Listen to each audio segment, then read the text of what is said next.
This land is calling.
Look, we gon' make it, push through, too cool, they can't take us, break rules, you know we the ones they afraid of, afraid of, afraid of, afraid of, afraid of, afraid of. Ain't no stopping us, we do the impossible.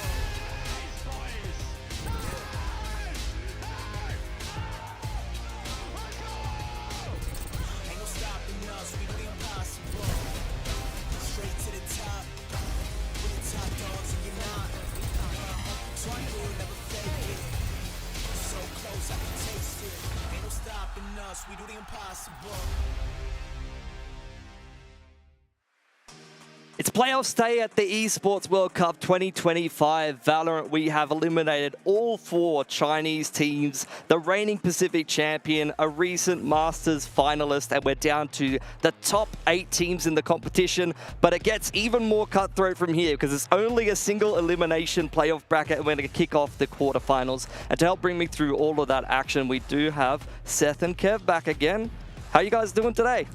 Doing great. I'm just peachy that I'm back here again, so it should be a good time. Looking forward to it. Absolutely amazing. Playoffs time. This is where it gets a real top 8. We got to see 4 EMEA teams. Bit of a surprise coming from yesterday, but I'm here for it. Absolutely. I mean, at least on our stream, we're going to get plenty of the EMEA action. It's kind of unavoidable that all 4 of them are still in the playoff bracket. Not what I personally expected, but a lot of these teams that maybe haven't been able to get to some of the international events, EMEA teams included, both represented in the playoffs here, Seth.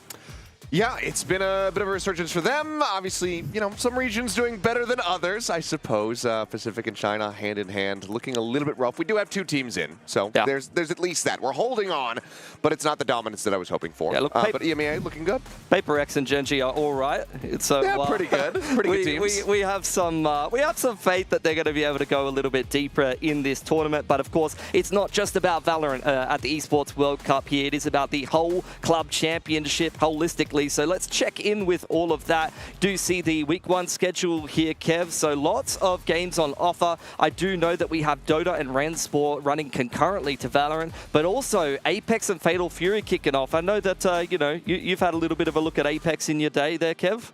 Yep, and the grand finals will be the same time as our grand finals. So at the end of this week on the 13th, this is going to be a lot of teams being revealed in terms of where their placements will be in the club championship rankings. Of course, plenty of organizations across all of the games, but specifically I think there's a decent amount of organizations that overlap between Valorant and Apex. And I know you're other game enjoyer there, Seth. Which other game are you mostly looking forward to here at EWC? Maybe, I know some of the other ones that are your favorites are not maybe on this graphic, but... I mean, obviously, there's plenty more to come. There's so much more action that's going to be had, and there's, you know, what, basically 2 months of play over here.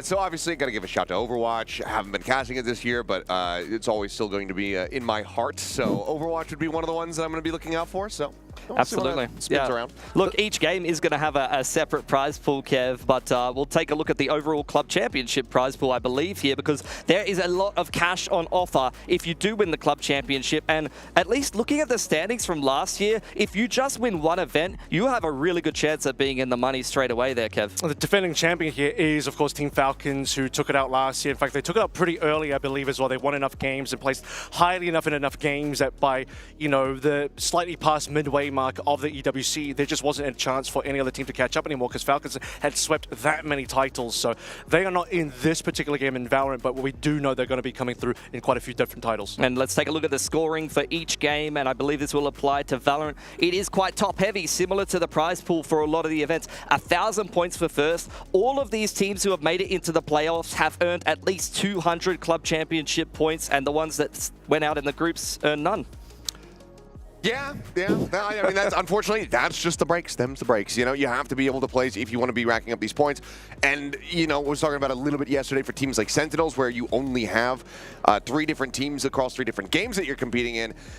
Placing highly here in Valorant becomes all the more important if you want a chance at those higher club championship prize pools. Yeah, 100%. I mean, honestly, if you can get yourself off to a good start early on in this whole event that's running for almost 2 months, as Seth mentioned before, win yourself the Valorant tournament, then you're going to be feeling very confident going forward that you're going to be earning yourself a decent chunk of change in the overall club championship. Now, we've chatted through a couple of the things about the overall event, but let's recap yesterday a little bit. We had some fantastic games. I mean, for anyone that's tuning into just the playoffs and has missed out on the group stage, anything in particular that you'd like to highlight that they missed? I mean, you might have missed the Sen DRX series yesterday. That one blew by real quick. I think you can give that one a miss, honestly. Yeah, like, that's not worth the watch. If you didn't tune into that one, you don't really have to. I think it was so easy to just whip. If you showed up 15 minutes late, you pretty much missed both maps. DRX, we're struggling a lot. And look, I'm allowed to say it.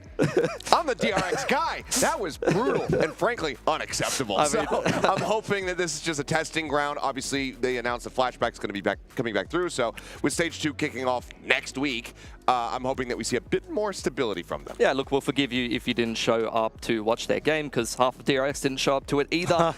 Anything that you were thinking of for the group stage? Well, I'll tell you what, a team that did show up is Gen G. They at least got their win versus EDG. EDG coming in looking like a team that could have a bit of a resurgence, but Gen G probably still one of the strong favorites. So keeping Pacific looking strong, not leaving Paper X alone in their side of the bracket for playoffs, making sure there's a little bit more Pacific backup. Yeah, looking at some of the Kadea top plays here, and you do see the Sentinel and DRX games here. Sentinels are looking fantastic at this event so far, Kev. I mean, they are really back into top form. I feel like they're on an upward trajectory now that they're heading into playoffs compared to how they started out, kind of having some struggles against both BBL and then XLG. Yeah, I think so. And it's really impressive as well because they did it overnight. We saw how they looked early on versus XLG, and it was like, okay, this team is really shaky right now. They won that game, but it wasn't pretty. XLG were honestly pushing Sentinel to the absolute limits. We also saw Sentinels lose in their opening BL1 to BBL, which was quite the surprise for many, I'm sure. Maybe everyone except for Mitchman, who was dying hard for BBL. But for everyone else, especially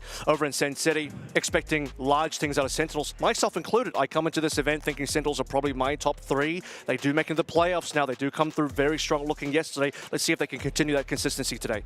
Yeah, I mean, I think we heard it there from Zelsis at the end of the series yesterday. He wants to get that rematch versus BBL. He doesn't think that they're that strong of a team, and he wants to get some revenge. We'll have to see if that's going to be able to happen as we go deeper down the bracket. Obviously, it is that single elimination, so it might take some time before they can get that rematch. Yeah, 100%, and BBL will have to play their way through Heretics before they can make it there, and I do think that, for the most part, it's been pretty consistent that you'd had Heretics up the top of EMEA, and, you know, your teams like BBL and Carmine Core have been a little bit further down the hierarchy, but BBL very, very close. I mean, usually they've been losing out to Liquid, but they finally overcame Liquid to in the qualifier to actually make it to this event, right? Very, very impressive team. And, you know, like a team that really I'm looking forward to seeing where their heights really can be on that lower side of the bracket as well. BBL versus Heretics, really, I think if you were to break down the way the single Elam works, they probably have the slightly easier side. They get to dodge Fnatic, they get to dodge Sentinels, dodge Paper X. particularly Fnatic and Paper, who just came top 2 in Toronto. So I think that's really important that if you're on that lower side of that single elim, you'll probably got a little bit more of a straightforward path. Gen G, NRG, though, that could be really interesting. And Gen G, obviously, as you would know, Seth, a bit of a powerhouse at the moment, so they could be one of the favorites coming through from that other side to reach the finals. I mean, we sent you back to the A stream after the initial game, but look, you missed another really rough game for the Pacific boys. Team Heretics, particularly on Sunset, destroyed RRQ. This was not close until maybe the second half of Icebox. Whenever we hit a break over on the A stream, I was tuning in, I was checking the stream, and I was just saying, "Oh dear God, this is what's happening. What are they doing to my boys? You know, look at how they've massacred them." It was very, very rough for RRQ. I think that they are still very much finding their footing and comfort when it comes down to these internationals. And it feels like the nerves are really getting to them, which obviously is a very big problem and something that needs to be solved if you want to have success outside of the region. And if you're having success within the region, you're going to end up outside of the region.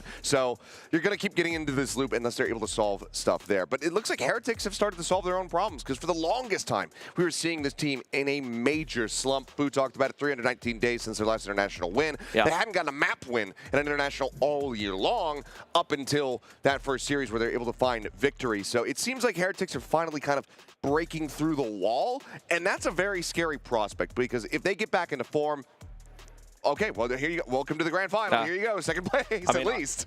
They were asking us earlier today who's going to win the tournament. I just went and sent to Heretics off of some of the rounds I saw. It was not consistent that map to map, but the Sunset at least, that was looking like World Championship caliber event If we're going to play a BO5 grand final, 5 Sunsets in a row, then I think I would agree with the Heretics. But in fact, Heretics might win that one 3-0 if it's just 3 Sunsets in a row. I believe. I am impressed with the fact that Heretics are making the bounce back. I do think they're breaking the curse, getting that win finally, giving them that confidence again. I saw the level of confidence rising in the team. We saw it from the energy. It's one of the benefits of being here on the B stage. You get the teams right behind you. You get to see how they react to the wins, how they react to the losses, how they react to everything, how they handle the pressure, and where their mental state is just by looking at their faces. And for Heretics, it's night and day. Looking at how they were in the earlier parts of the tournament versus how they looked after they came out beating Titans, and then particularly from yesterday, we are looking at a reinvigorated team. Final comments about RQ though. I think some of their star players really didn't show up on yet. Unfortunately, bottom of the table on Omen wasn't his first time either. A couple of times though, he's been really underperforming, and Jemkin shows flashes of brilliance, but really just never got back to that Jemkin that we saw in VCT Pacific. Absolutely, that was not up to Jemkin standards. Now look, Kev, I know that you love anime, so I've prepared some Crunchyroll top reactions for you to take a little bit of a look at, and you can give us your own reactions, because at the end of the day, a Valorant broadcast is just a react stream, right? Yeah. You know what we missed out on? What we missed out on here? We've missed out on Alex, the coach of Paper Regs. He gives the best reactions, as we all know. Win or lose, you know, whether Paper Regs win a round or not, it could be the other team winning a round, it could be their own team winning or losing a round. It's always, boom, camera straight on Alex, see what he's up to. But no, we're seeing a lot of Heretics and Sentinels players in here as well. Teams that have had sort of weird game situations where they've lost or looked uncomfortable, and then you're seeing the big reactions on the comeback run. Sentinels coming through, winning massively yesterday. Heretics coming through, winning massively yesterday. They're hyped up. You can see that the energy level is different and the confidence level is different. Yeah, Heretics have got some serious aura. Those guys get loud, Seth. Like, Jesus. They really can. And again, it's good to finally see that again, because it's been so long since we've had that energy from them. They very much have been a team that have just blocked themselves off mentally, it felt like, for the last 2 international events. And now that they're here and starting to find that success again, I think that, again, we could see that massive rebound. Get that Heretics that made it to the Grand Final champions last year. Look, let's flick through some of the groups real quick, and we can see the teams are already getting ready for the game here. Karmine Corp and Fnatic will be the first game that we do have up on the B stream here. So, look, I think overall, if you're an EMEA enjoyer, you might look at this game overall and think to yourself, might not be as close, but Karmine Corp have had a couple of pretty hot maps at this event, Seth. No, they really have. They've had some very hot maps, but they've also had a couple, well, I'd say the one little bomb out that they had, that Icebox versus Gen G. They continue to run that no duelist setup, I should say. It's still early here. Haven't got my coffee in yet. And Gen G just absolutely worked them in the neutral. It was very, very rough from them. And if Icebox is going to be coming into this series here versus Fnatic, I have to have concerns. Obviously, both teams are going to be a lot more familiar with one another, given that they play versus each other all the time over in the EMEA. Yeah. But Fnatic, that icebox is going to be a huge map for them, and Carmine need to have a rebound. Look, Aramco power rankings here, and look, RRQ's already out, EDG's already out. There are a couple of contenders that are not looking so Who hot put here. RRQ up there? Which one of you guys did that? It was definitely me. Mitch, you I cursed, and will that be was all you, honest. babe. Okay, so 4 out of the 5 of the favorites still in.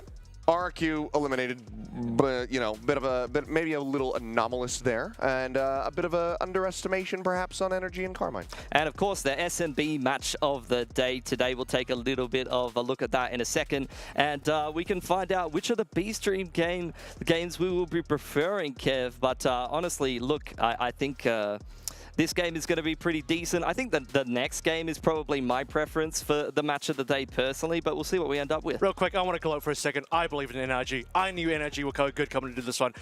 I had faith. I did not put them that far down in the rankings, and so I'm just going to say NRG believer right here. You did get to watch their qualifier run. Oh my God, they are getting louder down there. Nothing more than Carming's ready to go. Yeah, Carming's ready to go. They're very much ready to go. And that's just the team. That. That's just the team. And yesterday when they were playing in the SEC arena, you could hear the fans going absolutely crazy, flying over to show their support. I mean, we know that Carmine has had this massive fan base for time immemorial, but yeah, seeing them there in person kind of for the first time was crazy. Look, here's the SMB match of the day. You're going to miss out on this one, Seth, so thoughts on this one? Yeah, that's fine. That's a good one. It's No Pacific team. It's EMEA. There's no Pacific team, no Asian players.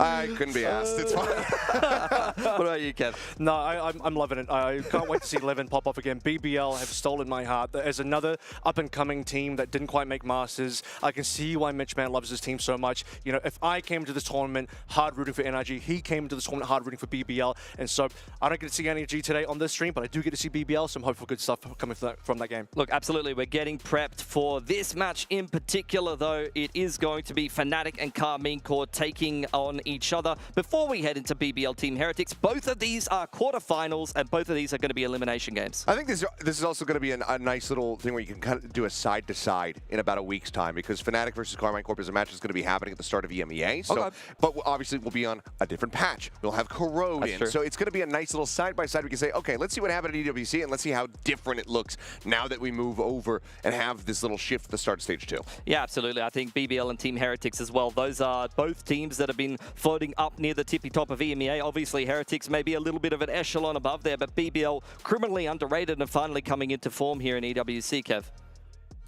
I'm looking forward to it. Again, teams that I'm looking out for. So they showed a lot of promise so far, and I think they have the opportunity to go the distance.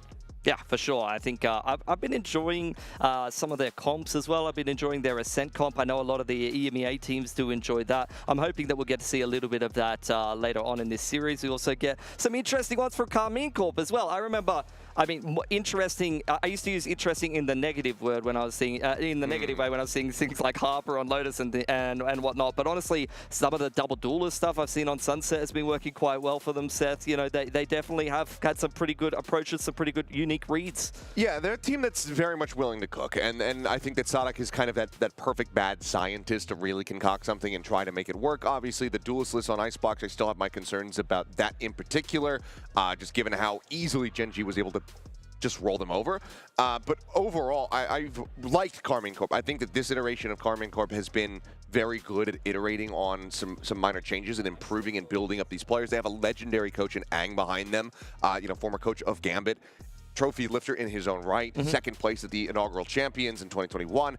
And I think that the combination of him and Sadak together makes for just a very interesting team to watch. Absolutely. Obviously, one of the only MENA representatives here as a player in Aves, and I believe assistant coach, right, for Karmine Corp. So I think they do have some backing here in Saudi Arabia. They got a couple of fans that have been kicking around, and you can't go past a couple of players that have been bona fide world champions, you know, and won some international events, not only Sadak, but also Sugetsu as well.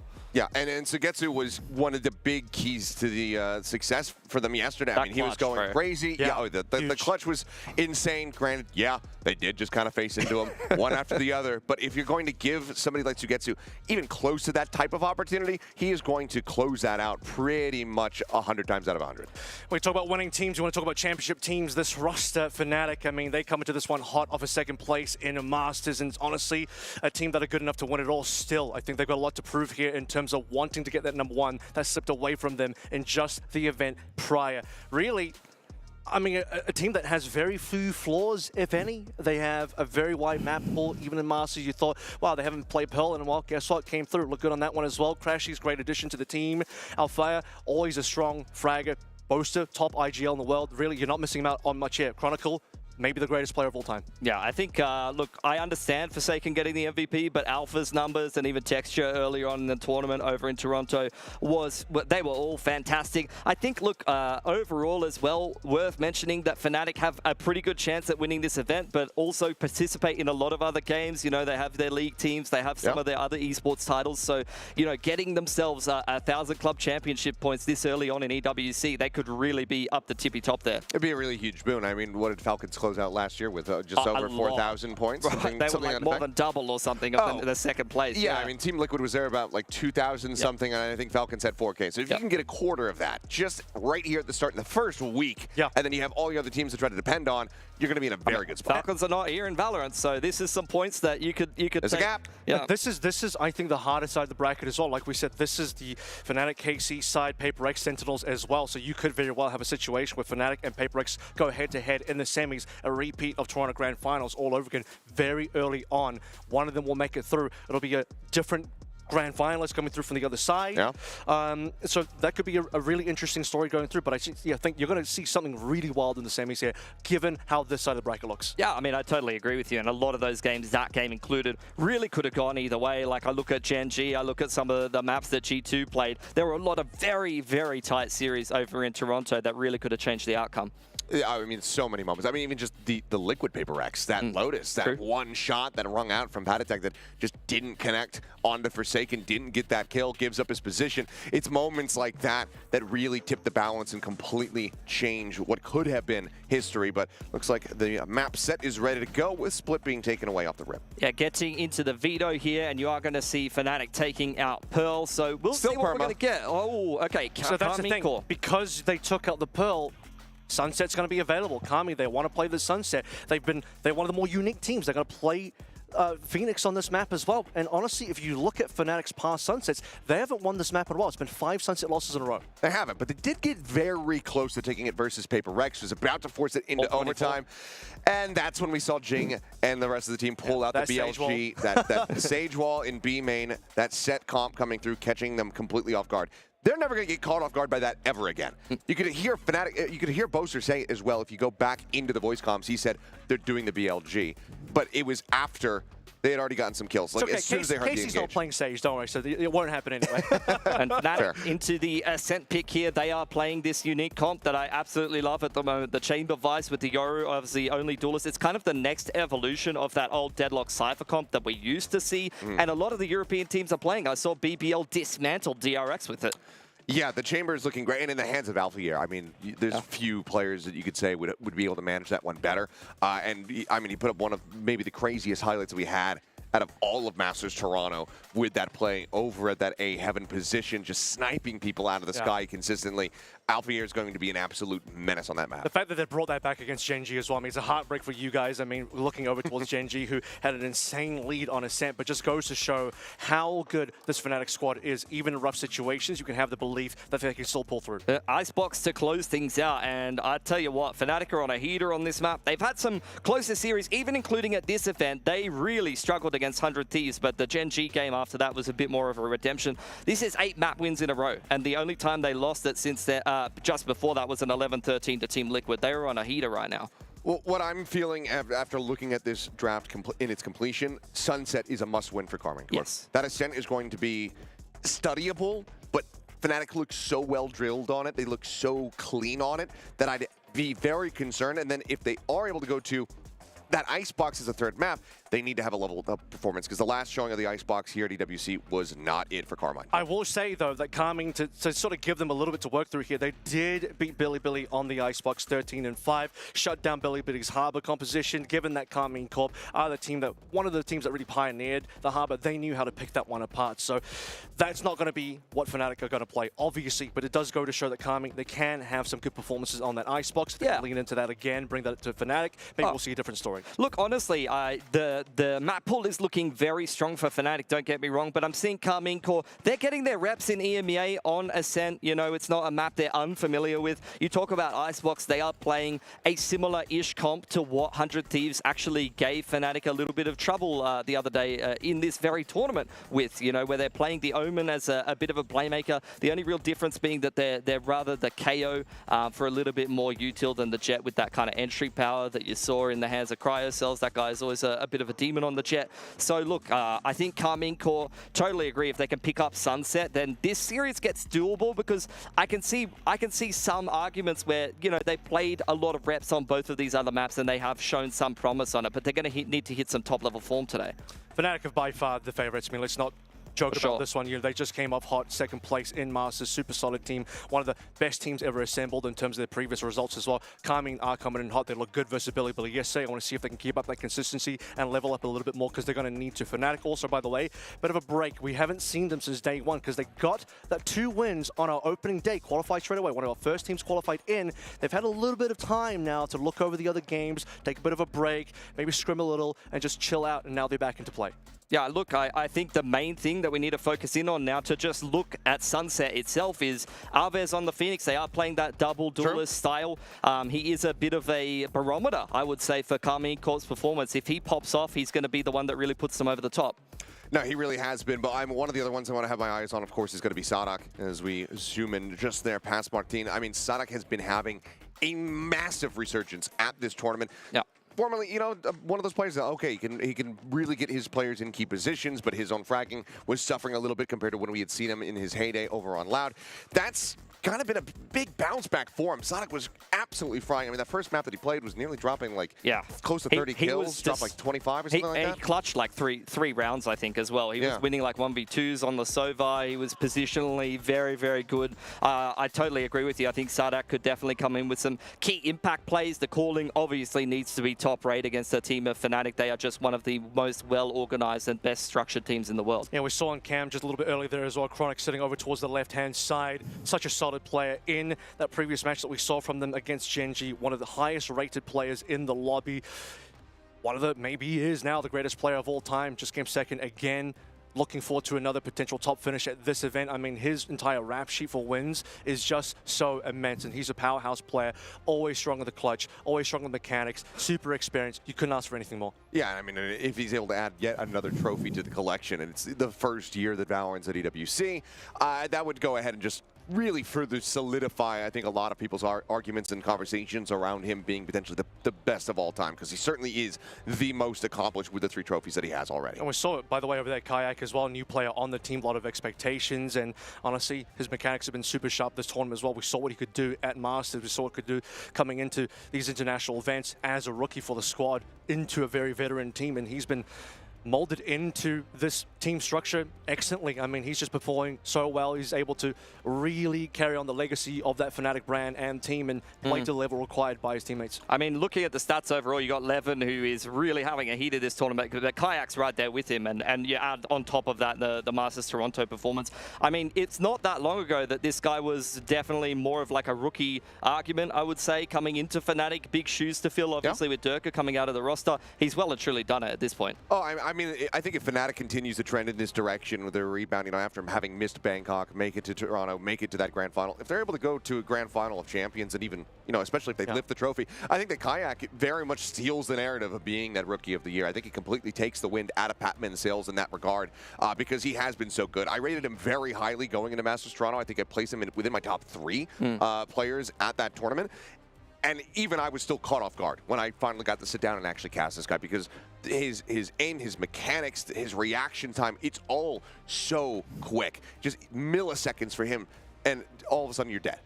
Proven by the fact that this is a good stat bringing into this one. 11 to 5 first kills to first death with the +6. Best in the lobby, and that was Fnatic versus Gen.G. He's not playing against easy competition here. Yeah. He's up against some of the best out there. Texture's on the other side as well. So for him, this Kayak, this new young player coming on, to be able to show this level of mechanics at the international stage with this kind of pressure, that's what you're talking about when you talk about these split-second, millisecond I think reactions. it was bedded in perfectly to come into this Fnatic team, because I remember doing EMEA Ascension last year, and he came straight from Apex. Like, you literally couldn't. It's not like a lot of the teams in Ascension are some of these more inexperienced teams, or they don't have necessarily players who have played in Tier 1 as much, but Apex is that team where he could learn from veteran players, he could learn how to play within a structured environment, and then you see him perform in that environment. He's pretty much ready to join a team like Fnatic from that point after winning Ascension. No, absolutely. And I mean, everybody was, of course, having the conversation once Durka had announced his departure going over to Team Vitality. How were you going to fill this guy's shoes?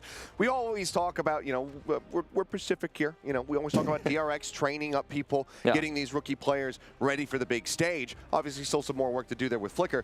But I think Fnatic is another one of those ones that needs to be in the conversation when it comes down to scouting, when it comes down to development, to be able to take Kayak and then plug him into here and say, okay, fill in one of the greatest players' shoes and be our duelist alongside Alfier.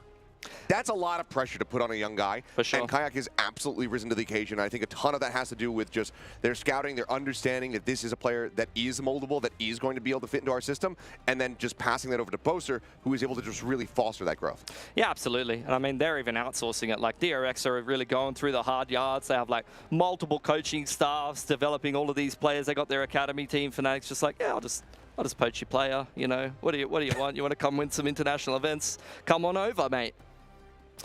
And they're winning. Well, they will be, maybe. We'll see how we go. Nearly got there before. They've been there, certainly in the past.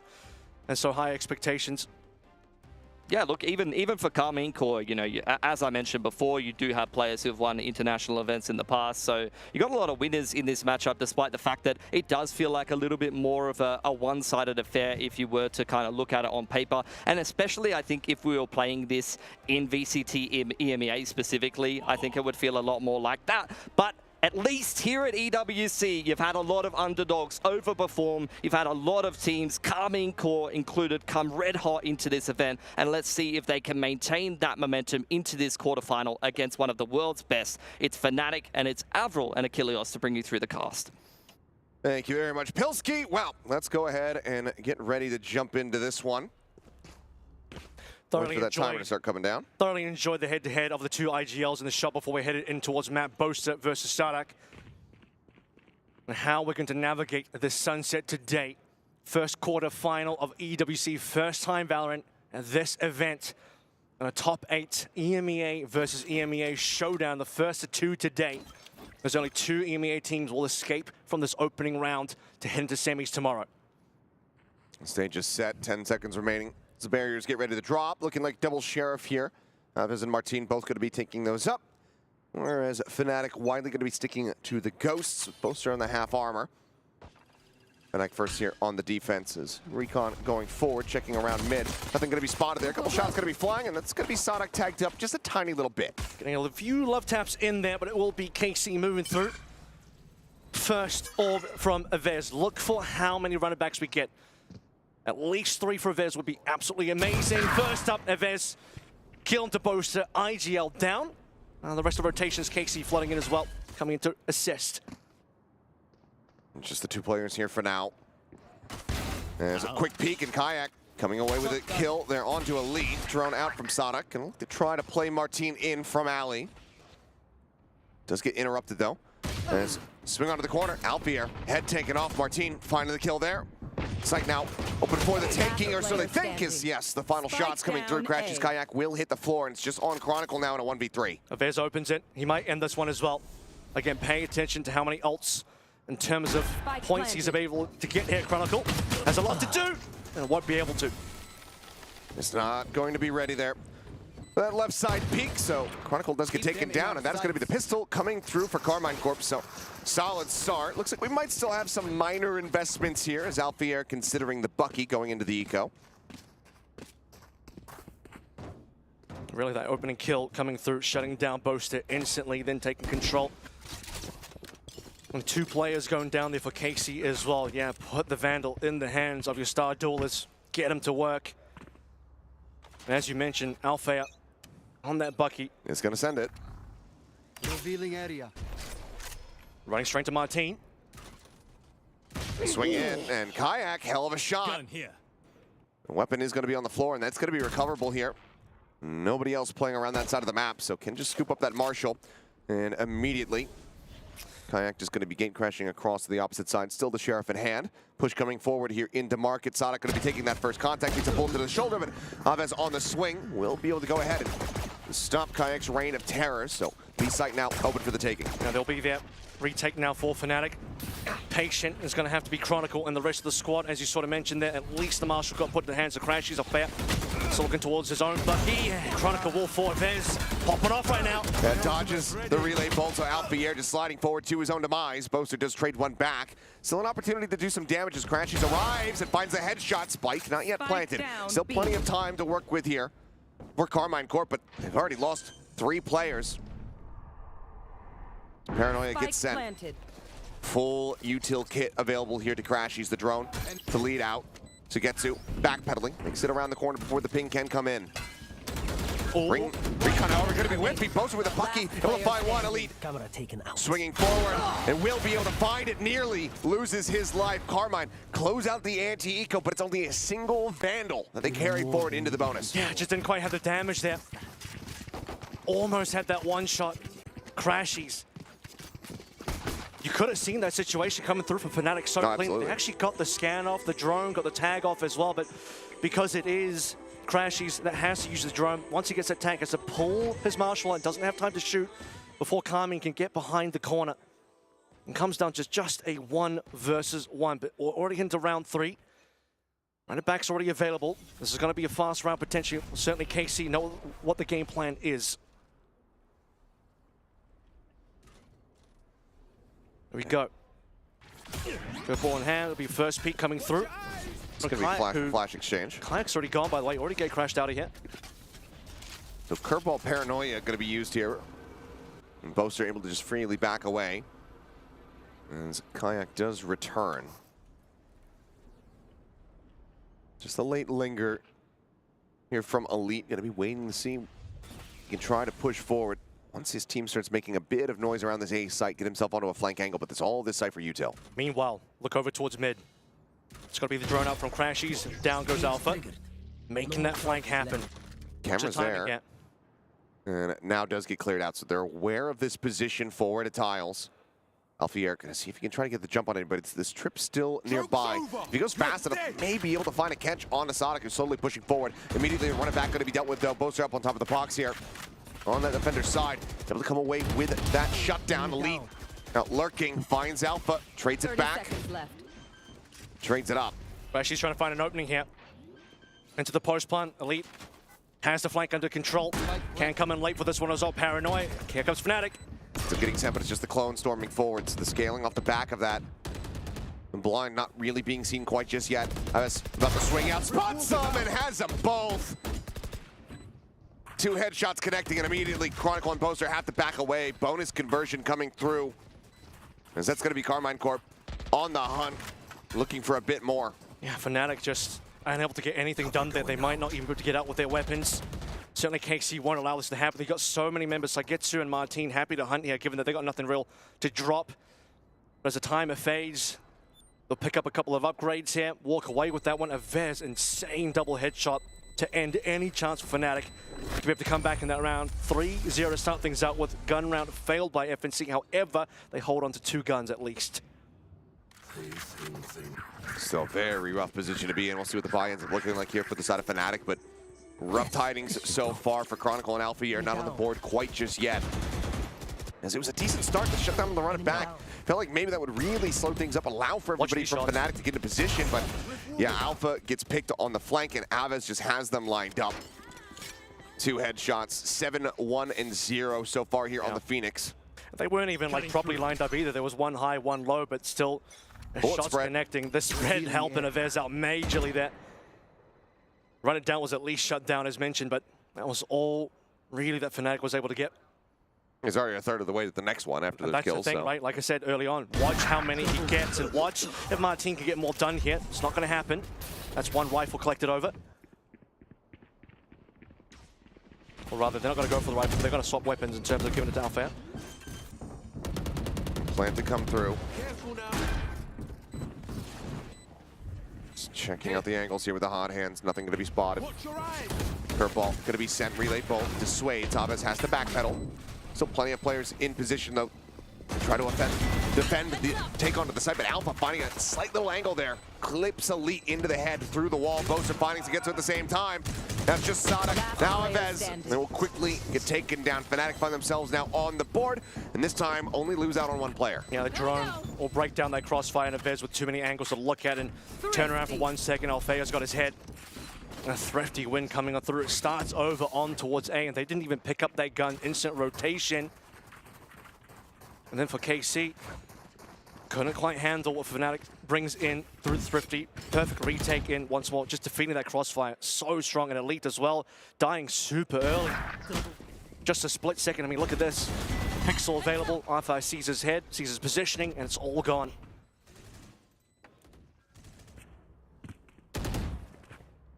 No need for a timeout call quite just yet. 3-1, KC still going to be feeling it comfortable, but honestly wouldn't be surprised if they lose this round here. If they want to try to pump the brakes. It's going to happen in dominant fashion, at least. We'll see where Alpha takes this one a little bit later on. Unfortunately, no one walking up towards him for now. All on top mid. Wait for the gate crash here as well. Possibility for Kayak to join the rest of the team. I just wanted the angle and expected poster there early. Would have certainly been able to find the kill, but ends up splitting his attention across two sides of the peak.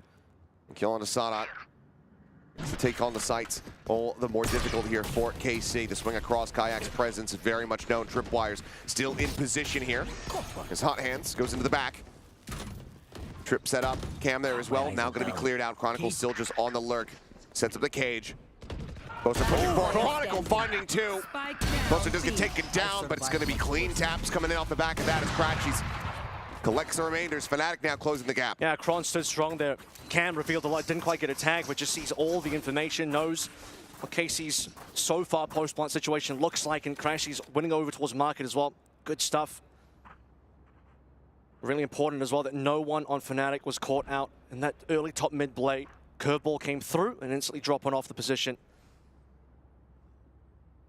It didn't take long. Fnatic, they'll drop 3 rounds, save 2 guns from their opening number 3 gun round, and instantly converting further forward. Of course, Alpha still has his op. I'm not too sure if he actually took a shot, so this one may still be hidden away from KC information-wise. As Crashy also knows there's been quite a decent amount of interest coming through from mid, and for the tag on the drone, he's looking for the first blood. Fishing for it, but final shot ends up being a whiff like the previous 2. So ult out for free. Sonic 1 charge away from having his Hunter's Fury, but Avas now going to be taken down. Elite, though, the response immediate. Poster Crashies, the new dynamic duo of Fnatic, both taken down. See what the play call ends up looking like here for Fnatic now on the back foot. It's going to be a split defense here, Fnatic. Things have gone quiet. Kayak's going to start moving around. No gate crash for the time being, so just going to be pushing his body fully across Elite, finding the information. Yep. 1-1-1 with 2 leaning on the right side, which means we're going over towards B. Go to Kron's site. How good is Kron going to be this time around? Sugetsu, Elite gets himself on the board with that kill as Kayak does get taken down. Chronicle, however, a big round of the previous looking to make it happen yet again, but is going to be quickly overwhelmed, and Alpha can even try to play this one out. Just has the operator in hand, and on the swing will get struck down. Martin could pick that up for himself if he really wants to, but seems like he will leave it where it lies. Yeah. 4-2 though. Carmine maintain the lead. He was just ready for it. He was ready for Chronicle as well. Things got a little bit dicey when Chronicles took down Sadak, who, by the way, Sadak was ready to plant for his Hunter's Fury, but will die for it and will still get the ultimate. Speaking of which, after this, by the way, I mean, we didn't get the clip there, but Elite getting 2 in the mid, really huge. That round for KC to be able to maintain numbers, and then Martin finishing things off. Dimensional Drift and Runner Back both available at the same time here. Things could get pretty deadly, especially considering you Dimensional Drift in, start pinging some members, get some tags on the Hunter's Fury. That's got to be money. Scouting forward. Sees the Opus there and tries over the shorty, but Alpha says, I've got one of my own. Absolutely outdoes the Yoru. That is a massive kill, and then gets the shutdown onto the Run It Back as well. Out the air. Starting to come online, which is a very scary prospect if you're Carmine Corp. Probably the hardest map to try and catch the Hunter's Fury on as well, given how fast the Neon of Alpha is. And Boaster will put the plug on top of KC. This round is all but done now. Spike gone, Alpha on 3, and Fnatic looking for their third. That is just an Alpha air round. Trust that his teammates will be able to recover this operator should they need to, and they will. But they can very quickly push forward. Not a flawless round, but damn near that. Man. Alpha are going crazy. Martin, that play just coming straight out of the dimensional drift into the face of Alpha. And the fact that Alpha's so quick on the trigger finger, he got his own shorty to play through. It's a Wild Wild West duel at high noon, except straight in point blank range. No, we're not taking 30 paces back for this one. I think it's a decent time to remind people, just because you see something do something doesn't mean that you can do it yourself. Something's been punished a lot for it too, to be honest. I'm seeing a lot of these Euro plays like, no, it's just got to exit dimensional drift in your face and just see what happens. I just don't want the Yorus in my games on my team trying to do the same thing all the time. All right, Jemkin drops 30 when he does that, except unless he's at EWC, of course. But yeah, fair enough. Drone leading forward, not going to get deep enough to really spot anything, so opposite position of tiles. Unnoted for now. Again, Crash is set up for the exit in case Kayak needs to jump across mid. Alpha Air. Yep. Not going to be falling forward. Is the fake out? I'm hoping somebody goes for the actual real fake, but it's not going to be Martin because now he's dead. Too easy for Alpha. Finds himself another. That. And it's the exact same thing from the previous round. He kills both duelists off the rip. Yeah, I mean, it's incredibly impressive when it's both duelists in their ultimates. But this time around, with no ults on board, KC, that just means you lose 2 players off rip, and well, you lose an extra one now. So Sagetsu wants to go exploring a little bit straight into the crosshair of Crashies. 40 seconds left to go. Time to start thinking about the save. Not a lot of money left to play through in this round, and too many Fnatic players on the defense, so waiting and ready to win. And as you get tied up here, I think that this is where Carmine Corp are going to have to really think about calling the timeout. Fnatic, you know, trusting in the players, trusting in Boaster to be able to right the ship, letting the players warm up a little bit. We saw some roughness from Chronicle and Alpha Air, but now they are just absolutely bounding. Make sure you tag Termi in that tweet too. Statement. Oh, trust me, he's well aware. 10 seconds it's been years. And it looks like Alpha not going to go hunting too deep, would have plenty of money to be able to afford another operator, but just not going to be worth it here. And we'll just leave them alone to their own devices. I have to be a little bit more careful now. They're very much respecting the operator in the hands of Alpha after what he's been doing in the past couple rounds. Both duelists off rip, that is tough for KC to deal with, considering how hot Avez was looking in the first few rounds. Earned a runner back almost straight away. Second one's already been blown up. Might get a third one before this half is done. In fact, that's what we're expecting here. 3 rifles are still going to come through from Carmine. 2 saved over, 1 purchased in. But none on your duelist, funnily enough. Not quite putting in the hands of Avez here, who you would think would be the player that you would most want to have the greatest amount of firepower. Take flight. Minor info going to be gained. There's the recon coming through, and Crash is swinging ahead of that one, but Elite fighting back nicely. Does manage to find Kayak as well as the enemy Selva. Now gets the third. Alpha here just trying to slow peek onto the angle. Ends up handing another one here over to the Cypher. He's now 1 charge away from having that neural depth online. Lobby leader here is Elite. That is the second time that Elite's done that. His team is starting to fall apart in mid, and suddenly he pops out. Gets more than what Fnatic bargained for. Last time Fnatic got 1, Elite says, I'll have 2. This time Fnatic get 2. Elite says, I'm still going to take 1 more than that. And now suddenly the game has changed again. And last time, when he did that, he also got the neural theft, which then gave the info to allow them to plant on B, eventually winning the round. Poster and Chronicle now. 2 very decorated players looking to try to drag this round back. Sugetsu does have the spike in hand, can go for the plant here. And has to play this out in the 1v2. Wow. Was clutch yesterday in the series. This time 2, 6, and 7. We'll see if he can double up. Cover going up. To regain the lead for Carmine Corp, or if it's going to be the hands of Fnatic off the back of that peak from Chronicle. Still paranoia for Boaster as well. Just have to work together here. Some smokes could make this very interesting. There's just nothing really in the hands of Sagetsu. And they're narrowing down the options as they swoop forward. The smoke will dissipate. Nothing seen, no noise at back sight. Smoke out. And instantly Sugetsu finds the headshot. Damn! going for it, and Sugetsu gets the double up, gets the clutch, gets Carmine back in the lead. The Ace Master from yesterday comes through again. My God, how is he doing this? 2 aces versus Billy. Now he's going to clutch through 2. Unreal. Elite sets +1 up. And Sugetsu knocks the pins down this round. Multiple times, swinging heavily. You're thinking, oh, Fnatic's got this one. Elite says, let's bring her back a little bit. Pump the brakes. Then Sonic Chronicles got 2. To Elite's dismay, given that Elite was looking the right way, but just positioning lined up behind his Sova, and then coming into a 1 versus 2. That first shot on the Boaster. That's a rough one for Boaster to deal with. Absolutely. And I mean, in the heyday of Na'Vi, of FPX, if you want to go back to when they were called that, there's 2 players you never wanted to be in a clutch against. It was Xiao and Sugetsu. And you just saw why. Could be an absolute menace. Kayak, however, trying to be very much the same, but attention gets split. Target-rich environment.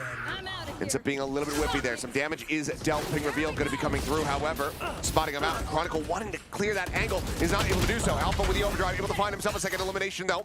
The drone gets the spot. The spike not yet planted. Stuck here in position, but Sadak peels back some of that pressure, leaving Boaster to his own devices. The recon just a hair off, unable to find it. Swings in, and Sadak outdoes him. 6-4, Carmine Corp stretch the lead. Man, that momentum built up from that last round. Now instantly into this one, a little bit quicker for KC. And for Fnatic, still just trying to reel over from that 9th round. Now they dropped a couple in a row as momentum starts to shift. This one is getting nice and close. Alpha up back into his hands. Let's see what he can do with this one again. Leading player for the side of Fnatic. Wouldn't want to see another Sugetsu clutch if you are Fnatic, but he's got it twice or 2 days in a row. Same map as well. Yesterday you'll say, okay, well, Billy just kind of like faced him one at a time. This 1v2 a lot more impressive. Standing ahead. Recon has to be cleared. That shot position can be identified, so right now the stack being avoided. All on Chronicle to try to hold the lines. As there's the trip, denies the run it back. Evez forced away here for the moment. Quickly looking to refill this space. That tag really forced things back as well. I mean, you start to see the slowdown there. The trips are just causing problems. Elite has been dropped off though, but he's revealed his own position. This might get a little tricky. And now he's completely surrounded. Looks like Carmine going to be calling to slowly drift their way back into B main, or at least have Avaz in position. Flash going in, Elite holding his own. Suffers a bit of damage, but Alfier from the market side just managed to find him with the op shot. TP forward into the smoke from Sugetsu. The spike still needs to be brought in. This op, Boaster up on top of the boxes. He's looking to very much slow them up, and now they're running out of time to try to go for a pivot. Means they have to finish here. Boaster's been cut off by smoke, but he's going to smoke himself as well to come through. Hunter's Fury. Hunter's Fury from Crashies, immediately finding Sadak. Sugetsu can only find 1. 5-6, Fnatic hungry for a tied-up scoreline here at the half. That got a little bit confusing. I mean, you leave Elite there, but then unfortunately Elite reveals his own positioning. I think he might have been cammed. You could have had a situation where, okay, drop him off, KC pivot over towards A, but then you have this mid-round call where it's like, hold on, maybe we've got to help Elite. But he dies, and you still don't have KC quite on site yet. Sugetsu takes his positioning within the smoke. Now they're committed. They have to play the site. Patient is Fnatic, closing that one out eventually. Hunter's Fury, late into the round, no time remained. Pressure's on, and KC fumble it. Yeah, it was a bit of a Saving Private Ryan mission there, except this time Matt Damon didn't make it out alive. So everyone taken down in the effort. Carmine Corp looking to try to speed things up as Sugetsu. My God, what a transfer. Elite finds Boaster, Crashies, gets himself a second, leaving Alpha here now in a 1v3, needing the clutch, already spotted, tagged up. Here comes Sugetsu. It's fortunate that it was only the stinger, but yeah, Sugetsu is on the approach just now, exiting out of Boba, wrapping around into the defender's spawn, and Alfier, he doesn't even know where the spike is going yet. No, Sugetsu TP'd for this one as well, using the ultimate. Man, this guy is playing like a man possessed today. Scary moment for Fnatic when Sugetsu can do these things. And that's off of a very slow start. It took him a while to even just get that first kill on the board. These last several rounds from him have just been just absolutely electric. Okay, looks like Alpha wants to go for this one. It will be 1v3. He's got to. It's the last round of the half. There's no reason to not try to play it out, but that's right. Can he get another weapon? Yes, he can, but immediately is going to be pinched as Martin swings in. And that's going to be Carmine Corp. Lead at the half. You'll forgive me for not doing maths on stream, but don't worry about it. 5 plus 6. What's that one? 3, I think. Don't worry. I can see that, though. Sugetsu 7, all very impactful as we reach the halftime here. Really insane finish, considering how close some of these rounds were. I mean, I still go back to that round 3. It does force an initial save, but Fnatic bounced back with a couple. You get an insane clutch coming in through for Sugetsu in the middle of that one. Really insane rounds from Alpha as well, shutting down both duelists multiple times. 2 rounds in a row, Dimensional Drift running back, gone. Next round, just kill them both on ops. Yeah. Well, while we wait out the halftime, the players assessing their strategies, trying to figure out, they're going to pilot this one and look to close out this sunset from the defending side. Might as well go ahead and give an update. For anybody who's not watching both streams simultaneously, Paper X dominant in their first map over Sentinels. 13-3 on Icebox, which was their map pick. And Sen picked Sunset themselves. So I hope they're ready for the Sage Wall. I'll tell you what, there's a lot of Chinese fans here, and with all the Chinese teams gone, they may just be pivoting to Paper X fans for the rest of this tournament. They'll be happy to see that Paper X are 5-1 right now. There's very few, I think, people who would say that they're, to at least not some degree, that they're not a Paper X fan. Like, they have everyone is by default a Paper X fan to some level, I think. You're right on that. I love NRG, but I also love Paper X, It's always that backup. We'll see how things develop over there on the A stream, but for now, right here in the middle of this map, Carmine looking even clearer than I might have anticipated, and it's a great recovery considering that we were seeing that build up from Fnatic really finding their footing. And you're saying as well that this needs to be an important map for Carmine, given that Sunset has been one of the more common picks. They've had a better win rate on this one. Given the fact that Pearl is the permaban, that opens up the Sunset for Carmine, and they really need to be able to come through, win this, to take this to 3 maps, because we're thinking the series, if Carmine can do anything, it's going to have to be 3 maps, because Fnatic, it's unlikely that they're going to go out of this one. This also gets impressed at his own transfer. Yeah, I mean, that was a sick transfer. This guy's looking pretty sharp today, but of course for Fnatic, nipping on the heels here. Things get really problematic in this series of Fnatic. Take away Sunset, then you start to get scared for KC a little bit. Gotta remember, this is all off the back of KC finding that pistol, finding the bonus conversion. So Fnatic in the end doing well to be able to get the 5 rounds that they do have. Yep. If they're able to find one, a pistol here to start, we'll certainly be back on the road to recovery. We'll see how active KC are going to have to be with their double duelists as well on this defensive side. As they're already looking over through mid. Massive quadruple face as they'll start pivoting over. Or will they actually? Kayak is now going to move through here, and Vez thinking about this swing off the back of Sugetsu. I mean, it's a triple face.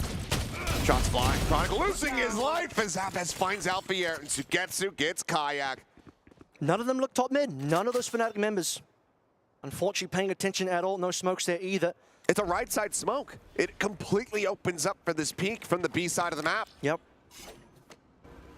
And what a call as well coming through from KC saying, all right, let's maybe pivot over towards B. Hang on a second. Let's just go back a little bit more. See what we can find. They get everything. Now there's pistol for Fnatic. Hello. Dire Straits. Oh, and Boaster unable to dodge that one, and he is completely, utterly overwhelmed. Even getting a kill there would have been damn impressive as Crashies. The man is just bogged. He's mogged. He's dead. It's a flawless pistol as Carmine look to go ahead and bring Sunset to its end. 8 and 5 now. Looking for that 9. That'll come through from the anti-eco, and again, yeah, Chronicle was the first to notice, but he just gets taken down so early. You noted as well, that smoke just didn't cover the B side. And the last 2 members, I mean, we weren't expecting much there anyway. Both, it would have been nice if he dodged the recon, but I think that round was going to KC no matter which way you sliced it.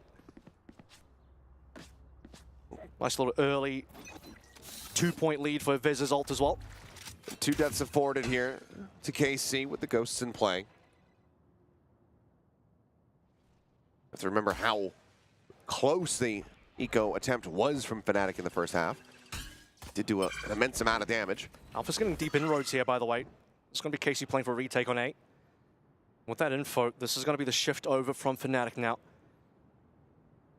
As these KC members on B a little antsy, and they will have to start shifting over. I think Elite knows at this stage what is up. He's moving back. But are they going to anticipate this push through from all three members here? This is a lot of KC membership, and Elite not ready for it. It does get overwhelmed. The push forward. Sonic instantly able to find the headshot. Kayak going to be taken down. Boaster traded out as well as Alfier's trying to pinch around the back. Spike planted. It's just he and Chronicle trying to see if they can do anything. I mean, Sonic is low on health, but being protected here at the moment as Alves finds the headshot. Alpha taken down. And nothing more to be done. The fuse comes in, not nearly as much damage this time around. Run it back, going to be available once again as Carmine go into their bonus. Fnatic really wanted to fight up in towards that link, and they walked into a lot of KC members. But as expected, anti-eco will be taken away. Reminder, Carmine also won this third round as well in that opening half. Wouldn't want to see a repeat of that if you're on the Fnatic side of things. Although off the back of that double gun save, Fnatic were able to string through a couple of rounds, but you just don't want to have a Fnatic squad. They have to do that much work to start to bring things back in. So Sunset has just been in the hands of control for KC basically the entire way through, outside of some good moments from Fnatic.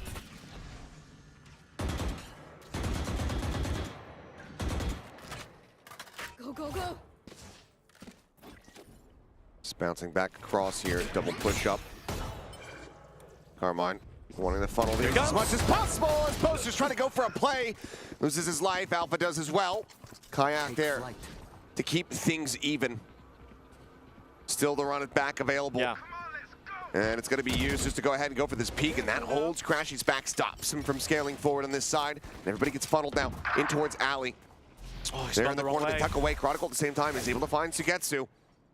It's a good kill to be found over at top mid. Losing one while the runner back comes on through. Unable to spot the last two members. As you say, they tucked away in elbow. Kaik will hold that position now.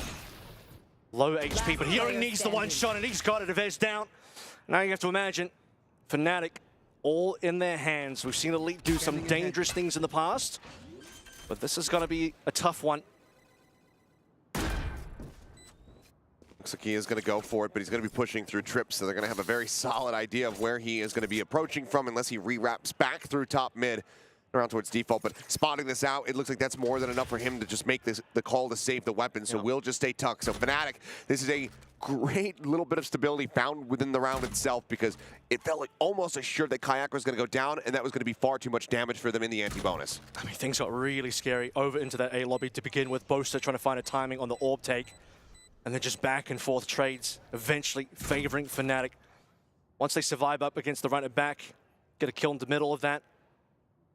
And Kayak finding the one tap on an Avez.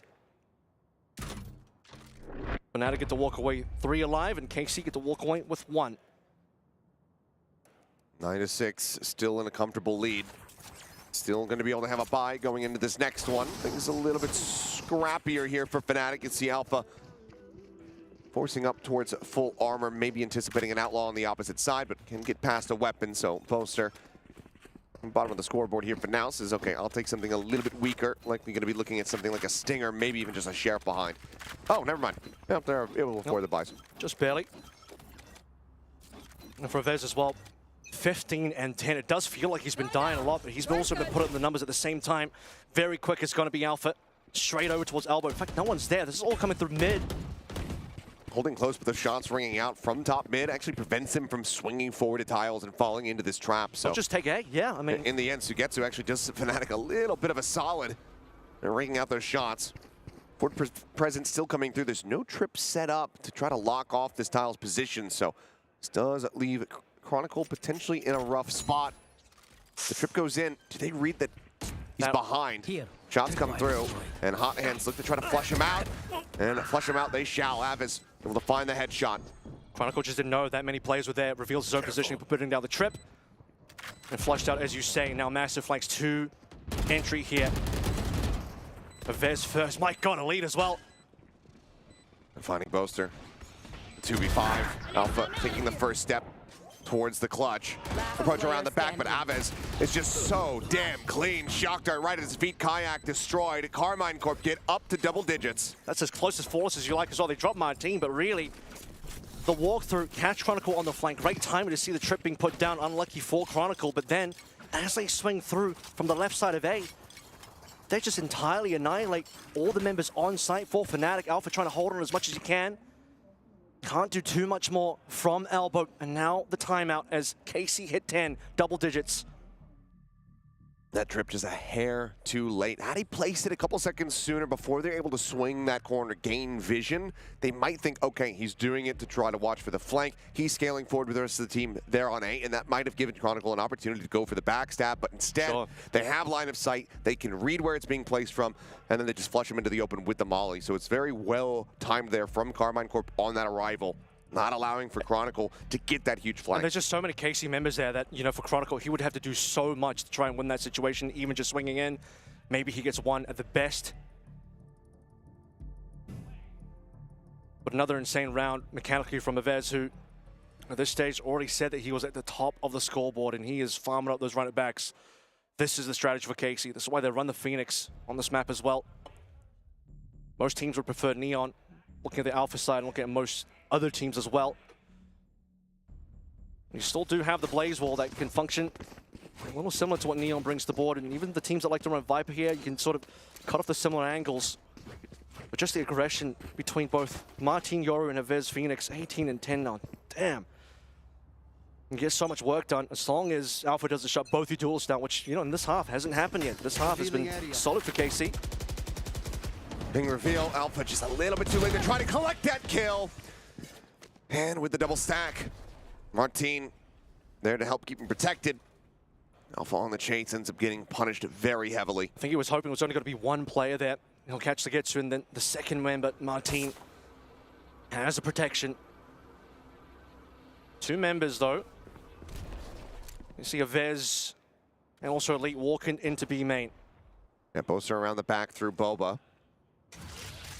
Carmine Corp aware of this space that they've been given up, and Bosa now able to strike, finding Elite there in B main. Do they read that the Phoenix is also going to be there? Looks like the answer is no, but now they're well aware of it. Run it back, pop, the swing onto the corner, just narrowly misses the timing there, onto Kayak. Molly out of position, goes for the fight, wins it, snaps it back, the kill still not there, but Kayak going crazy! Able to find 2 more kills. Eventually able to find his mark. Bosa now, last one standing, just the Bulldog. Both players, full HP. Some footsteps made. No paranoia to try to work with. Just a couple teleports, just the one smoke. Smoke gonna be layered in. The push forward, and Sugetsu's there to protect. A 3K as Carmine Corp not letting Fnatic back into this half. It's a tough situation. Bosa is up against the 2 biggest fraggers on Casey. We've seen how fast Sugetsu can adjust his crosshair directly on the heads of Fnatic. And for Aves, 20 and 10 now. His positioning, flawless this round. Worked his way into B main. Chronicle, no clue that this was happening. And despite his best efforts, Kayak, he had to deal with multiple angles. You can see, he knows, okay, take down the runner back. I have a few moments here to check over towards Market. Then the secondary flash comes through, then Kayak goes down. Suddenly it's a 2v1, and suddenly Casey on 11. 2 more rounds to go, Fnatic. Already hit burned. A timeout here. As Alpha, well, this time, not getting baited forward, wins out a fight. And it's going to be taken down, so. Kill leader in the lobby. Dealt with here to start. Boaster, paranoia about to be sent.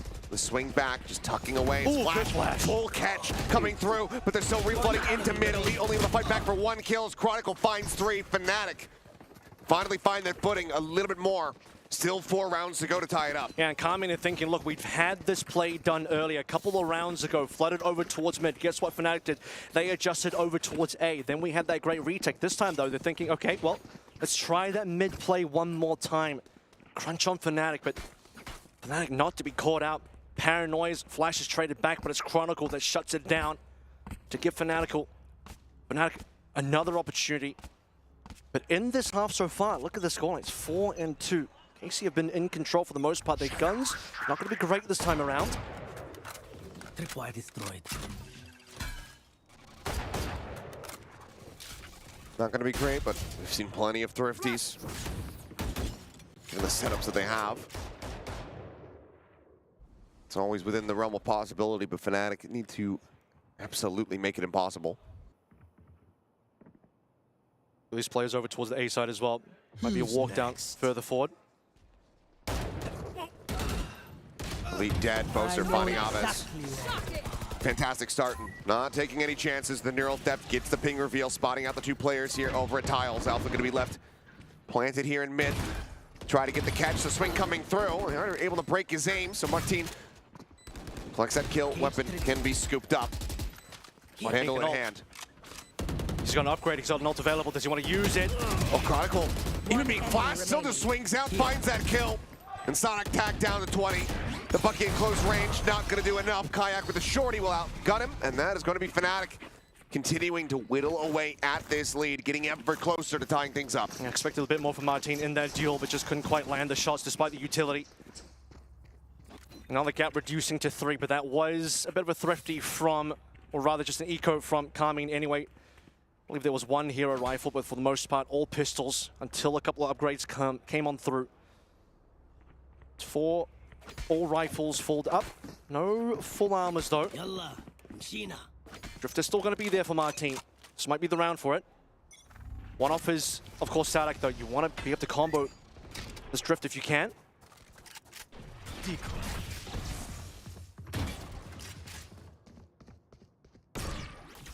Making a bit of a noise, just seeing what kind of rises they can get out of Carmine Corp here. This Fnatic just default around the map.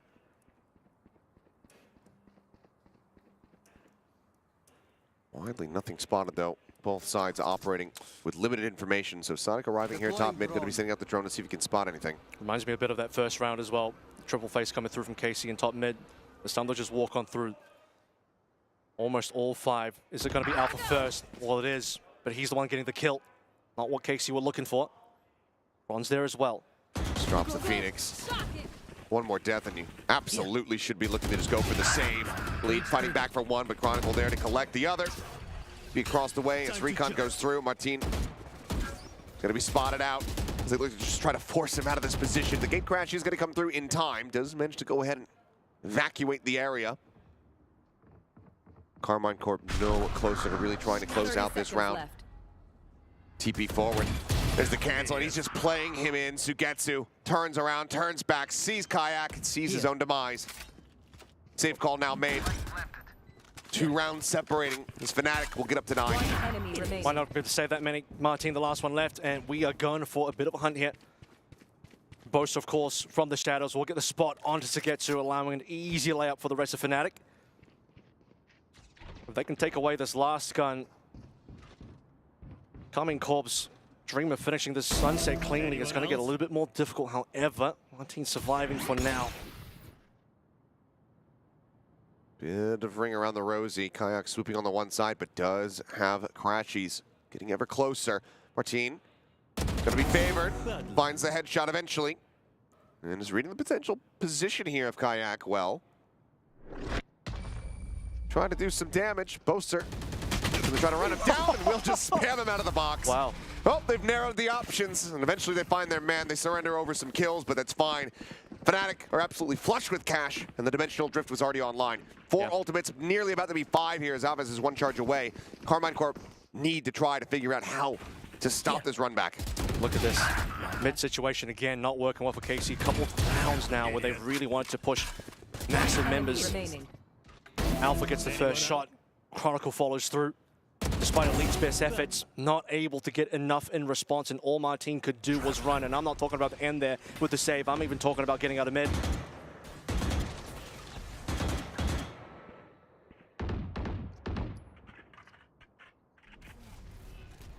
A one-way setup. You can see Fnatic anticipating some potential aggression out of A. As going to be happening on the B side of the map as they will go 1 for 1. Kayak finding a kill before getting taken down. Weapon can just be juggled back behind the tripwire to stop it going into the hands of Carmine Corp here. Does help a little bit though. Let's see what KC, what else they've got on board. Market could be an interesting one. Cummings going to play this one very slowly. No traps being set up, just Cage triggered. Splitting and defaulting as much as they can on that defense. Chronicle testing that market side as he'll tuck himself a little bit deeper inside mid. Blinding.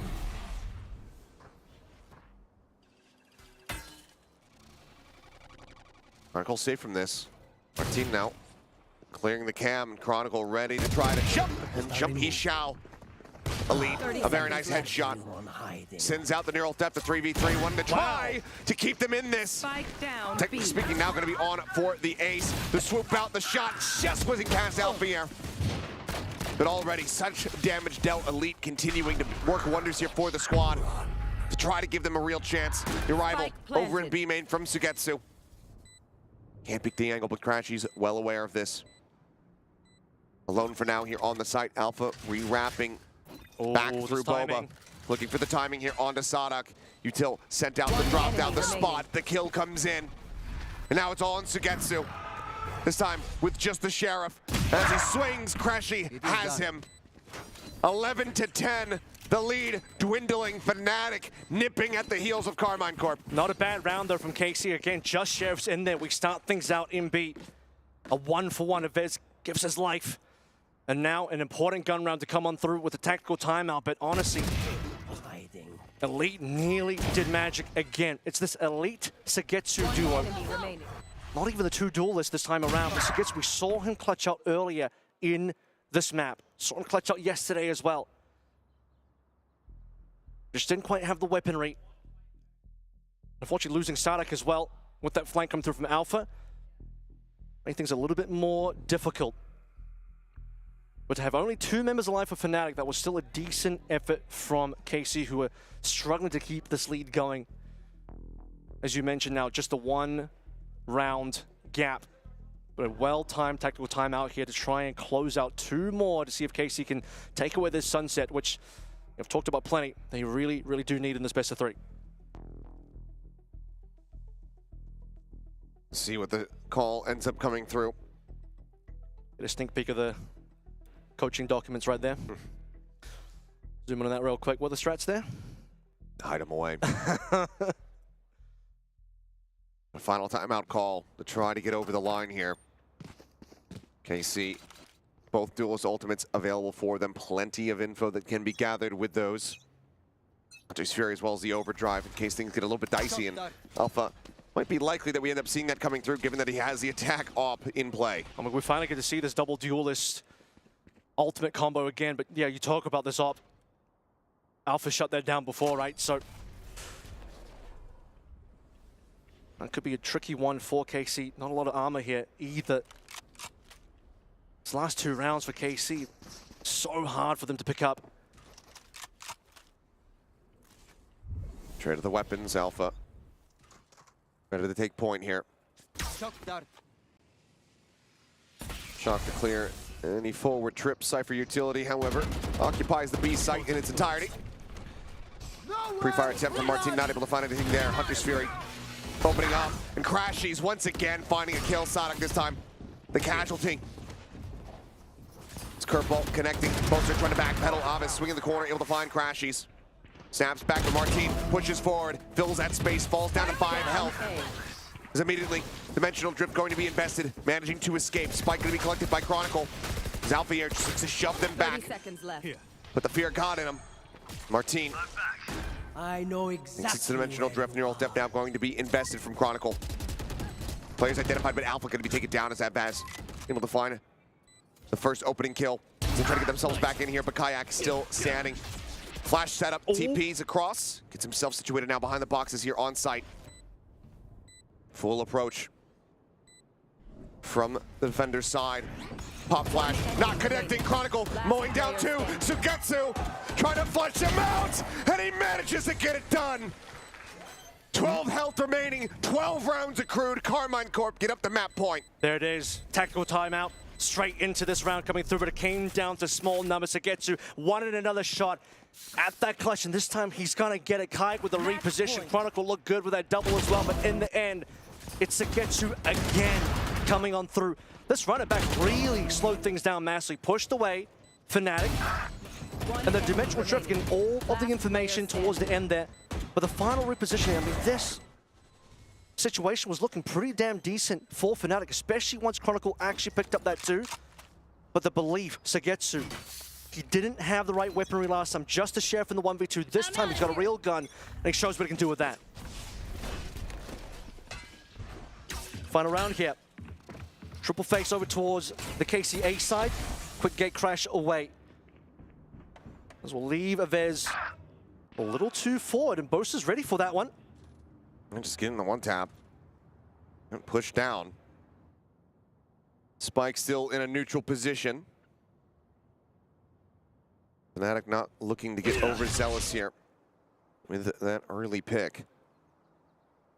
Still plenty of threats available here on the side of KC. Fnatic know that they need to get these next 2 rounds, and they need to make it happen cleanly. And now they have to re-drone this A side as well. Not good when you lose your top fragger this early in the round. In previous rounds, KC have been able to get one back, so Getsu not going to be fooled. Yep, not going to be falling for that one. Sees the gate crash going past. Could also just be a quick turn. It's going to be a fake out, and Kayak reads it gorgeously. Just gets a displace. Chronicle now lurking forward, up at Boba, intercepting Martina lead, trying to hold his own. It's going to be good for a second kill. Swiftly gets swept aside. Sonic now the last one alive. A 1v3. The door now shut. Spotted by the cam, and Chronicle in position. Sadok reading it, but can he outgun him? He cannot. 11 to 12, Fnatic needing one more and doing so much damage to the economy of Carmine Corp. Yeah, I mean, Carmine just can't string together these rounds. It started to look good. We looked at number 22, came down to a clutch. Yes, this should do. And they're so desperately wanting to just close this one without going to the OT. Avez loses his life so fast. The Boaster over towards A. And then you just have Sagetsu unsure which direction to look, losing out to the fake gate crash. Doesn't turn around in time. So well read by Fnatic, by the way, to read that there was going to be a player inside a smoke to get themselves a freebie. And we know Elite can respond. He's responded multiple times in this map to try and even up the numbers a little bit more. But just had too much work to do at the end of the day. And Sadak, 1 versus 3. Chronicle shut that down before it even began. Pressure now mounting. Talked about the importance of this map here ad nauseum for Carmine Corp. Just given the remainder of the draft, that ascent, that icebox, and how scary Fnatic have been on those maps. Can they close it out? Can they avoid the overtime? Have to find out, as well as what kind of weaponry they're going to have as they look to close this. Should be able to scrape together a decent bit of rifles, but it's not likely to be any kind of full purchase. Take a gander. Yeah, it's just the one. Here. So very much dire straits. And not even really ultimates here either. They just have so much lacking in utility. And guess what? Double Outlaws. Fnatic know this one. They're so ready just to tear apart KC.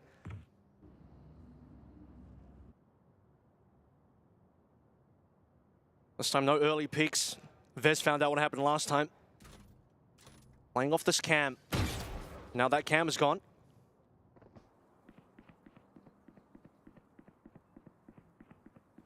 Just playing it nice and slow. Fnatic not wanting to give the Thrifty over. Have the map end in that sort of fashion. They've done incredibly well to get it to this point, to be in this position where they still have a chance. So there's the gate crash forced out. There's a drone we'll see. Might have just caught a shoulder there of Martin and elbow. Over mid though. Ooh, that's a shoulder. Certainly spotted him now. Havez noted, forced to back away. Slow cluster together here around mid and B. Seems like Fnatic going to be favoring this side of the map as the dimensional drift from Kayak. Will explore forward, trying to scout things out. No one to mark it. That's the info that you need. Now Fnatic can come through from the flank. Exits into the open. Gets hit by the trip, sees this util flying, has the reveal, but can't swing forward enough to try to find this one. Now the time ticking away. Needing to get the spike planted as there's 10 seconds remaining. A bit of damage going to be dealt there off the back of the shock. Spike planted. Ultimately, not too much. Sugetsu The one player on Carmine Corp with the rifle looking to try to put this to good use. The scout forward, just the fake out there through the smoke. Alpha clears that. The smokes fly. Fast lane, obfuscating. The lineup coming in. Kayak ready to pull it. Flushed out, but it's still going to be Fnatic. With 3 players left standing, Elite. He's been living up to that name in the map so far. Finds the first. Crashies at 40 HP. Hiding. Time working against them. The peek to the corner, and Boaster holds his zone. 12-12, we're going to OT. Yeah, he gets his man. Crashy's nearby, though. If Boaster doesn't get it, Crashy's, I'm sure, would. Elite's done well so far, but that situation a little bit difficult. One on each side. Over on B main. You respect the flood from KC. It got a little sweaty in the middle of B there. Chronicle a little bit further off. Looking for a player, walking down from Boba into market. Eventually swings it with the rest of the team. But Elite's shot into him was so damn sharp. You were really believing for a second that maybe for KC, Elite could do this one.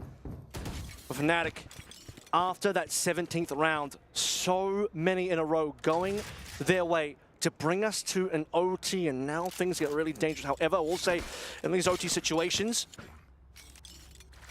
it'd still be a good opportunity for Vez to find some decent momentum, get these ults online. Everyone's 3 away, but trusting the mechanics there a little bit. Salt, top fragger, I believe.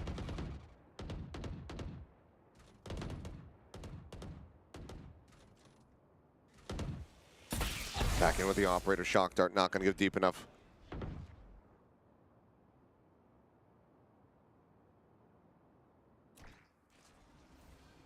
Drone forward. Get the spot here.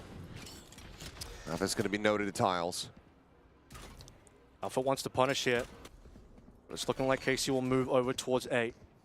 Getting ready as Kayak. He's already got the gate crash prepped, ready to go. So 2 Yoros, they end up facing each other. Also, we've seen Alpha take down, it was Aves in mid in the previous round. He was open from that side of the map. Now he'll move over towards mid.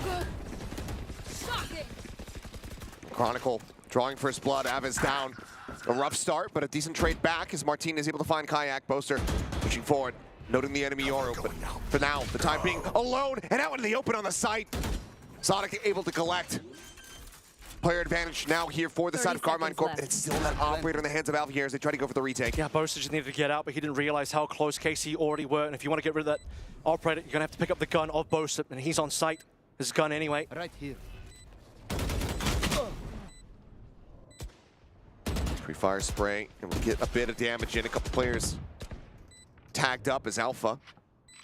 Swooping forward, approaching, but shot rings out. Position now given over, but Sugetsu's still into the open. Gonna get caught. There's the reveal. There's the shorty. Alpha able to find one. Crashing, gets the other. And Alpha goes crazy. Another 3K with the op. Turkish Wolf delivers for Fnatic. Brilliant round at the end there. Some shots fired across, and I'm not talking just in game. Alpha letting the opposition know across the stage there. And Elite just swings in too slow. He had the opportunity to get the trade. Alpha reveals positioning. And Elite just needed to get that kill to Alpha to slow things down and maybe even win the round, but just couldn't find it in time as Alpha slides on in, cleans it up. Fnatic find themselves on map point. Just an absolute beast. And almost certainly this has to be the timeout call. One more granted over in the OT. Carmine Corp needing to win out this next one, get that reset, and look for potentially that 15-13. But given the back and forth nature of these teams, who knows how many rounds we get. That was, what, a 3v4 retake with an op, and you're thinking, man, Alpha's got to have to do this with an op. Finds the first shot, switches shorty, slides in. I mean, you just couldn't have asked for more. Limited util on board as well. All he had was the run and slide, and that was all he needed. Neon Op just hits a little bit different on Sunset. It seems it's been gone. It's been out of the pool for quite some time, and frankly, I'm actually pretty happy to have it back, just given some of the performances we've had. I mean, Texture at Toronto doing some crazy stuff with the Op as well. Look at this again. Maybe just Alpha. Neon doing something a little bit crazy. I mean, the reveal of the Static timing was insane as well. And then by the time that Elite shows up, Alpha has the opportunity to turn around and get that as well. Look at the pop-off here. He knows it. Yeah, he's letting KC know.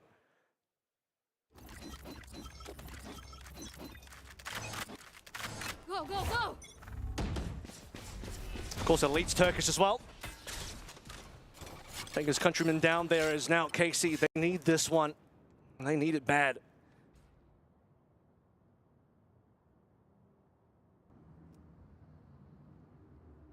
needed, but can they find it?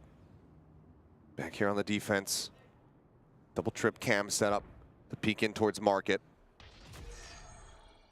Chronicle, the only one really inching into that direction here for the moment. There we go. This is where my team wants to see if he can walk down a little bit, get Crash ready to go. A runner towards A. This could be an important one.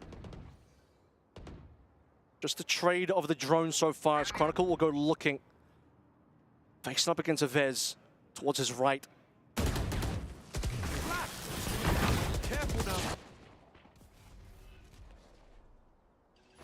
That's going to draw rotators over. It'll make market open. So Getsu knows that Paranoia prep. In fact, he's just going to blow the Paranoia right now. Fnatic are still going to make their way over towards mid. Which way they're going to go here? Straight through a Vez, it looks like.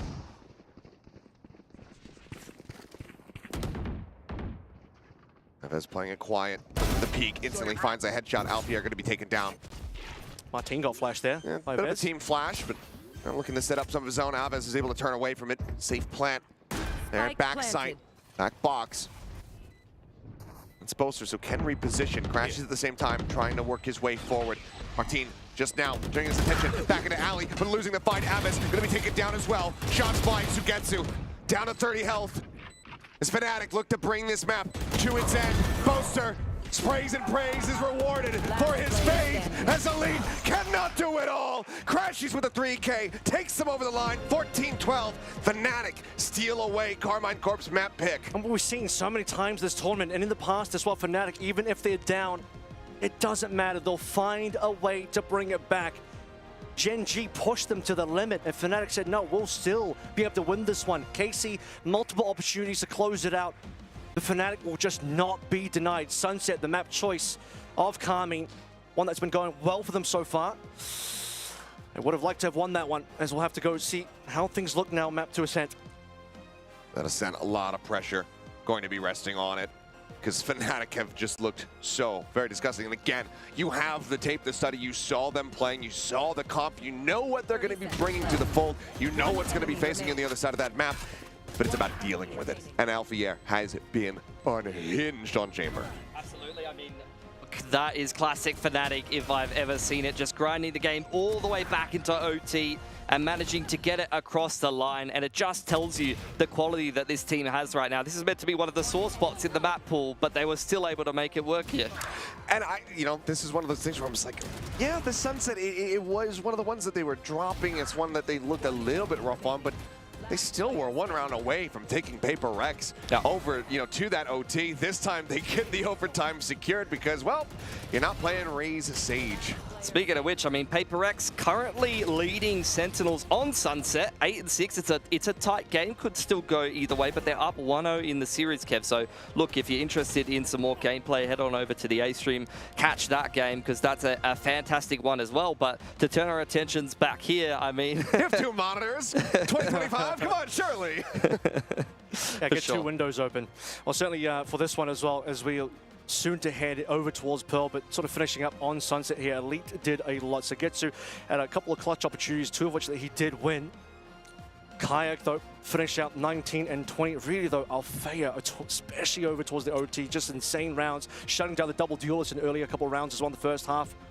I mean, pretty much every time Alfea got that op in hand, it was just, the hand of God. He was looking so damn clean.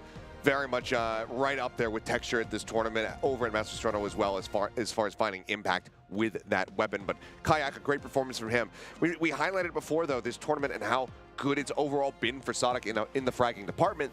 This time, not hitting nearly as much. 7-19 going to be a little bit of a rough go for him. I mean, it's a duality of Sadak. The day one, he drops 300 ACS on Sova. Now today, unfortunately, not the case, not really present in that game. But look, Aves and Elite were fantastic for Carmine Core. Those two were definitely the standout. Yeah, so Getsu as well. I mean, you still had some really good fragging potential coming through from KC. We still got to see some of the best of KC here. The fact that they were leading on this map had some opportunities to close it on out, but just Fnatic their resilience is so powerful here. Even when they're down, they're going to drag it into the OT. And that's where KC do not want to see themselves in, because they wanted to see that 13 nice and early, but just couldn't find those rounds late into the map. Yeah, look, maybe a little bit of a trick missed there by KC if they wanted to try to cause an upset here, but they will have a chance to try to rekindle themselves and bring it into Fnatic's map pick of Ascent. That will be coming up right after this short break.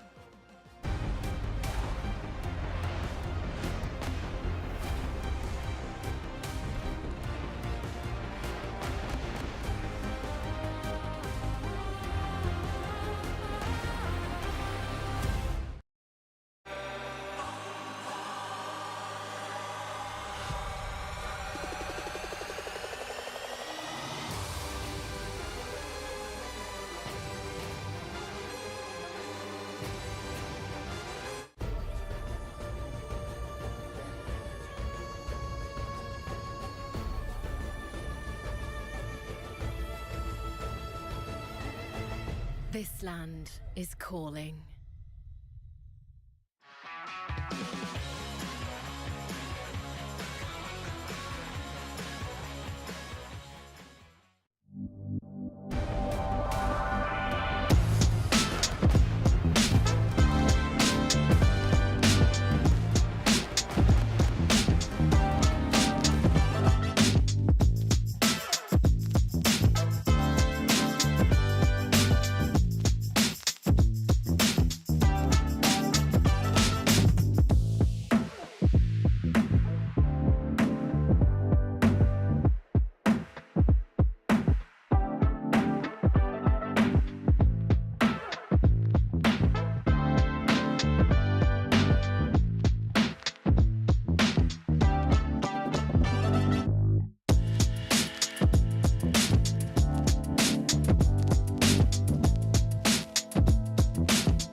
Fnatic refused to let the sun set on their hopes here of progressing in the tournament here at the Esports World Cup Valorant. They have stolen away Karmine Corp's map pick, and now they have a chance to ascend into the semi-finals. And we've brought Jen on in here mid-series to come and see how this will all pan out. You told me you were the biggest Karmine Corp fan right before this event. Number one Karmine Corp fan. You know, you said the NA team's not so hot, but EMEA your favorite. They are. Look, you know. They are. You know, I gotta get the French, like Carmine. And we got the K-Core fans, we got Fnatic fans. I had to blend into the crowd a little too much with my hype, but I just got here to the green room when it was 11-6 for K-Corp, and I was like, what did I miss? That was moments before disaster, unfortunately. It wasn't my fault. It wasn't my fault. I don't know. I think it might be a bad luck charm for Karmine Corp coming into this game. But look, Kev, you were the one to cover all of the action in that first map, and you saw firsthand just how that comeback played out. I mean, you started to get into the swing of things. Althea started to heat up a little bit, but actually, you know, looking across the stats a bit more, it was pretty evened out. Kike had some decent first bloods as well. Yeah. 6 first kills, not bad. We just had a lot of shutdown of, particularly, we saw, you know, the double duelist falling over for the side of Karmine Corp a couple times to Alpha, but he started to swing things over into the OT. There were also, even before we hit the OT, several rounds, no weaponry, super low on equipment. So I get you having to go into the clutch, of which he won 2 of, by the way, Elite, even winning one of those himself. However, you know, you have clutch situations where it's all sheriffs. So gets you in another 1v2, just doesn't quite have the weaponry to do it. You enter into some of the final rounds. Avez, best he can do is a stinger. Yeah. And just so many rounds in a row in control for Fnatic, depleting the resources of Karmine when they're just so desperate to string together even a couple of rounds. Look, I honestly thought if I was in the coaching booth for Karmine Corp, I'm up 11-6 on defense side of Sunset and I'm playing Yoru Phoenix comp. Like, surely you could just string enough, like, retake rounds together. Like, you do strong side, weak side, and then we're mixing in, like, dimensional drift, run it back, retakes. That's going to be very hard for Fnatic to hold, but Fnatic was all over it. They just played a slower, patient style. They let the game come to them, and they were very good at punishing some of those plays that Karmine Corp were trying to use. At least just coming into this series, I don't think we expected a scoreline even like this. Like, my jaw was dropped into the green room just seeing how hot of a start K-Corp were at. And I think there was something already in the water when it was like, okay, they beat G2. That was awesome. It was a different G2. Then they go and upset BLG in that lower bracket. They qualify to get here, and I'm sure you guys covered how amazing that story is, from being at the bottom of EMEA to now upsetting a lot of top teams, including even Team Liquid in the EWC qualifier, to pushing Fnatic to their absolute edge. This is maybe we were wrong. Maybe this is the match of the day. I mean, this is the map, though, for KC. I think, as we said it on the desk prior, this is an important one for them to be able to win. It's their map choice. Because Pearl's banned away from Fnatic, it allows KC to pick one of their more favored maps where they get to play this double duelist look between the Yoru and Avez on towards the Phoenix, which, to be fair, mechanically, he stood out. He was able to put the firepower down, getting multiple runner backs. For sure. Only some of them really finding value, though. Those are shut down multiple times, and unfortunately, you know, has to kind of mention a little bit, it's a slower day for Sadak so far compared to what we saw yesterday. Oh, totally agree, but that is the duality of Sadak on your team. Sometimes he can have these really big games, but most of the time, you know, he can have weaker fragging performances. He's more so known for just being the IGL mastermind that you'll need in your team. He is an international event-winning IGL, and that's what he's brought in. And look, the structure was good enough, the game plan was good enough for Karmine Corp to have won that game, but unfortunately, they just let it slip through their fingers, and now on Ascent, I mean, look, this is a map that they get their reps in over in EMEA. They're playing a lot of closer games. They played Foot many, many times on it. They played BBL a little bit, which do play the same comp as Fnatic currently. I'm not sure if that was the case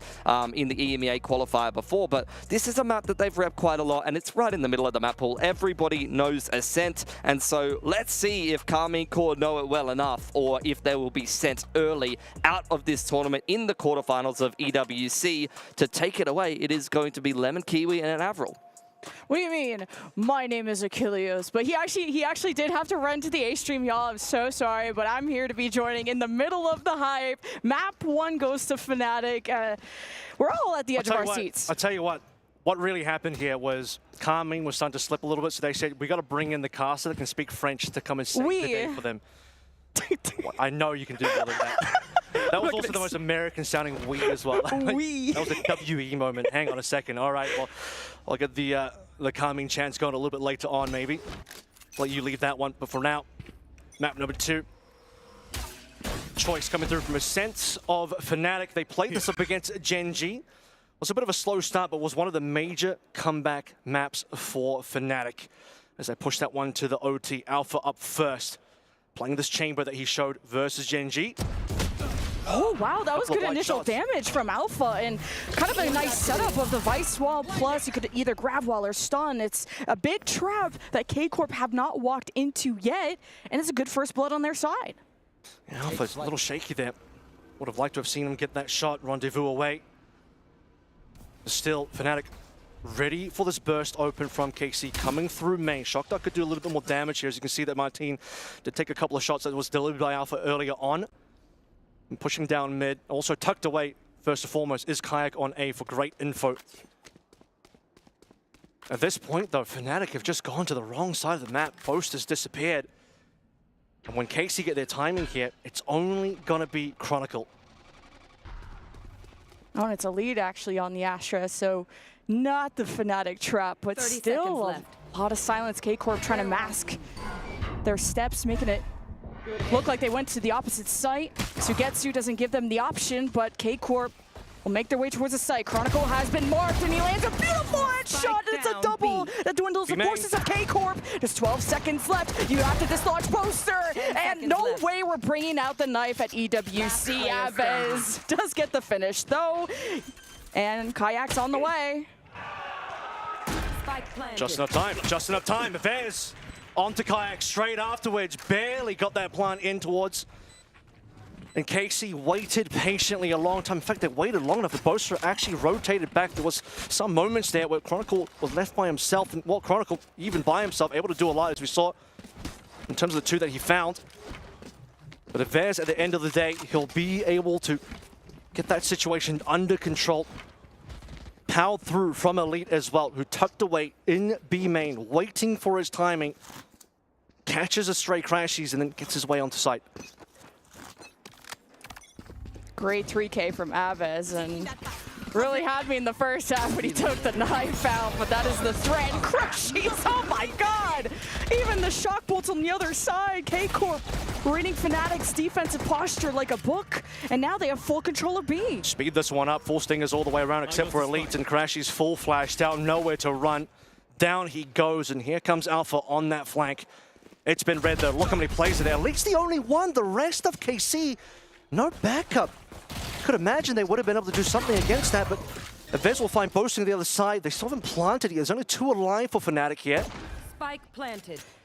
The work of these initiators on the K-Corp side has been absolutely beautiful, from Sadak opening up the B lane with the shock bolts to even some info from Aves, both in the pistol, to of course marking Boaster there at the end. So K-Corp are firing on all cylinders. I like that they just didn't let map 1 get to them too much. See if they're playing for the exits here as well. Alpha at this range could be good for it. Here. Up against the Stingers. Which means at this point, if you're KC, you're going to have to exit out towards the back of Defender's spawn. Or I guess just smoke out, that'll be good too. And that'll prevent anyone dying unnecessarily here. Clean little anti-eco coming through from KC. Starting by just running Crashies down. And despite all the Alpha's efforts trying to work his way through short, he'll find himself the 1, and that's all he'll get. They bring 4 Stingers into the next, and the B hits. You kind of swapped into 2 different play styles. A K-Corp side that planned it until the very last second, to an anti-eco that stormed the trenches and caught Fnatic completely off guard. So is it going to be a B hit once again? It's been successful on both times. I mean, this comp coming through from KC, it's a lot of smokes and a lot of info. You have a lot of scan abilities where drop the smokes in there, potentially get the opportunity to fire through the smokes. I mean, that was one of those situations that we saw right there. Bursting out through those smokes could be Martin on that Yoru. So a bit of a unique comp, given there's not going to be a sentinel. I will be a little bit worried on the defensive side, but for now, looking good on the offense. Okay, Kayak, good mark too, and you see Crashy's already adapting his positioning, not being right next to the door where the Sova darts could come his way. So more towards this market side, and he holds down mid 2 and 3. There's nothing to stop him, and K-Corp will not be able to convert this bonus. Yeah, gets the scan a couple times over towards B main, then holds it down in market. Of course, Stingers into the Phantom there. Crashy survives on 5 HP. With Kayak being the only one down, it's near flawless coming on through. Good bounce back from Fnatic. Obviously, KC needed to do something very special here in terms of being able to rush in on Stingers to be able to surprise Fnatic again, but that wasn't going to happen through B main. A good awareness from Crashies. Okay, it was a little too quiet at B main. Let's check out mid and kind of to balance that role. Fnatic have had good reads so far, but you got a dimensional drift already for Martin. Yep, in 3 rounds. So that would be one to look out for. In particular as well, a lot of smokes to play into. You're going to have a situation where Martin can end his dimensional drift inside of a friendly smoke, flash out of it, make some plays. Who's next? And here we go, straight away. Not wasting your time, straight in mid. Dimensional drift will be able to fall back if needed, droning up through B main, getting all the way at the back to access that back room. Now very sure, 3 on the B site, and Aves just pick one on Catwalk, so it opens up the options of K-Corp, and while Crashies is smoked off, K-Corp have options. That's a huge kill on short, because now as they work their way across mid, in towards B, okay, Chronicles is going to slow it down. Spike confirmed as well. Chronicles actually slowed it down enough that this is no longer really that good.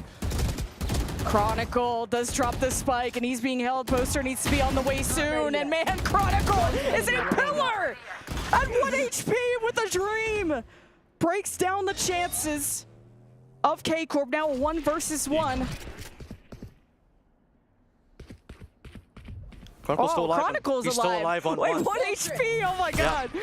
There he is. 1 versus 1 HP is what you're saying there. Yeah, right. As Fnatic keep this one alive just off the back of Chronicle. I was going to say as well, you have Martin in the back of sight, just waiting for the rest of KC to link up with him. But Kron stands strong over on B main, and now how do you collect this spike? It's really going to be quite difficult. Has to be a flash through minimum. Flash is already trying to get an angle through the window out first. It makes contact, almost good isolation, but Kayak with the late swing evens things up for Fnatic.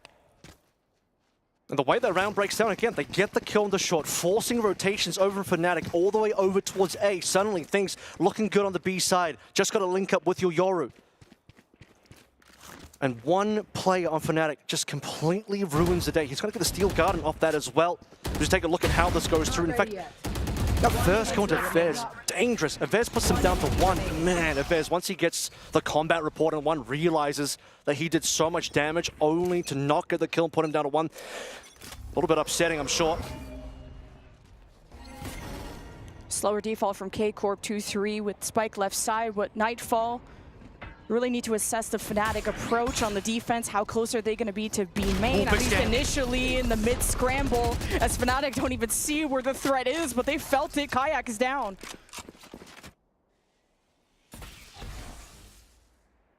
Fnatic still want to play over towards mid though.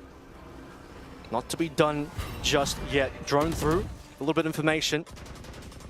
As a reminder, a couple low HP members of Vez and Saigetsu took some licks through that trade. And a beautiful shot onto Alpha. No opportunity to rendezvous out. Maybe just wanted to play the corner and see if KC would walk through that market side like they did in the past. So K-Corp managing to do quite well this round, 5v3 with the weaponry they have, but their positioning at B has been revealed, and Fnatic are going to start to posture towards mid, I would think. They're going to keep an eye on A still. They got good numbers. This is KC's opportunity, but they're going into Chronicle again. Chronicle Steel Guard is not going to do a lot here, but the Nightfall does catch Chronicle. And you still have the Steel Garden, and Chronicle thinks he can pull off another multi-kill, but K-Corp, they lock in, and they lock down the site as well. Thought Chronicle would have had a chance to back away, maybe use the ult, and the rotations didn't come fast enough, 12 seconds. It wouldn't have done anything because there's too many pistols on the side of KC anyway, so you're not really removing any guns. Just trusting in his aim to try and slow it down as he did in a previous round, and now Boaster and Crashies. Hunter's Fury could be good to at least clear some angles. There's so much to clear through here. Good news is there's plenty of HP. There's still only 2 pistols on the side of Karmine Corp. This is going to be a back out. Yeah, Fnatic not thinking their chances are good. A sort of thrifty comeback from KC on this round 5. Quite impressive to just be able to slow down the round and really figure out the Sentinel setup, as Boaster is going to force some repurchases, or at least do some damage, and K-Corp will get back into the lead. It's been a lot of B hits, so surely Fnatic just start stacking more and more on the left side. Would have been dragged across the map a couple times. They wanted to play through mid, and that's where things got a little bit dicey for them. Just didn't quite have the numbers this time around. Unfortunate situation for Alpha. Wait till he gets the op a little bit later on, or maybe a tour. I mean, it starts out with this scan, taking down Kayak, and then onto Alpha later on. Chronicle can only do so much to hold on. Boaster even giving up his life towards the end there. A little bit strange that he would consider going for this one with Crashy's back on out, although I'll take a look at where his ultimate is. Maybe he was just thinking about farming something up or doing a little bit more damage on the plays that had rifles online. Here we go into the round 6. You want to see a little bit more of a stack up over towards the B side. Well, it is Kayak on the line. Crashy's already sensing danger in mid and gets an initial sense on Aves, gets him to half, and we'll just continue to patrol that side because he trusts Chronicle to keep B on lock, and now the Steel Garden could really hurt. But you could always just rely on what picks, what isolations you can get off the Vice Wall first. I think we're finally going to go over towards the A side for KC. They're taking some time to do that. My team barely gets out alive. He is out alive, and that's the important thing here. Bosa playing inside smoke. He is smoked out. Stinger in hand. And have to back away. And here's the charge from KC, but there is the duelist at the front, and what? How were two backs being turned, Kayak? Fnatic are fearless with these peaks. Now the op rings true. As Fnatic take back control of this round, but there's still one left, and it's Martin who has to get the spike back. Knowing Tree is in position through glass, he can't do enough, and we're tied once again. It's another big round coming through from Alpha after what we saw on Sunset. Obviously a little bit slow early on so far in Ascent. But once the operator is in his hand, like Achilleo said, this man is dangerous. You know these rounds are going to get a little bit sweaty. For KC, trying their best to get a couple rounds in a row, but these last 4 have been 3 going the way for Fnatic, and the money situation just hasn't looked pretty. So we're going to see tactical pause come through. Double ults online, of course, for the side of Carmine Corp. And for Fnatic, plenty more to play through. 1 away from Tor, not that Alpha needs it. But the operator in hand now has to be respected. Mid's going to have to be respected a lot. There's a lot of smoke, so that's the good news for KC. Given that they're playing double controller, you want to control some of these angles that Alpha can take. Those are the 2 agents you want to do to be able to do that. It's a bit of a mix-up from the K-Corp side getting into that tree area and just being shot back like that, just kind of mid-setup. You got to expect the unexpected when you go against Fnatic. They are fearless when they just come out of nowhere, they peek you. They are not really laying back and letting this attack really blossom. So we do have a technical pause. I think we also did have a tac pause as well. I do believe this was a Carmine Corp tac pause that's now developed into a technical pause as well. So we'll just overlay those, no issues. But yeah, Kayak swinging through on door. Close by was, of course, Boaster as well and Stinger. And then Alpha just holding down the rest of the site, ready to take down any members coming through from main. And then finishing off short.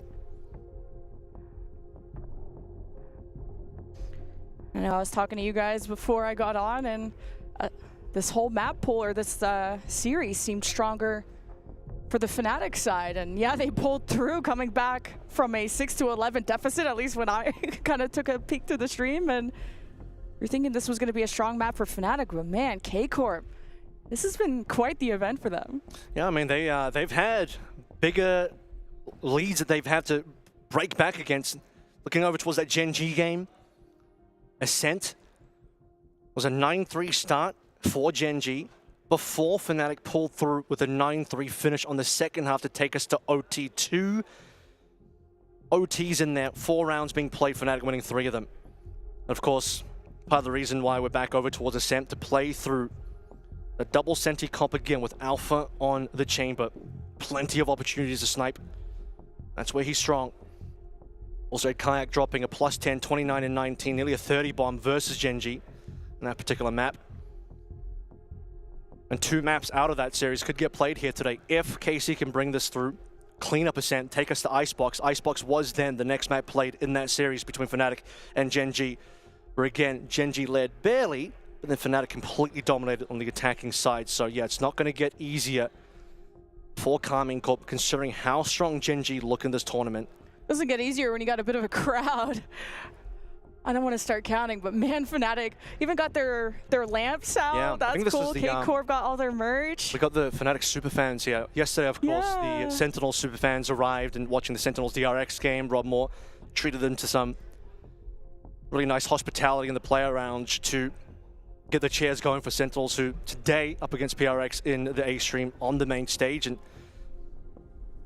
here for Fnatic, a win against KC puts them on that main stage tomorrow, where the Fnatic superfans will be loud and proud on our giant 5v5 stage. And after winning that sunset, things are looking up.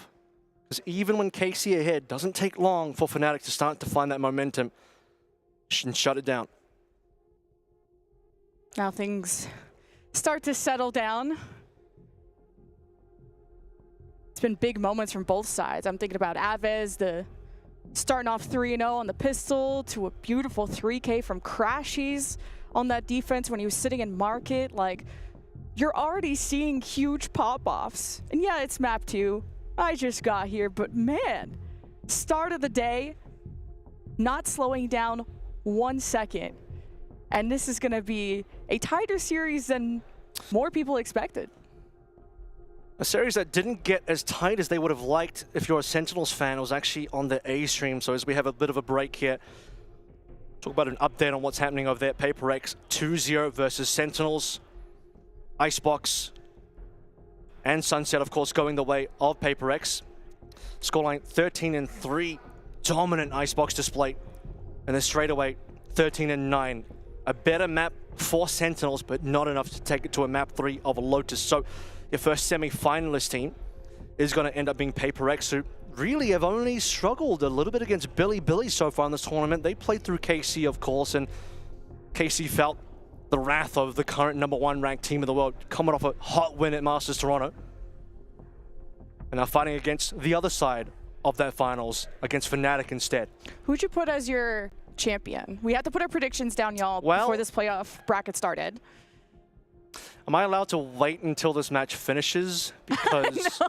I don't want the French fans to come after me. They're right behind you. Tell them to, yeah, I'll be quiet then. Okay, what was it? What was it? What'd you put? You want me to go first? Sorry, I don't know if anyone called that. Okay, yeah, okay, I got you. Sorry. Wink. I'm sorry, yeah. Okay, oh yeah. Okay, yeah. Well, I didn't pick any of these teams. So I picked Titan Esports, clearly. Oh, right, well. Are they playing next? Yeah, okay, that's good. When does Titan play? Usually it was, what is it, when does TSM play? Isn't that the proper meme? When does TSM, okay, maybe it's other esports. Stop, they're already dead, please. It's been 5 years, it's been 5 years. Let Wardell sleep, let my man rest, please. It's been too long. Chat sanity, check me right now. I put NRG as my winner. I'm new here. I could pull the noob card though, because I thought you may have picked the right NA team, because Sentinels is gone now. Yeah, I'm either a genius or I pull the noob card, so I'm good either way. I mean, because it's NRG, Gen G, BBL, Heretics. I was kind of thinking that side of the bracket would be better. What do you think? You could have just had the most basic, I think the most safe prediction.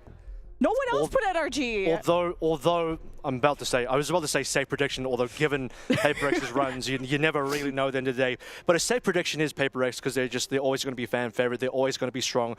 They're heavily likely to make it deep into tournaments, maybe make it to a final again. Obviously, they've struggled to win and close out those finals before, but given how Masters Toronto went, hey, they've won something now. They have that capability. They've broken that curse. We talk about breaking curses at this event. Well, PaperX came into this one with a curse broken, and they're looking stronger. They didn't even scrim for this event. They, won Masters, took a break, came in here, little shaky on day one versus Billy. That might as well have been their scrim. That was their warm-up. Nothing against Billy. They did play well in that BO1.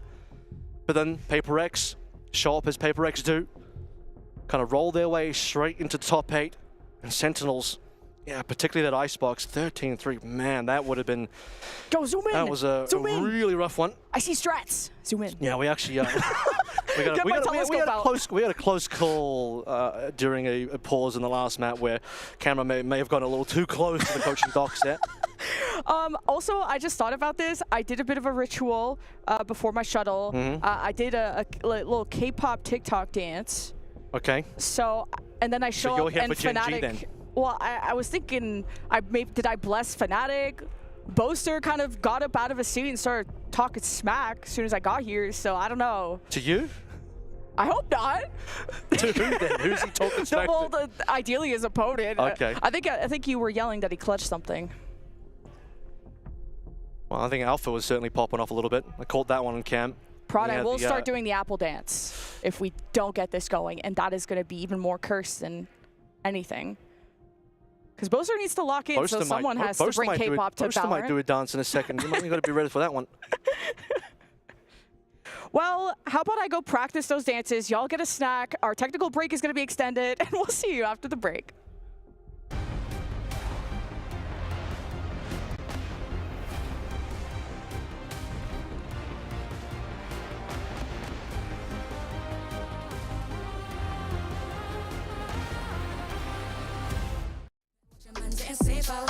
See some play game like snakes and ladder. My ex-piss got my new ones better. Playground, better watch your man getting safe out. See some play game like snakes and ladder. My ex-piss got my new ones better.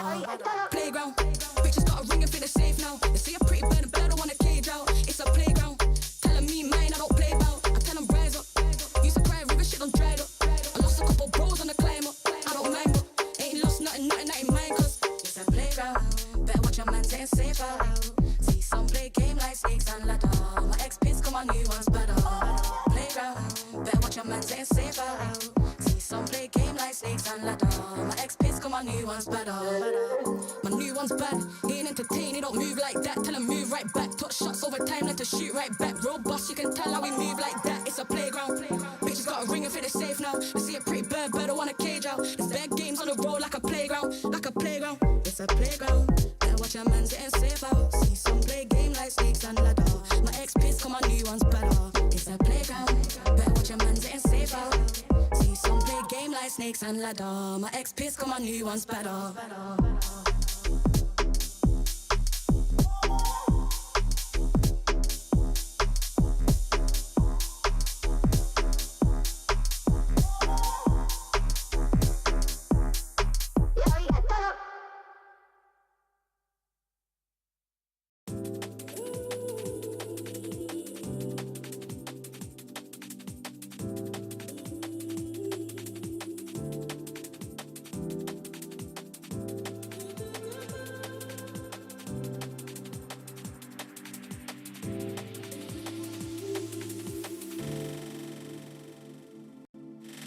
Water, water, running as fast as you can.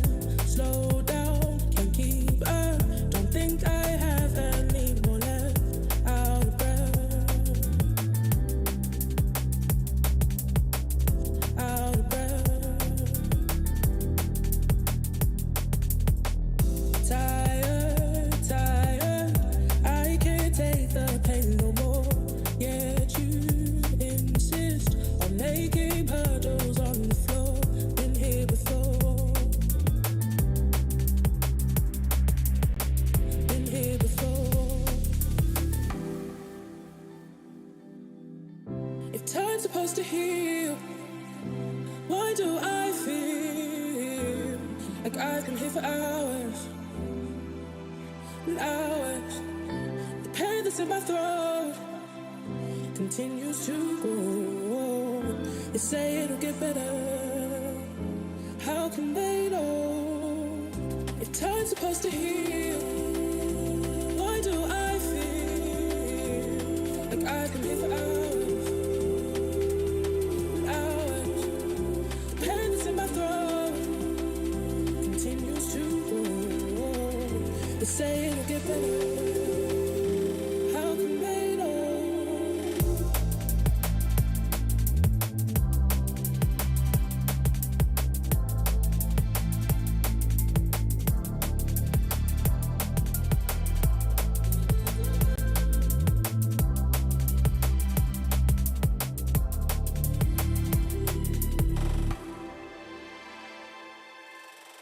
Mercy, mercy, none from my head down to my toes. Immobilized, as if my brain completely froze. Colder I go,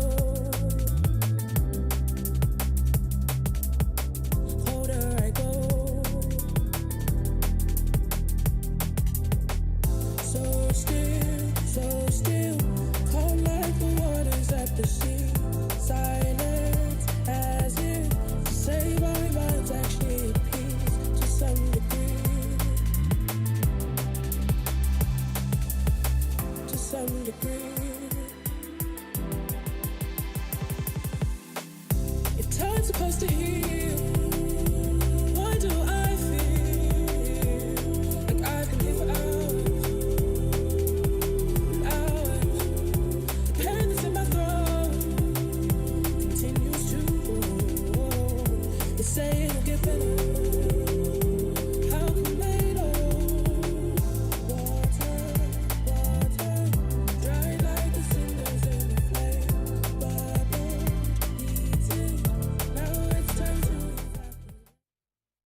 We are so back with a tied game between Fnatic and K-Corp, and the issue's resolved.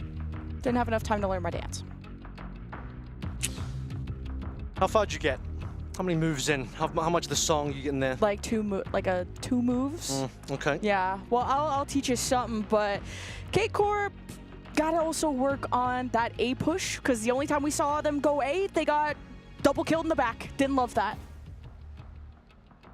It's been a bit of B half so far for Karmine Corps. Of course, fans have arrived. Starting to see some K-Corp fans on their side of the stage. A lot of Fnatic fans, obviously, given their recent success all throughout what little space we do have, but good to have them out here to support.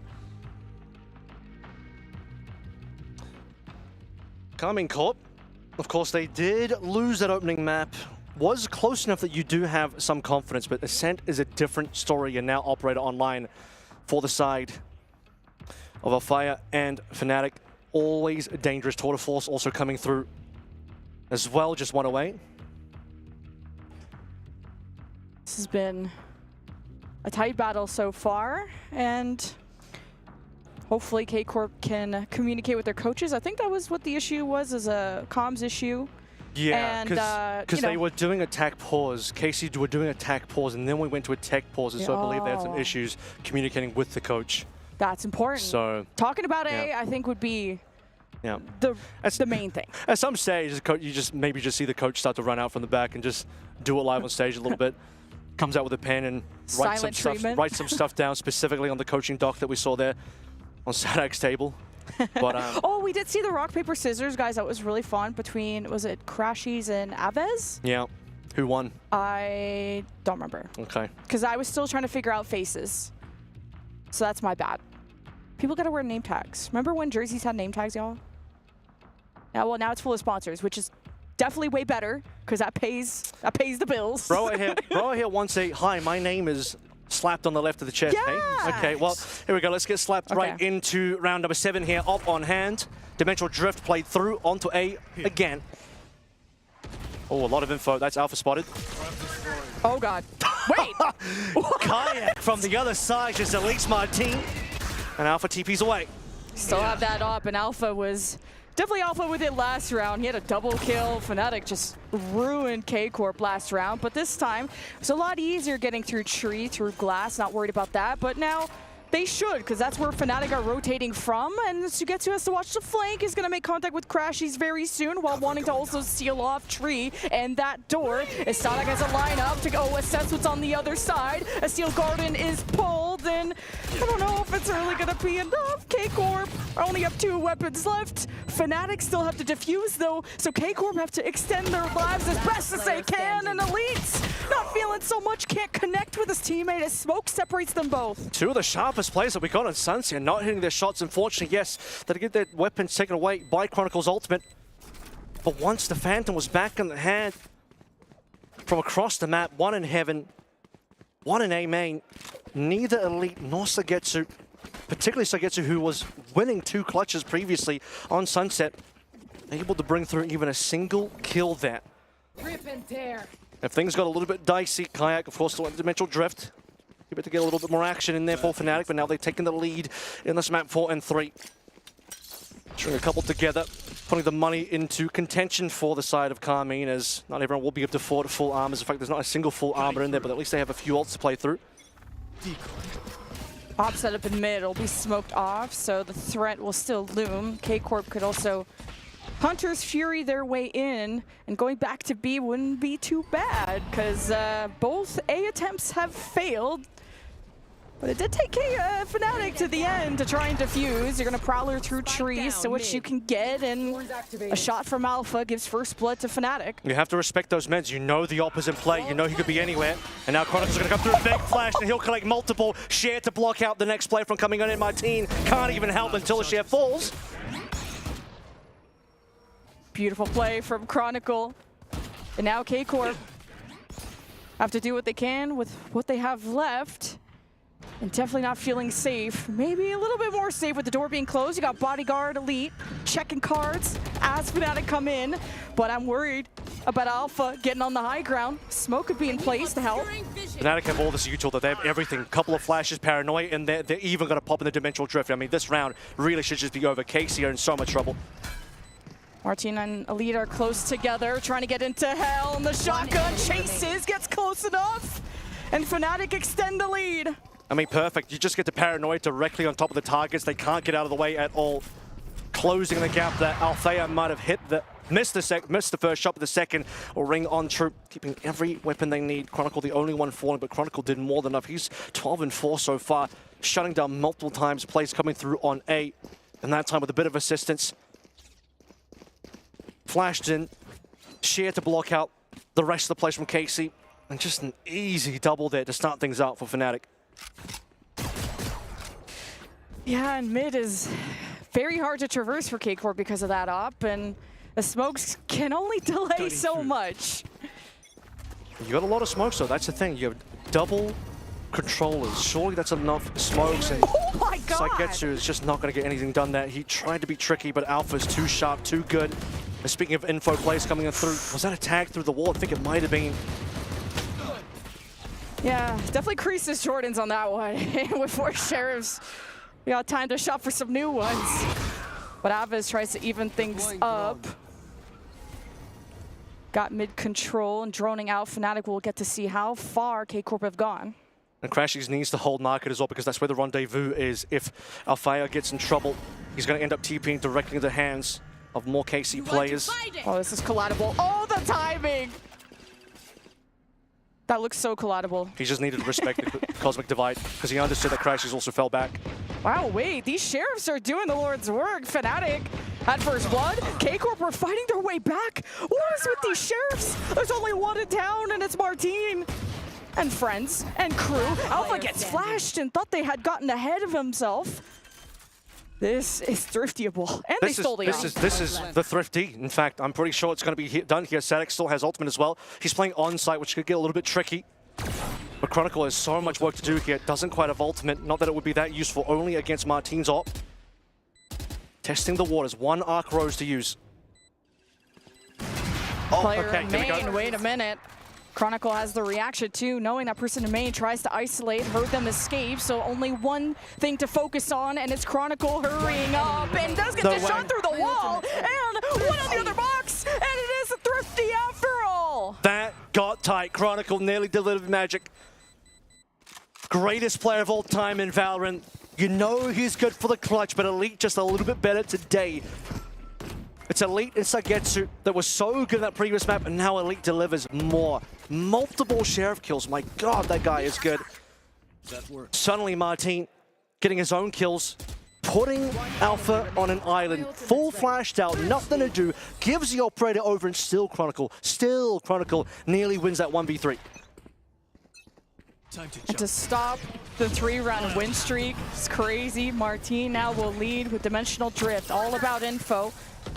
See how aggressive he wants to be. Decloak in hell, maybe jump up in heaven. Sova around the corner. Crashies ready to assess. He's got recon too. He can play safe while his smoker, Boaster, his captain, is smoked off over at window. And it's K-Corp trading blow for blow and spike down. Really well played there by Kayak. Good patience shown. Might even get a timing, and does. Sadak, really unfortunate. Didn't think that the swing was going to come through. Indeed it does. Door blocking the way. Steel Garden from Chronicle. K-Corp trying to hold the bunker down. They have no space to work with besides trying to cheese at the corner, which Aviz gets away with. Now 1 versus 3. The element of surprise, but the spike's on the other side. Now have to check so much. Great coordination from Fnatic in the end, and they'll keep their lead by 2. Yeah, Kayak did well there. Eventually working off the fact that Althea dies to be able to get the trade. Sadak gone, and then once the Steel Garden comes on through, the players that wouldn't have been able to dodge the Steel Garden was Sadak over towards A main. Because he's out of the picture, everyone else is going to get caught. And Chronicle this time, 2 Steel Gardens so far within the first 10 rounds. Really comes through from the fact that, I mean, you can just look at his score and you know what he's up to these days. Able to deal so much damage. Nearly got that 1v3 towards the end there. But just getting enough kills that he's just popping through these ultimates and finally finding massive value as we're nearly finished on this half. Another sheriff round, but hey, last time this happened, K-Corp really popped off with it. It was a thrifty. Now the Prowler will force Boaster back, who will hold through window, unsmoked and unperturbed for now. As K-Corp hold their ground. Trademark will slow things down slightly, Paranoia as well. Saigetsu's going to fall off slightly here. Watch for Martins still hanging out around A. Obviously, he can gate crash backwards. That expires now. He might even just tuck his way into Wine. Spike is heavily uncommitted at this stage, so they still have to pick that one up and decide where they want to go. Yeah, Fnatic don't want to play close to any of this fade utils, so they don't have to reveal their position unnecessarily.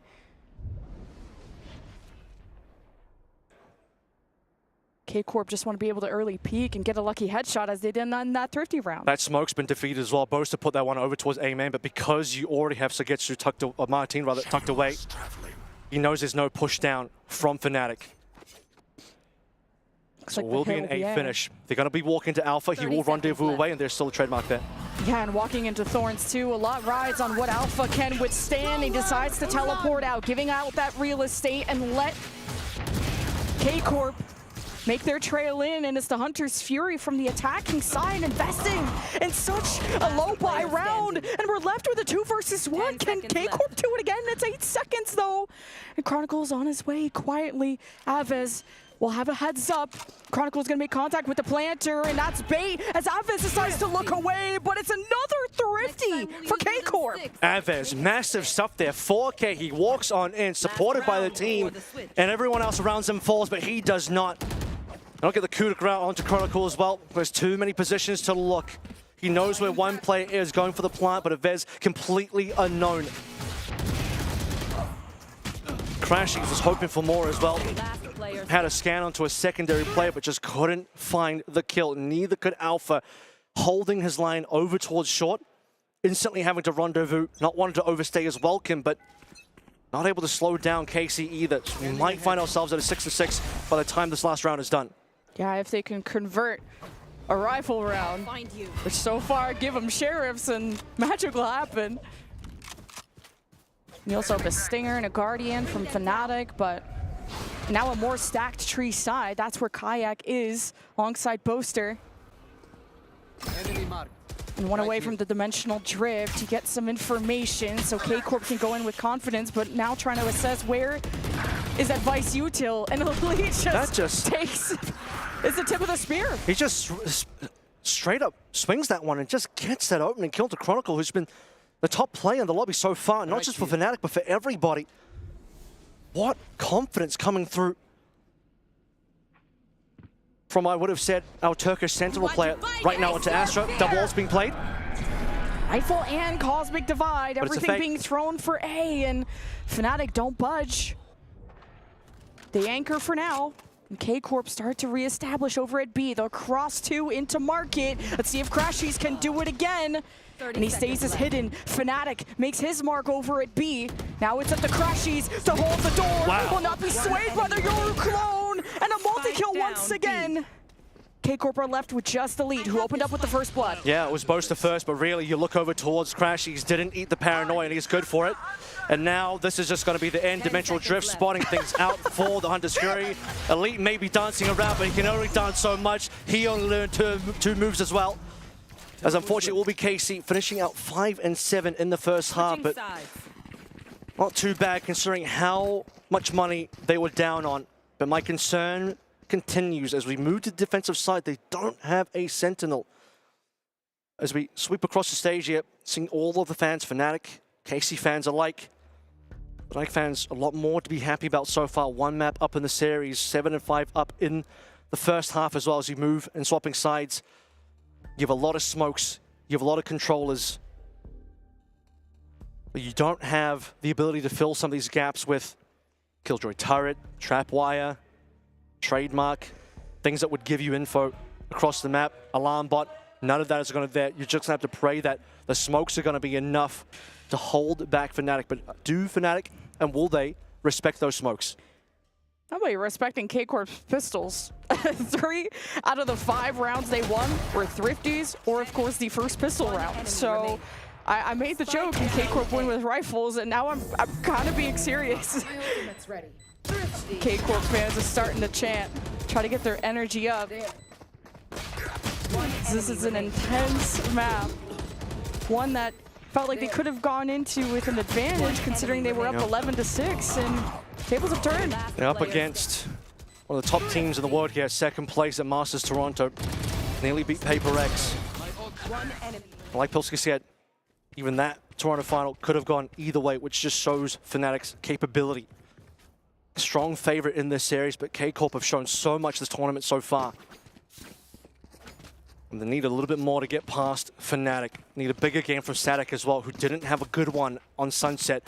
Right now struggling a little bit with a 1-9 on this ascent. As strong as ever, Avez leading the way. No Phoenix in hand. Still with the fade. Looking really good. Elite as well. Coming through on one of those thrifty rounds. Sheriff in hand, you talked about it. Nice and sharp. We'll see if that edge is still sharp. Asada goes pretty unsmoked here around the catwalk side, and it's not going to see much. Early damage into Alpha, though. Recon will assess top mid, and could be a market push, which all rides on Sugetsu to hold. And you can see, okay, well, first of all, first blood found by Chronicle. Martine's gone. That was a double face as well. Vez just couldn't really follow through until now. Okay. Ava's taking care of business, but now business has gone elsewhere. This Fnatic droning up through A main, taking their time. There's so many smokes around window and tree area, and are they gonna push past this? Fnatic could be wrapping around. Sugetsu senses something and decide to back away. Oh, glass has been broken. He got that info. He's hearing footsteps as well. This could be really huge for Sugetsu. Sees a barrel. It gets more through the smoke. Right through the smoke. And now it's the mind game between him and Alpha. 30 seconds left. They're gonna call it a truce. Time. Fnatic are going elsewhere too. Yeah, they have to. They gotta move right now. It's just Crashies and Alpha. Oh, back this over is big for towards B. Alpha! Oh, 2 HP! Alpha's on his last life too! And he'll have to hold this back for his planter to hurry up to B. The retake will have to come through now. left. Just barely enough time to plant. Alpha, oh, this angle is nice. They're gonna expect it. What? You blink and you miss it. Naves will bait for Elite. The teleport out. Elite has to now re-clear, not knowing if this chamber could wrap around, come from behind yet again. Crashies on the side of the site, not within, not in the back room. Elite, is about to give him a haircut. One down, one to go. He's gonna smoke himself off, get the defuse to have, potentially even stick it, and there is the chamber emerging. It's 4 for Alpha and pistol for Fnatic. It was about to be another insane Elite pistol round coming on through. But you can see he was a little surprised that Crashy saw the armor there. If that was a straight up 1v1 face, Elite might not win that one, given that he only had the Ghost versus the light armor. However, good as ever. Alpha, dependable. Even though this moment comes on through, Alpha's thinking, I'm half out. Do I really want to push my luck pushing through the smoke? No. Play slower. Assist Crashies. Fall off a little bit. Find these angles over towards defender spawn. It gets the numbers down. And then when it comes down to it, in the 1 versus 1, he finds a shot first, and now the Outlaw in hand. We'll make first contact with Martine if things go well for him, while K-Corp keep 2 around A. You can see how aggressive KC have to be sometimes to fill these gaps. It's not going to be like a team that can just leave an alarm bot in mid. Sugetsu has to be there with his own body. Smokes won't be enough, but of course also KC on pistols, wanting to push up. Alpha tries to get eyes and now has to back away because of that drone, and he's revealed, and that means Sugetsu gets to farm, and well, farm 1 at least. We don't have to look at that too much. It's 3 versus 3 though. K-Corp on these lower buys are something else, but Sugetsu is playing chicken, and the wall's the only protection. Chronicle writes a good piece. It's 3 in his favor. And Sadak, He might get a gun. Good luck. Find something around the corner here. He will find Boaster, but he's missing. Okay, well, he'll get Boaster down. That's good. He probably was unlikely to find more than that, given there was just No gun on the floor for him to pick up an upgrade. demand Even a sheriff would have been pretty nice there for Fnatic, but IGL and IGL violence. We're going to get to 9-5 in the scoreline. Pistol's being won by Fnatic, and this is a very important gun round now. Otherwise, this gap is just going to develop even further. The economy is never going to truly recover for KC. You've had some thoughts about their gun rounds already. Now this is the one that counts. Yeah. And if you can count past 3, you're a fan of Alpha, 4K in the pistol, Chronicle with the 4K in the anti-eco. Fnatic are popping off when it matters the most. I'm wondering how Advez takes this situation, because he's tried to walk up B main and now has to play his life after taking initial damage. Oh, look how far, yeah, Martin. Very interesting position. He, of course, has the Great Crash ready to go. That's possibly info as well. This is it. Big kill. Catches Crash. While he's inside the drone, doesn't see it coming. Gate crashes away. No punish at all. That's the second time Crashies has been kind of caught off guard with a misread of K-Corp sneaking up on him. I think the drone there was to clear things out, and this flash works out in favor for Sagetsu. So Crashies kind of smells something happening, but Time to jump. no time to react. Oh. TPing within the site would be so risky for Kayak. Not ready yet. Siding against it. Destroyed.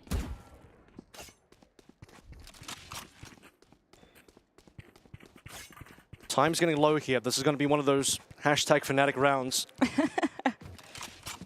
30 seconds left. Don't take any longer. This is going to end up being a save as well. They've lost 2.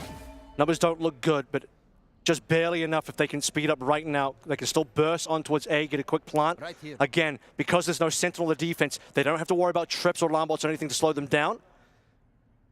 Paranoia and a flash. 10 seconds. Now Okay. hearing that orb. They're just going to take orb and leave. Yeah, okay. No time now. Take orb and leave, and that's all they can I do. got him Steel Garden, I think, so that'll be good for the next.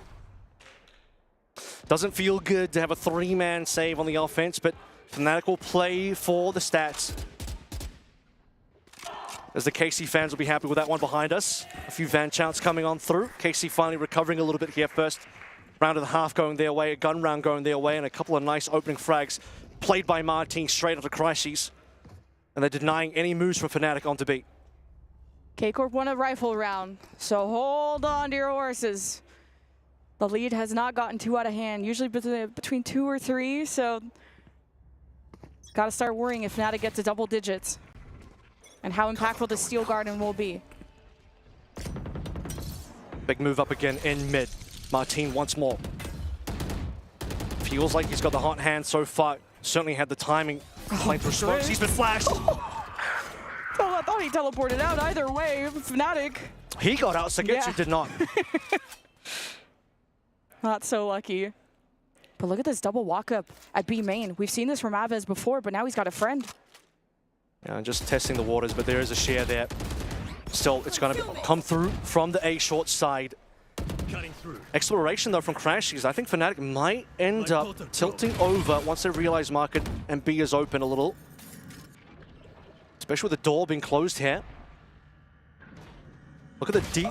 Oh, wow, what a shot. Well, that's going to shut that down. I was going to say, there's a deep gate crash coming through as well, and Martin's going to flank big time. Look at Martin. Let's see if that will develop in time. You got a 1v1 with Sadak and Chronicle for the spike, which would be difficult for Fnatic to retake considering Boaster is far and away. 30 seconds left. Slow Fnatic round. This time, it's going to be hard to save. It's probably not going to happen at all. Martin's about to find his timing. Chronicles testing waters on the site, but he's going to run out of time to plant. Needs some help from Boaster, who still does have a util. Oh, I thought it was a high-low. It's low. Paranoia. Wow, even while blinded, Elite converts. And seconds left, and it's yet another round that Fnatic just run out of time. And K-Corp are okay with them eating all of that time. They keep backing away and backing away. Yeah. KC fans really piping up now. Yeah, they're loving that one. As we're starting to get into the swing of things a little bit here for KC, forcing 2 saves in a row. To be honest, I respect Boaster for playing that one where he was. Chronicle will test the waters. A support Paranoia will come on through. And to be honest, Chronicle could have won that 1v2 considering the Paranoia hit on both players in hell. However, if it fails, then Boaster is still within the possibility of backing out, saving his gun.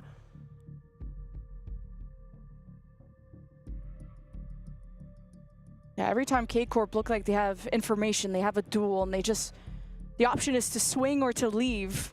I guess option 3 to stay.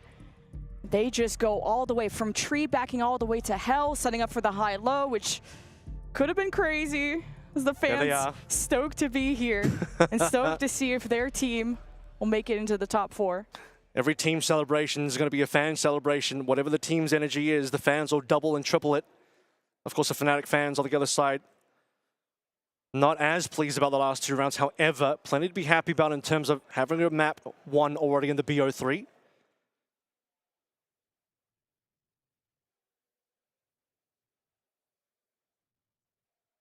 Back-to-back rounds for K-Corp. Just the biggest enemy of Fnatic has been time. But what I like about K-Corp and the reaction to this is to not overreact. All right, here we go. 2 rifles in hand, 1 into Kayak, 1 brought over from Boaster, dropped over as well.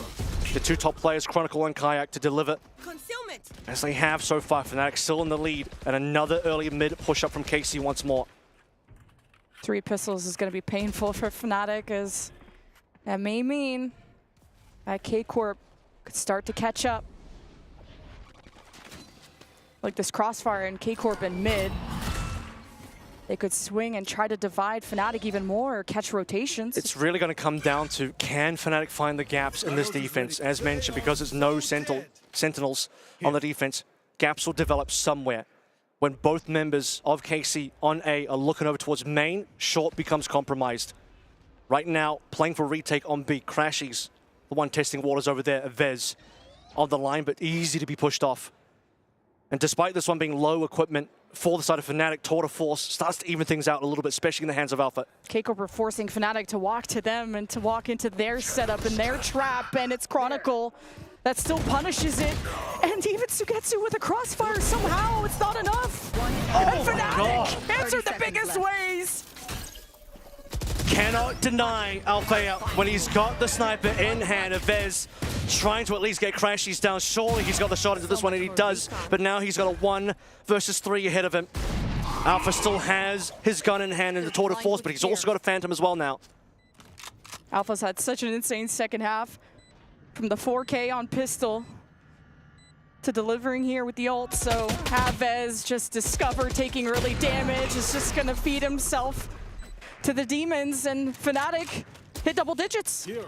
Althea will give a little bit of backflip over to Vez, and Fnatic 2 weapons in this round. Purchased up, 1 saved rather.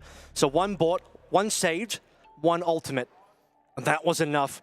Just dismantling that crossfire setup in mid as well. Chronicle with the opening shot, and the Sugetsu with a little bit too much to do. Would have liked to have seen Sugetsu maybe land 1 shot there, and even the crunch coming through from short shutdown instantly by Alpha. 2 kills on that tour before they end up getting the plant, and then he finishes off on a Vez. What a round. That could have gone so poorly, given the equipment value for Fnatic. It's taking these big pop-off, like multi-kill moments out of Fnatic to pull these rounds together. Now 3-2 in the second half in favor of Fnatic. And I think they understand the game plan, because for KC, they're going to have to position more aggressively. They're going to have to make more plays. They're going to have to do a little bit more searching. Of course, they do have 2 initiators as well for scanning. But many rounds in a row now, KC have wanted to push members out. Martins walked into mid several times, and Fnatic want to punish that. It really was this. Static just wasn't in position to follow through at all. And once the slow field develops after the Tour de Force kill, it's just hard for Static to walk forward. At least Vez was able to get this kill because Crashies only has a pistol. And Fnatic have found their 10 now. This is dangerous for KC. 2 approaches, right? KC went from kind of going back into hell to actually peeking through tree, and they got punished from Alpha. So I think KC may have to dial back to a more passive style, which rewarded them in the past and ate up a lot of Fnatic's time bank. A gift. It's Martin's time to snipe. He wants a little bit of that action. As a reminder, Alpha didn't have an op. That was just a taunt. This could be range advantage found by Martin here. But no one from Fnatic developing mid just yet. Could be a couple still coming through. Very safe peeks from K-Corp. hiding away. I mean, they had that crossfire over at top mid, and that got punished, so... Beautiful. Sadak it's goes revenge. Opens it up. But now you worry about mid. That's the only thing K-Corp don't know about. Just under the wall. Ooh, spots ahead. It doesn't get the... Did he? It was the clone. Oh, never mind. Well, that would have been a decent opening, though. She's ahead of a clone. That is going to be Kaya. Glad that he sent that one out instead of actually using his own body. Teleport going to be shot as a distraction, and look how much map control Fnatic have done. Chronicle has paved his way solo. Main character energy all the way through B, wrapping around through the defender's spawn. And Kaya just knows as well that this is going to end up being peaks from KC. 10 seconds left. KC are going to be using their own eyes to check for information. Chronicle as well, as you said, just walking over towards B easily. Elite knows he can't win this one. We've seen some insane moments from him. He'll see Kayak's body and take down the one, but will the hunt be on here? Crashies doesn't have money, but Boaster does. Chronicle has a little bit. But it's looking like they'll just respect it, allow KC to walk away with their one gun. But they will find 11, and for Carmine Corp, you start to feel the walls closing in. Saw Fnatic also ramp things up and really spread the map thin and kind of trust each other to go for the big plays, and that's exactly what Chronicle did. Just scaled up through B, took everyone out in his path. The slow style from Fnatic is really just causing issues for KC as well, because they're going to start to get impatient. They're going to start to walk through. They're going to start to peek. Start to get punished. 2 rounds left. Carmine desperate to prevent the 12, because when that 12 hits, this is looking like 2-0 for Fnatic. We've seen, of course, Carmine themselves be up to 11. What was the score? 11-6? Yeah, when I came here. That's the thing, though. Fnatic is such a stable team. KC, to be truthful, we all know that they are the underdogs in this matchup. They've had a couple of good games, so they need to do something really beautiful now, especially with some low buys here. Only 3 rifles in this round. Chronicle's also at 26 kills, 10 more than the next person on his team. Like, it's awesome to see Chronicle and Alpha be consistent from Masters Toronto, where they peaked, to still being great here. Martin's walk forward again. He might be able to find a shot onto Alpha if he is lucky. This could be interesting. Does Alpha know to look down? Oh, yep. Martin missed, so that's a problem. Martin actually may have gotten that kill, but Althea just in time. Even got the rendezvous out as well. Man, that is a missed opportunity and a half. Having to turn around a 4v5. K-Corp are also trying to change things up and go for different looks and not just shy away and be scared. Or Fnatic are going to run away with this game and run away into the semifinal. And by the way, Alpha took no damage from that. Martin missed both the Guardian shots. And Alpha is considering the fact that Sagetsu still might be there. That's going to be confirmed very quickly. Sagetsu needs to get out. Dimensional drift to go look out through B, and it's an early Nightfall to try and stop any follow-up. If Fnatic were trying to hit it quickly, so that's not going to get value, so Fnatic will pivot, use the Steel Garden. Paranoia opens up through Tree, and the one to hold it back is Elite, already sitting through in Heaven. Paranoia, oh, Chronicle with the tap! Another round where Chronicle muscles for Fnatic. It was a 3K last round, another multi-kill here, and a multi-kill, a 4K from Chronicle in the anti-eco in the second half. He is insane today. And now it's the match point that KC have been dreading. And of course, that particular round, the key thing that you see here, of course, after, unfortunately, Martin doesn't quite get the shot in, is the fact that you have the Nightfall coming through from Mavez on towards B, showing the lack of information they're dealing with. He doesn't know where Fnatic are coming from. As soon as the Fnatic speed up happens, he's concerned that he's about to get flooded, sends the Nightfall away, but that's not actually where the hit is. And KC again are going to walk up. They've walked up so many times. Look how many plays from Fnatic are at the top of mid so far. They're ready to punish this one. They do. It's Martin down, so gets to a follow, and I think the round is basically done. The tournament for KC may be done. Hunter's Fury could be what saves it, but Sadak is kind of right in the middle of the party. And Fnatic don't need invitations. They just kick the door down. They're within the A site, and Aves tries to rejoin Sadak's side, and Sadak won't even get to use the ultimate. This could be all over, and Aves crumbles, and so do K-Corp. The French stay silent, and Fnatic to the top 4. It's Fnatic your runners-up from Masters Toronto that will move on 2-0 in this series. Stable as ever, good as ever. We haven't seen them since the first day, and they used that time well, rested, prepared. And in the top 8, now they will get the rematch versus PaperX. Watch out for that one tomorrow. It's teed up, it's lined up, they want revenge. They got through KC. And will they get through PaperX? They'll certainly be looking out for that one. Fnatic, such a good team. KC, good tournament. Had some really decent wins, but they just couldn't quite get it past Fnatic. Just Fnatic knowing how to ramp up and kind of speed things up when time was their biggest enemy in a couple rounds in that second half, but then converting 5 out of 7 offensive rounds out of just pop-off performances. And maybe people were like, can all of Fnatic be well-rounded? Can all of Fnatic contribute the same way as Chronicle and Alpha? And really, I say, who cares when you look this good? Can you help me get a Boaster sticker real quick? He's passing them out. All right, I'll hold the mic. You can go run off. Maybe Mitch can. He's about to interview somebody, and maybe he'll get an interview with a nice little Boaster sticker as well. Awesome to have the support of the fans. Because this is our first day where we have fans on the B stage, so. Yeah. I mean, the respect being given by the players as well. Handshakes and hugs all around. And I just want to give credit to K-Corp too, because like to upset BLG, G2, to get to this point, to almost beat Fnatic on their map pick, like that's so insane to me, considering kind of where they were in all of our power rankings and expectations, and just couldn't have the peak that they wanted. But let's go and check in with Pilski. Joined by Kayak from Fnatic, just took the win over Carmine Corps in the quarterfinal here at EWC 2025. A lot of EMEA teams in the playoffs here, Kayak, but anything special about playing the boys over at Carmine Corps for you? I think it's the first time I played them in my life, and in general, like first time we played them in this year, I think. So I think their sunset was pretty good. On Ascent, like the Ascent is not their best map, so like we knew it's gonna be a good pick for us.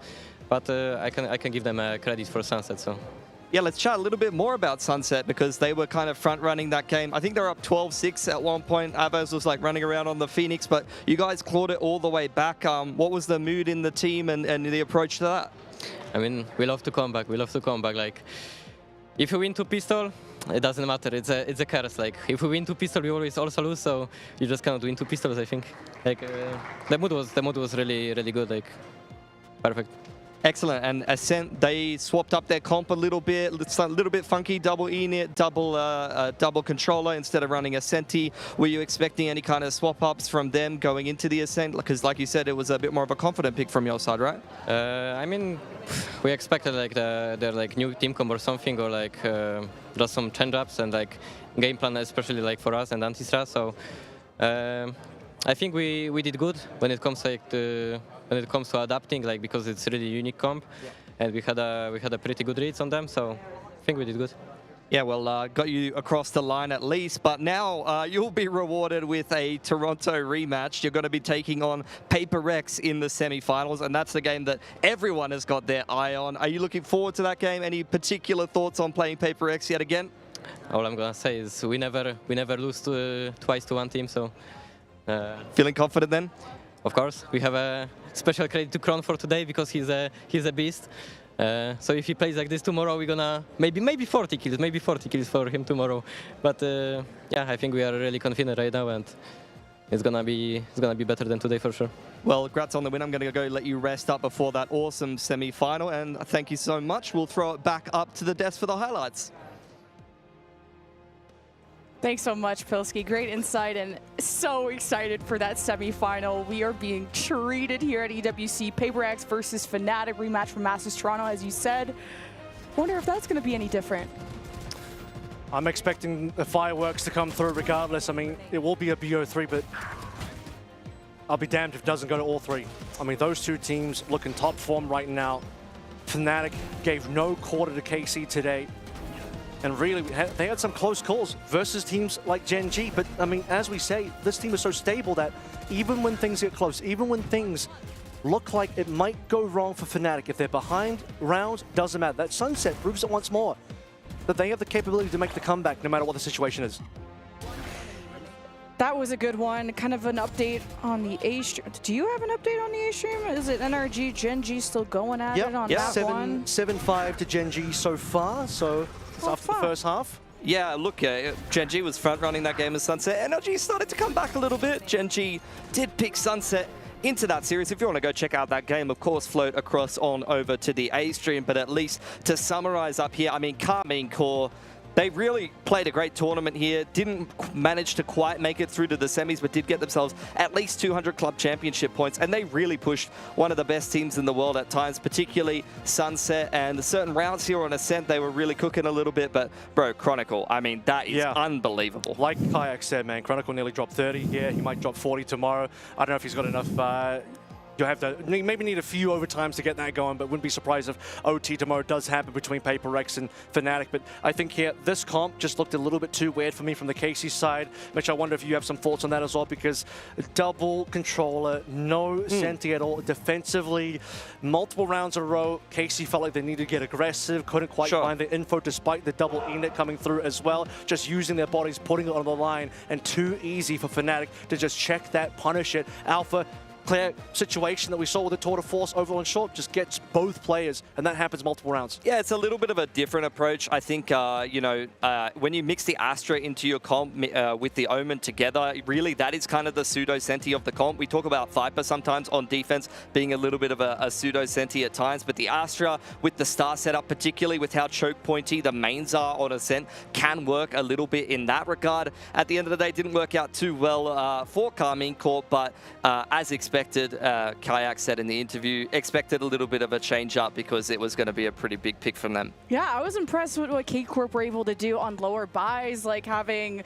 3 pistol rounds or thrifties converted in that first half. So it could have been even worse than a 5-7 deficit going into the second. But like when you have that much of a carry from the Sentinels of Fnatic, that was going to be really tough to get through anyway. I mean, shout out Arvez, by the way. He had a fantastic series today. He was definitely up to the task of taking on Fnatic today, Kev. Even on Fade, I mean, you know that he's going to do something good on that Phoenix. That's his agent. That's what he's going to perform on. He has all the capability to do so. But then you see him on the Enid as well. He's still putting up the numbers. He's still able to keep it competitive.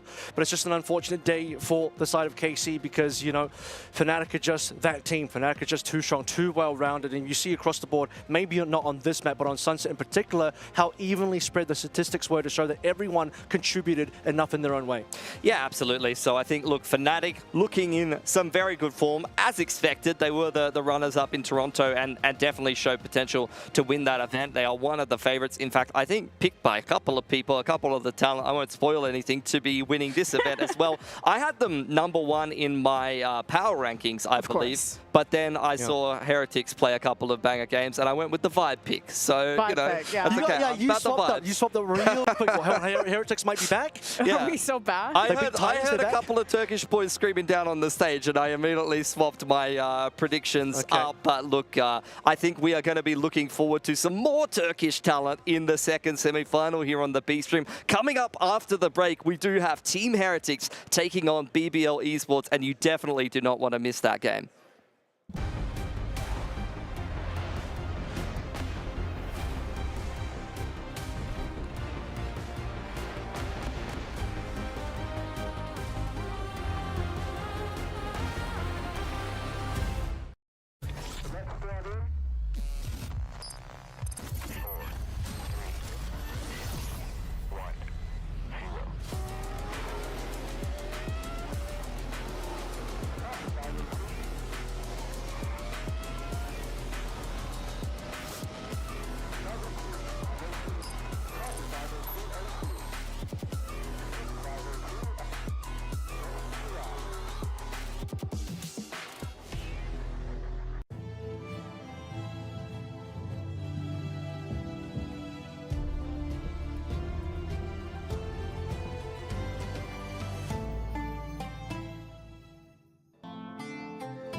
it is Mini Boo's birthday this week. Do you have a message for him? Any wishes you want to send to him? My young friend,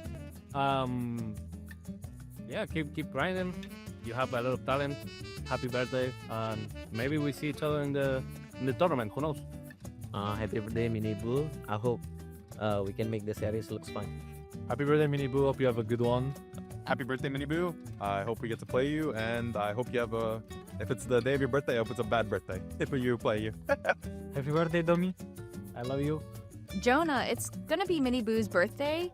Do you have anything to say to him?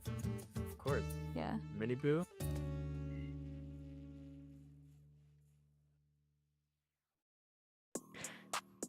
Happy birthday, Mini Boo. What a day to be playing a quarterfinal here at the Esports World Cup 2025. We'll be taking on some very familiar faces over in BPL. Man, after Jonah P, I really just wanted to say and just take off the headset and get out of here. But honestly, we got a death segment to get through before this quarterfinal. Any words for Mini Boo, guys? I mean, he's provided us a lot of presence in entertainment and hell at fragging. Yeah, he's slowly catching up to Boo, but then Boo's going to have a birthday, and he'll be one ahead again. And yeah, congrats to Fnatic. Don't worry about it. You're just a chill guy? Just chill. We don't need to talk about it. It's just chill. All good. Didn't need to bring it up. You know what? It is what it is. It's a great sticker. This is about to be the best or the worst birthday ever. So let me just slap that on you real quick. Thanks. Thanks for not catching a case. I'll just do that myself. Oh my God. Alrighty, well look, let's get into a little bit more discussion about this quarterfinal today. It is, as mentioned, going to be Team Heretics taking on BBL. BBL, I think, already overperforming a little bit in this tournament compared to what we see from them in EMEA. Not that they're a bad team in EMEA. They are a very underrated, serviceable team in EMEA. They've been bubbling under the surface over there, and this EWC qualifier and followed up by the event, they've been able to not only overcome Team Liquid, a team that usually has one over them, but then really start to turn some heads in the group stages. Yeah, ever since this rebuild from BBL, they've looked amazing. Of course, they've promoted their assistant coach to head coach, and now they're really starting to turn heads, just like they did when they clashed against Sentinels. And I'm just excited to see BBL go up in a rematch against Heretics, which is when they last faced was in that semi-final in the most recent stage, which went Heretics' way. Last two actually have gone Heretics' ways, both 2-0 as well. So BBL plenty to play for. Of course, BBL are kind of on this resurgent run, but then so are Heretics. I mean, I think there are similar storylines here in many ways. Heretics, it's more about the international journey. We talked about the 319 days coming through from Boo, but now that they've broken the curse, they're looking stronger than ever. BBL up first, though, as the team that came through in Group B completely wiped the floor with DRX in surprising fashion, and were the second European team to make it throughout to Fnatic. Yeah, look, Yumpy and Magnum, certified veterans of the EMEA Valorant scene at this point, have played on many top organizations. They have been great acquisitions to really steer this BBL esports team into some really good results, mixed in with some fantastic talent. Prophet coming in from Go Next in Ascension last year. I remember he was a fantastic controller to keep your eye on for sure, and he's just continued to deliver. But everyone has been talking about Levin. Yeah, 31 kills from rookie duelist. Levin led the way for BBL in their opening match, and then had a great tournament overall, dropping 40 kills against DRX, like you pointed out, absolutely destroying them. So my eyes are on Levin, especially this Jet, and this team also likes to run some double duelists sometimes, so there's just a lot of firepower. This is their first international as well. Reminder that, you know, they didn't quite make it over towards Toronto. You talked about the fact that there's back and forth between Team Liquid and obviously getting the revenge against Team Liquid in the qualifier to get here. And now that they are here, they immediately make the top 8. They're immediately taken up and beating top teams in the world. If they've already got the game, that the BO1 that they dropped against Sentinels, people will say, but it's just a BO1. Great. Well, they got the BO3 win versus DRX as well without dropping a single map. And so far in this tournament, they haven't dropped the map at all. And they were just so close to making Masters Toronto in a very, very narrow series against Team Liquid at the end of that stage. And then they go on to beat Team Liquid at the EWC qualifier. So it speaks to kind of the growth and improvements that they've made and how they're surprising everyone right now. Yeah, look, If you go back through the last couple of series for BBL, or the last couple of events rather, looking at the EMEA and specifically, they get to the upper semifinals. They take on Team Heretics. Team Heretics goes, no, sorry, buddy, you're not going going any further, knocks them into the lower bracket. There is no lower bracket this time around, Kev. If they lose to Team Heretics yet again, if they get gate-kept by Team Heretics yet again, they will be knocked out of the tournament. I do think, though, Heretics, they're looking good at the moment. I mean, domestically, Heretics have always been kind of solid. Internationally, things have gotten a little far away from where they'd like it to be. And, you know, you could see that early on in this tournament, the vibes just weren't there. They weren't firing all cylinders. Questions being asked about certain members, and, you know, Riyadh and Woot just kind of pulling the team across the finish line in some cases as well. But then you get to that Titan Esports game, that map 2 that could have gone so differently, that they then rescue of a single round, pushing into OT, winning it, then going into map 3, kind of dominating that one against Titan. And then yesterday, coming through even bigger, taking down top dogs in Pacific and RIQ, and now suddenly they've turned that ship around. Now Heretics are starting to look really strong. Just to re-emphasize, they almost got swept by Titans, and they are here. They broke the dry streak, and they kept really positive spirits, kind of like your interview, where they're like, wow, we finally won something. They're not beating themselves up, no matter how close that was, no matter how they should have beaten them even more one-sidedly. They were like, this is the start of something great, and they've looked better and better from there. I would agree with that, and look, as much as I am a Pacific apologist at the best of times, beating Titan as well as an RRQ at an international event, which they never particularly perform well at, is not going to be enough to fill me with confidence that this is the Team Heretics that could potentially contend for a title, but it does pique my interest, and I think beating a BBL once again quite convincingly here, Kev, would be another kind of feather in the cap on the way to maybe a better tournament placing for Team Heretics. And that would be really tragic for BBL, given that they just can't quite beat this team, right? It will be 3 losses in a row up against Heretics if they can't get them now. So for BBL, it seems like, okay, they may have had this kind of rivalry against Liquid, where Liquid were kind of denying them from progressing further and making other international events. They wouldn't want to have a new Liquid out there in Heretics that once again just stop them from progressing forward. And I look towards Yampi as that IGL, but also this has been Yampi's first time serving as a formal IGL for a team. And, you know, they've had time, and just the longer you're going to be with this IGL,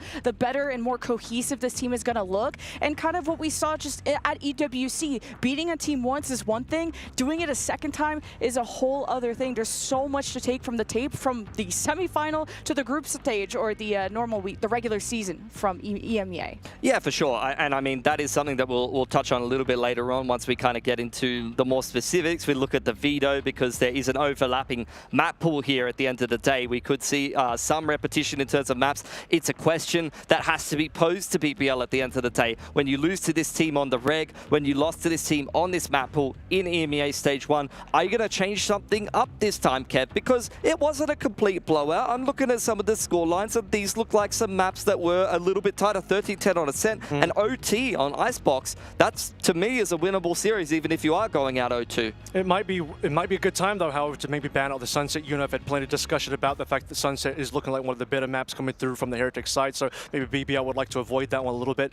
But at the same time, you know, yeah, there were some close maps in there. If those come through again, that would be pretty fire in terms of just getting to replay that lower bracket game again.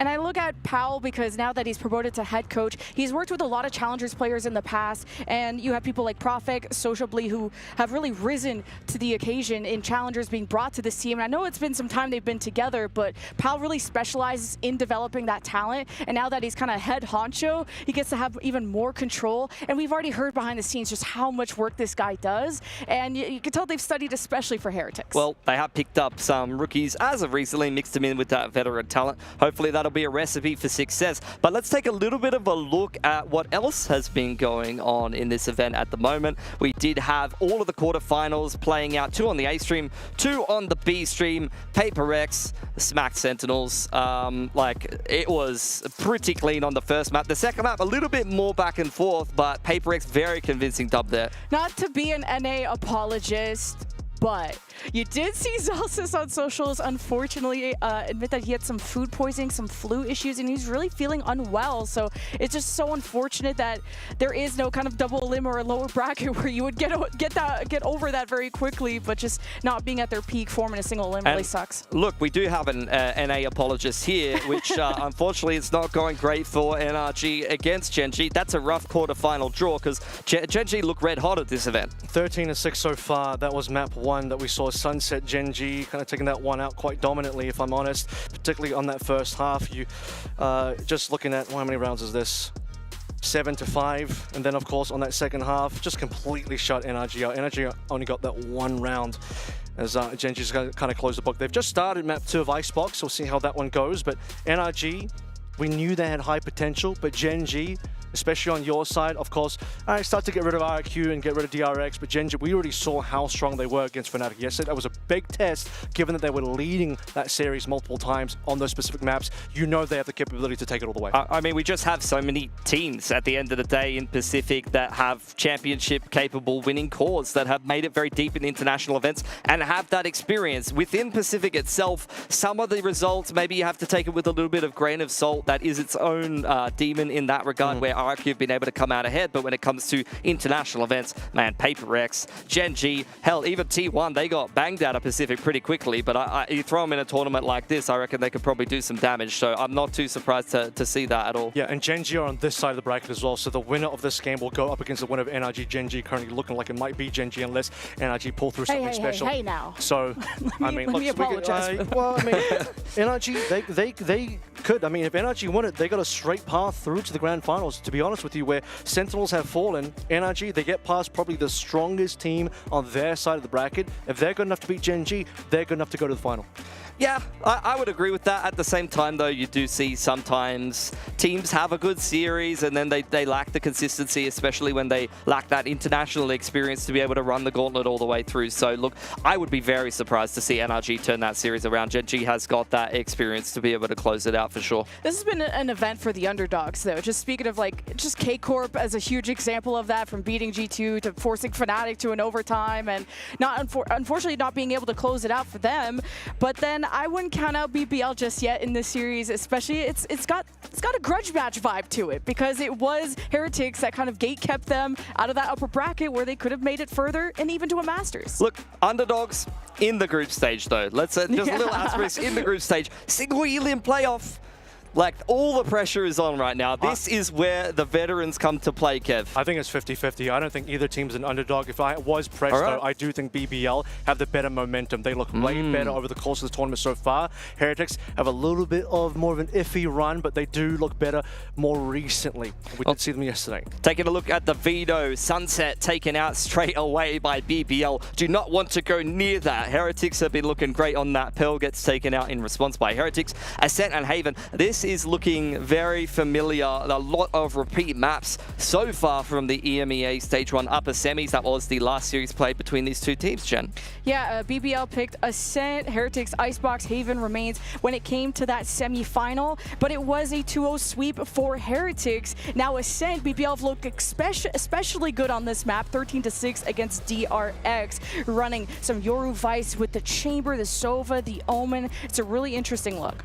Yeah, for sure. Icebox going to be the decider. That was also played in the upper semis between Team Heretics and BBL. 14-12 went the way of Heretics. And look, that was when they were playing Mini Boo on the Neon, as well as Root over there on the Teo. And since then, we do know that Team Heretics have swapped up their comp a little bit. And you'd be expecting the same thing from BBL, knowing that they also were playing in the Teo meta at that time. Well, BBL did also win Icebox against Sentinels on the opening day, and that was kind of the first sign that this BBL squad might actually have some real potential this tournament, which they then confirmed by beating DRX. So that Icebox could be a reasonable finisher here. BBL, Levin, he absolutely popped off. If I look at the score one more time, I'm pretty sure he dropped over 30 in that one, and yeah, a nice little 31-19 plus 12. You love to see it. Yeah, that's big. 320 ACS in the opening game of the tournament against bloody Sentinels. That is some aura right there, and they have recently swapped up their comp also onto that Jet, and Omen is a very popular choice right now. And zooming to Ascent, we did just see the power of the Vice Chamber in that series and how good it was for Fnatic to defend. Yeah. And that was great for BBL, but Heretics, it's the double duelist with the Yoru Jet, with the Sova, where they're able to beat Liquid in that qualifier. So it's going to be kind of a battle of heavy defense, very heavy offense. Yeah, and that's worth mentioning. Number one, because I totally agree with you. We did see BBL play this comp similar to what Fnatic plays, or the exact same comp, I think, and dismantle DRX, who by the way, used to play this exact same comp that Heretics is going to be running in with. And worth mentioning as well, this is BBL's pick of Ascent. They're playing the double duelist here, Team Heretics, and they've opted to start out on attack. And this is something that we discuss more so on maps like Split and some other picks where double duelist is a little bit more popular. But running the double duelist and starting out attack, you can really start running through with that momentum and play a little bit more poppy, a little bit more aggressive. And it can really change up the side bias of how a map traditionally functions. Well, let's see how BBL operate through this double senti as well on that defensive side. That's true. I mean, we talk about the fact that BBL versus DRX, that was their bread and butter. A little bit of chamber coming through from social, but it wasn't even like the most gigantic game from Levin. Little 24 and 14, little plus 10 in there. Yompi had a reasonable performance as well. A bit of just an overall team performance coming through on that DRX win. And that wasn't even like, I think we really look at that game in particular, that map in particular, as a narrative for how they beat DRX. Because honestly, that Sunset game versus DRX was close enough that you'd say like, yeah, well, DRX, that could have gone either way. Maybe things could have really looked good for DRX there. But then you get to the Ascent and you're like, man, DRX is not here. And this is BBL's turn to play. Yeah, absolutely. They looked very, very dominant in that particular map. And look, although Heretics have recently played Fnatic in that grand final in EMEA and have been tussling with them quite regularly over in EMEA domestically, I can't see that recently they've actually taken on this comp in officials. I'm sure within the EMEA region, given that multiple top teams are playing it will have some popularity. They will definitely know how to attack into it. They will definitely have scrimmed it quite regularly. So we'll see what their approach is going to be, because they have opted to start attack with the double duelist, attacking into double senti on a traditionally defense-sided map. Exactly, and that means that this first half is going to be very important for momentum, because both teams, they probably get their preferred side given how their compositions operate. And as we take a look at this huddle coming through from the BBL end, you could just really tell, I think the narrative for both teams, where they start to diverge, is the fact that a first-time international for this BBL squad, and for Heretics, the complete opposite. They've made many international runs. Of course, Champs is the big one to talk about. Talk about second-place teams. We have both second-place teams here. Just for Masters, it was Boaster and it was Fnatic. But Champs last year, it was Heretics, and they've been dying to reclaim that form as they now get back in their own huddle. And we were kind of joking around yesterday that a lot of the teams that Heretics faces kind of peak against them. Like, they played their very best when only against Heretics. Like, Titans almost beating them, I think, is just one example of that. So I'm excited to see how close the series is going to be after the second encounter, because these two teams know each other very well from obviously playing within the same region, playing multiple times, but that means you have so much tape on each other. And despite how the groupings have sort of gotten forward for this playoffs, for this round of 8 quarterfinals, I do believe there was, it was a draw, so it wasn't teams picking teams. If I was to say, if it were possible for teams to pick teams, I actually do think the European teams would have picked each other. Just more familiar opponents. If you're Fnatic, you know what KC are up to. You know how to play into that team. And I think if you're Heretics as well, you've beaten this BBL squad twice, so you just have familiar territory. So is it a little bit sad for Kakuka and the EMEA fans that there is going to be double EMEA teams knocking each other out earlier on? It is, but at the same time, I think these are the matchups that the teams would have preferred anyway. Yeah, of course. You have to bring some degree of confidence into a matchup that you've won in both of the official VCT games that we've had in both kickoff and then into stage 1 as well. At the same time, it has been very, very close. Number 1, BBL is peaking at this event in particular. Number 2, and for Heretics, yes, they have lost a lot of games recently, but most of them have been against bona fide world-class opposition. Had me jump scared, sorry. I got to lock in, but you got spooked.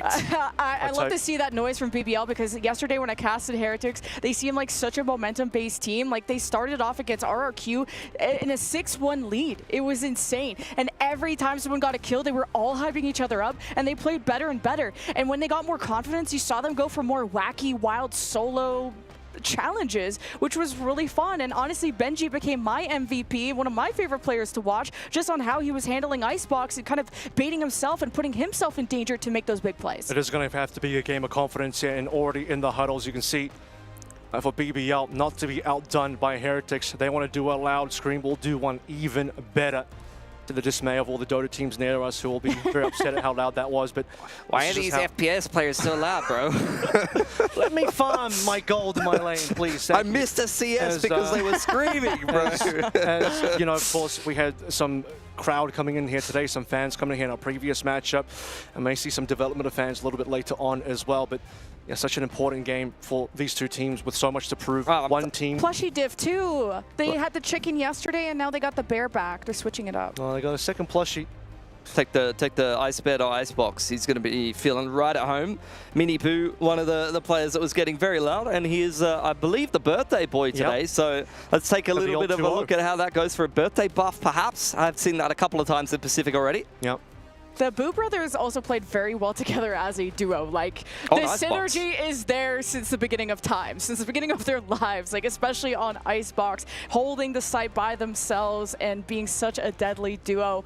And I just call them the Boo brothers because they just play so much together. Yeah, for sure. I think, look, Heretics as well, the individuals showing a lot of firepower at this event. Some individual pop-off rounds from your classic Turkish aimers. I'm looking particularly at Woot and Riens. You know, some of these rounds where they're on a half by just Sheriff Armor, you can see them delete half the enemy team in very little time. We saw that against RRQ just the other day. For BBL though, I mean, I was just in awe at how much Yumpy was buzzing after he made the playoffs here. You could tell how much this win internationally meant to him. So I am 100% torn about who I want to win this quarter. But here's the thing, right? It's like we know what Heretics' potential is, but we don't know what it is for BBL yet. That's kind of scary. For Heretics, at that very peak, they're a team to be feared. But for BBL, they could win. They could win this event at their peak. Heretics, yeah, for sure. I mean, EDG are gone, so that team's out of the way for them. That work was done yesterday. However, you look at this BBL squad, a team that is, I think, again, true dark horse of the entire tournament. We've all seen the favorites go in and out. We've seen the teams that were, you know, maybe coming here, probably not particularly favored. But the EMEA fans, Mitch Mantombas, they know that this is the team to look out for. I think even some of them have put forward that BBL might even be the champions.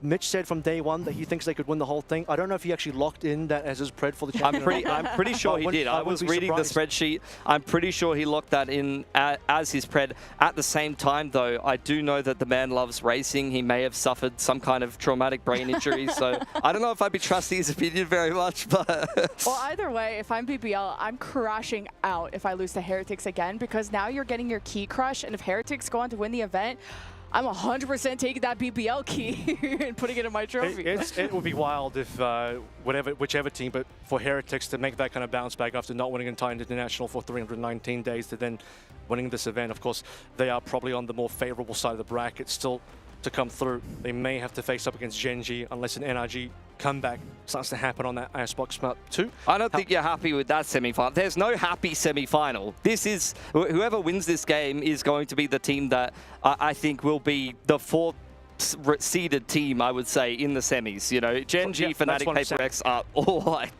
world class. Like I said, if you can get Genji down, then maybe you're in position to take down either Fnatic or PaperX. The good news is if you are on this side of the bracket, PaperX and Fnatic take each other out, so it does help a little bit being that Genji will be the more favored team on this side of the bracket. Yeah, I don't know which fan base is going to be more stressed out in this game, because also 2 out of the 3 games from BBL have went to overtime, Mitch. Absolutely. Now look, Team Heretics, they are on the upward trend after a big loss streak. They want to make a big impact here at EWC 2025. But BBL finally at an international event and now into the playoffs. They've lost to Heretics twice in a row in VCT EMEA. Let's see what the outcome will be this time around, and to take it away, we'll have Lemon, Kiwi, and Avril. Gotta roll up our sleeves for the big European clash for a ticket to the top 4. And will it be a three-peat for the Heretics to take them down again, or what will this new head coach of BBL have cooked up for them? We saw Fnatic take down KC in the domestic of EMEA in our opening semis, and right now, straight away action being found all in A main, and it's going to be Heretics with a free site to claim. Yeah, the corpses are down, and that is just going to be a quick pistol round. And Sociable and Magnum will be on the way with not much util or much to say with smokes and plays. See if they can pull through some magic here. Sociable. 6 shots on the Headhunter. Arc Rose available for Magnum. We'll have to trust that Sociable can get this shot in. Boo's watching the door. Sociable gonna peek and missing a couple shots, and also someone from main. Sociable knows it just seems so unwinnable to walk into a crossfire, but maybe could use the smoke to his advantage to at least isolate the person in main. Magnum has his own adventure, the high-low. Deals with the one, not the other. Now 1 versus 3. Sociable tried to isolate, but could not get past the defenses of the post lane of Heretics. The recon comes back on life for Riyadh at the right time as well, so really this round ended in the opening trade over towards A. Both teams facing each other. Massive numbers, but it's Team Heretics that pulls on through, and then just too many players for BBL to be able to chew through. We've seen Magnum come through in some pretty large scenarios before, but only a classic in hand, 2 members in hell. He just doesn't have enough firepower to take them both out. So we'll see what we can get done on the Team Heretics anti-eco now. You can see some armors being brought up here. Very concerned. Woot already Vandal plus heavy armor. Doesn't want to take any risks. This is a team that scales. We talked about MOBAs before we were getting into our game. Now this is a team where more rounds they take early, the better they get. And with the double duelists on attack, thinking they're going to have a strong half. And they did so, just laying down the bodies of BBL as they were trying to just walk down A main. See how defensively some players are playing here as well, waiting for the potential walk down from BBL. It's not going to be happening. However, crossfire setup just past short. Who waiting to punish any particular peak. Will be Sociable crossing the sight lines if that happens. Benji's going to be lurking around, but BBL don't have someone in market, just the solo duelist holding B. And that means just an open lane for Benji to just wrap around through the defensive side. And BBL are just not going to know this. They've left some gaps. This is huge. And if he makes his way through down towards the glass side, he's going to see some members, but he's in heaven instead. He may still have a good opportunity. There we go. Oh. Can now make the call for his teammates. And now it's got the attention of BBL, who have to scramble in the corner. They stack together. 30 seconds left. And close the door, metaphorically, physically, as Heretics really struggling through this despite having the better weaponry. Now Miniboo has to swap, tries to fire back quickly and reunites with Riyadh as Levin hasn't had a fiery start yet. Now in the second round, we'll have to pull off a 1 versus 3 with the Sheriff, but this is pretty much over. Heretics found the gap and exploited it. Recollected the Vandal being purchased by Woot as well, full armor, but just couldn't quite survive facing the 2 players through that door. They'll be able to get it done regardless. Benji, Fishy, the very long flank all the way through mid. Found the compromised part of the map, made his way over towards Garden. Found a freebie onto Magnum, calls for the push. Now, see what this gun round does, and of course, yeah, I mean, a couple players blinded in that corner, but when you're that far close, the near sight isn't going to really affect them at all. 5 rifles, 1 light armor on Levin, and a big push-up as well so far. I was trying to remember which one of the Boos had an ace, but the pop-off potential, the ceiling of Heretics has been crazy this tournament. Cannot underestimate them, and Benji's got full eyes to see, can he exploit this gap yet again? And Levin's already adjusted. Tucked away is also going to be Miniboo over towards Wine, but Woot's got the shot into Levin. That's going to leave mid exposed. What does Sociable want to do about this scenario? Has the capability to rendezvous back, so he might just peek for it and pray he doesn't get timing by Benji. Fishy, who's ready for it, and Benji is not going to get the shot, though. Still the punish comes through from Woot.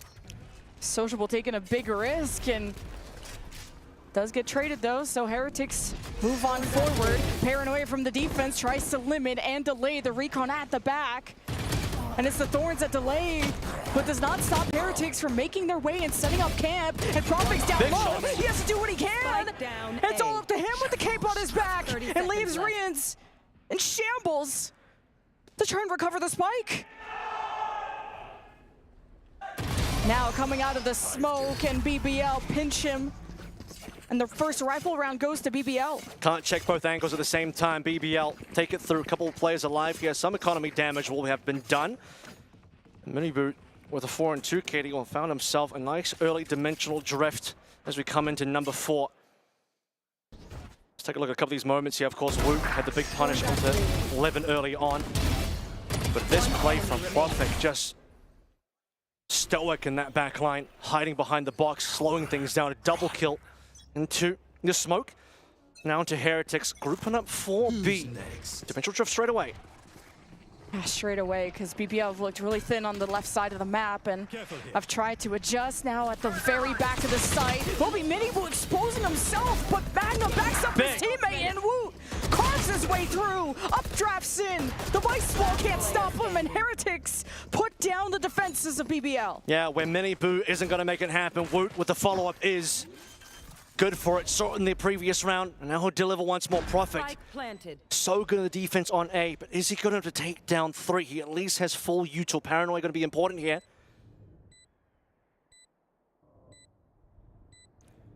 It's going to be revealing which staircase he goes down by taking out this trip. And they're both tripped as well. That's the problem. Minimum, he'll be able to get exits. No matter what happens here, this is going to land in kills. Unless he decides to leave. Fair enough. Let's get spotted. Don't think Heretics will chase that one. So, yep, Profit will keep his gun alive. If he wanted to play for some damage, Heretics would have happily have, well, maybe not happily have ran to him, but they would have had to have. And Woot himself has had standout performances. Like, I think about his KO when I'm eating breakfast, especially on that icebox. He went nuclear that game. And now has to flex to the secondary duelist or primary with 6 and 2, looking like a primary, and he'll not have knives too. BBL not gonna have a good buy going into this, but at least having a Vandal, it's not impossible. A lot of fans have been wanting to see if Woot was going to be willing to go back over towards the duelist. And so far is delivering for the team. So a hero rifle onto Profit that was saved over from the previous round. We'll wait to see if the pop-up from Levin happens again, a player to watch out for. So far, a little bit quiet so far on Ascent. Minibu ready to punish, though, the lack of armor. Heretics just making so much noise. The come at me bro strat and the your clone flash. Good dash to get out of harm's way. But now trapped and still Riyadh at long range will give Woot an edge. BBL underestimating the challenge that was ahead of them. It's not over yet. Minibu senses danger around the side in catwalk. Sociable up first. Backed up by Yompi. But just the pistols. Magnum at least recovers a rifle here to play through. Is this going to get a little bit antsy? Yeah, Yompi checks with his body and now might just die for it. Sociable though, he's still tucked in here. He's got the timing. He needs to hit the shots and he's just not connecting. He had 3 heads in front of him and 0 taken off. Too many targets in his way. Now Heretics will be evacuating everyone from the B site and continue the streak as Magnum would hope to force some repurchases and does so onto Woot, but Knives will be next round anyway. Dota's going crazy next to us, by the way. That was Heretics right there. Oh, was it? Yep.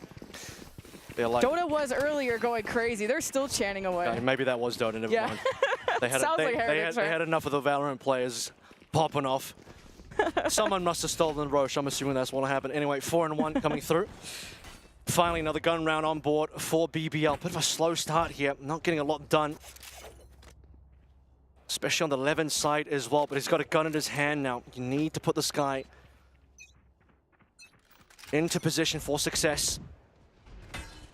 In mid once again, Sociable. He's whiffed a couple of shots already. Needs to start to find his confidence again. Sentinel util and mostly a solo hold from Profik, and he's already unleashed that paranoia and just hide away. He doesn't like to sit in heaven, but more around hell, and he's just been amazing at playing around the boxes and taking down everybody with them. But as I hype that up, Woot gets lucky, opens up the site. So this transfer happens, wait for the late flank coming in, but Yompi still here.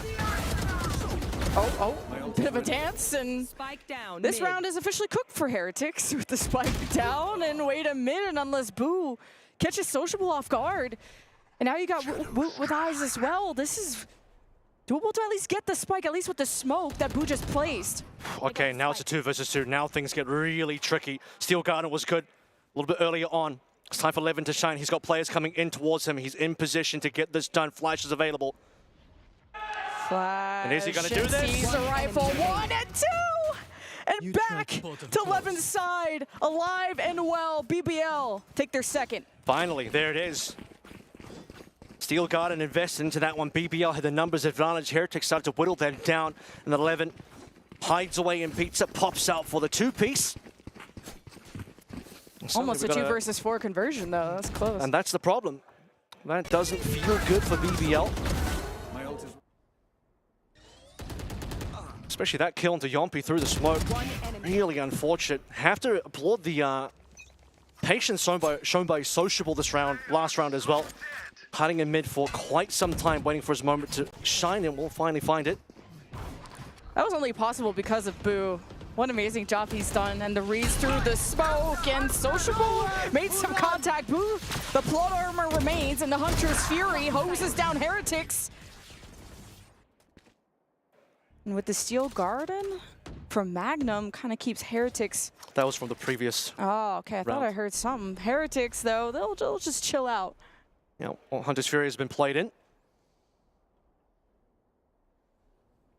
So slow things down here. Sociable shut down a little bit earlier on. I wonder if that Cam sees anything useful. Because there's a couple of players tucked away now under cover of the smoke. And Magnum pops out. Beautiful kill. Woot, though. Does he know there's a secondary player? That's the question right now. And Yogbi collects his head. And he wants Mini Boo as well. Won't get it. 2 to 3 now. Good trades. And Prophet will be on his way.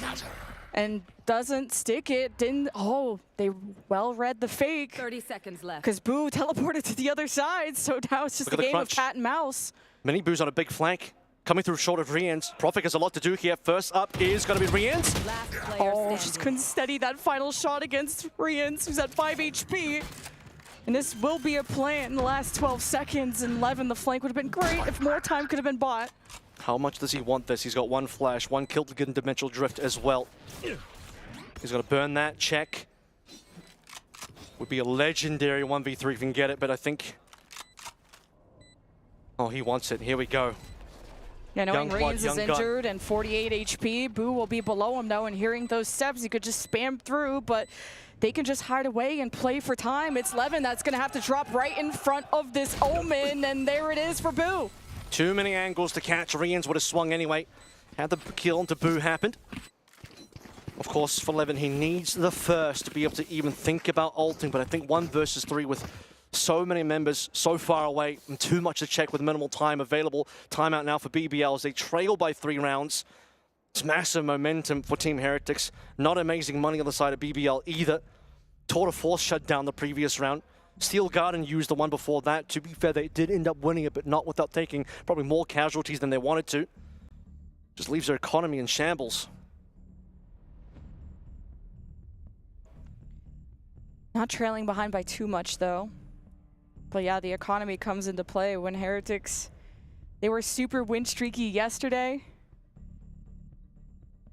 But it's not been an easy wipe. It's not been Heretics getting these 3 or 4 Ks and just dominating. BBL are showing a lot of force.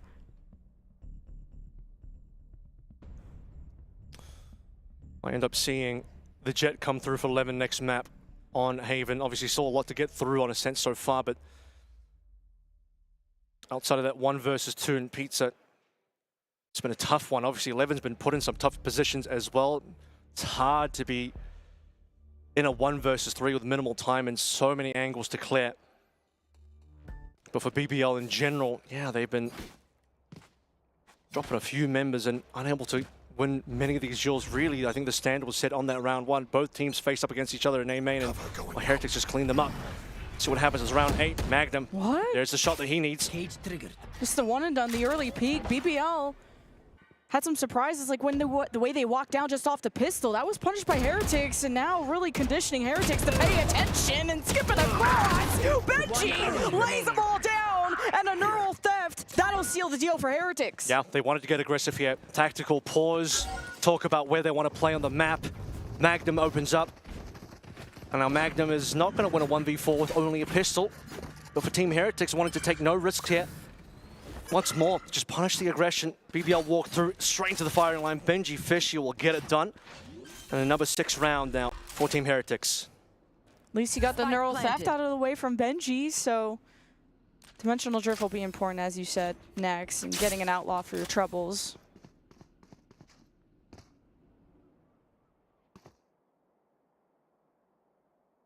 Here's that minimum play for exits here. You're not saving an outlaw, so time to just look for any kills you can. Damage a bit of the economy coming on through. Woot surely has an angle. Yeah, he's got it. Magnum didn't even have time to drag the crosshair across. As the rain pours down, it's looking like a rainy day on Ascent today for BBL's half so far. On the defense, we talked about double Senti versus double duelist, and the double duelist of Team Heretics is working out well. Woot in particular on board right now with 11. First to double digits on his team and in the server. Now an op buy from Sociable. I'm excited for this. This will give chance for BBL to get better control of mid, because Heretics have been able to wrap around at times through that, and BBL will now have a 2-2-1 sort of setup.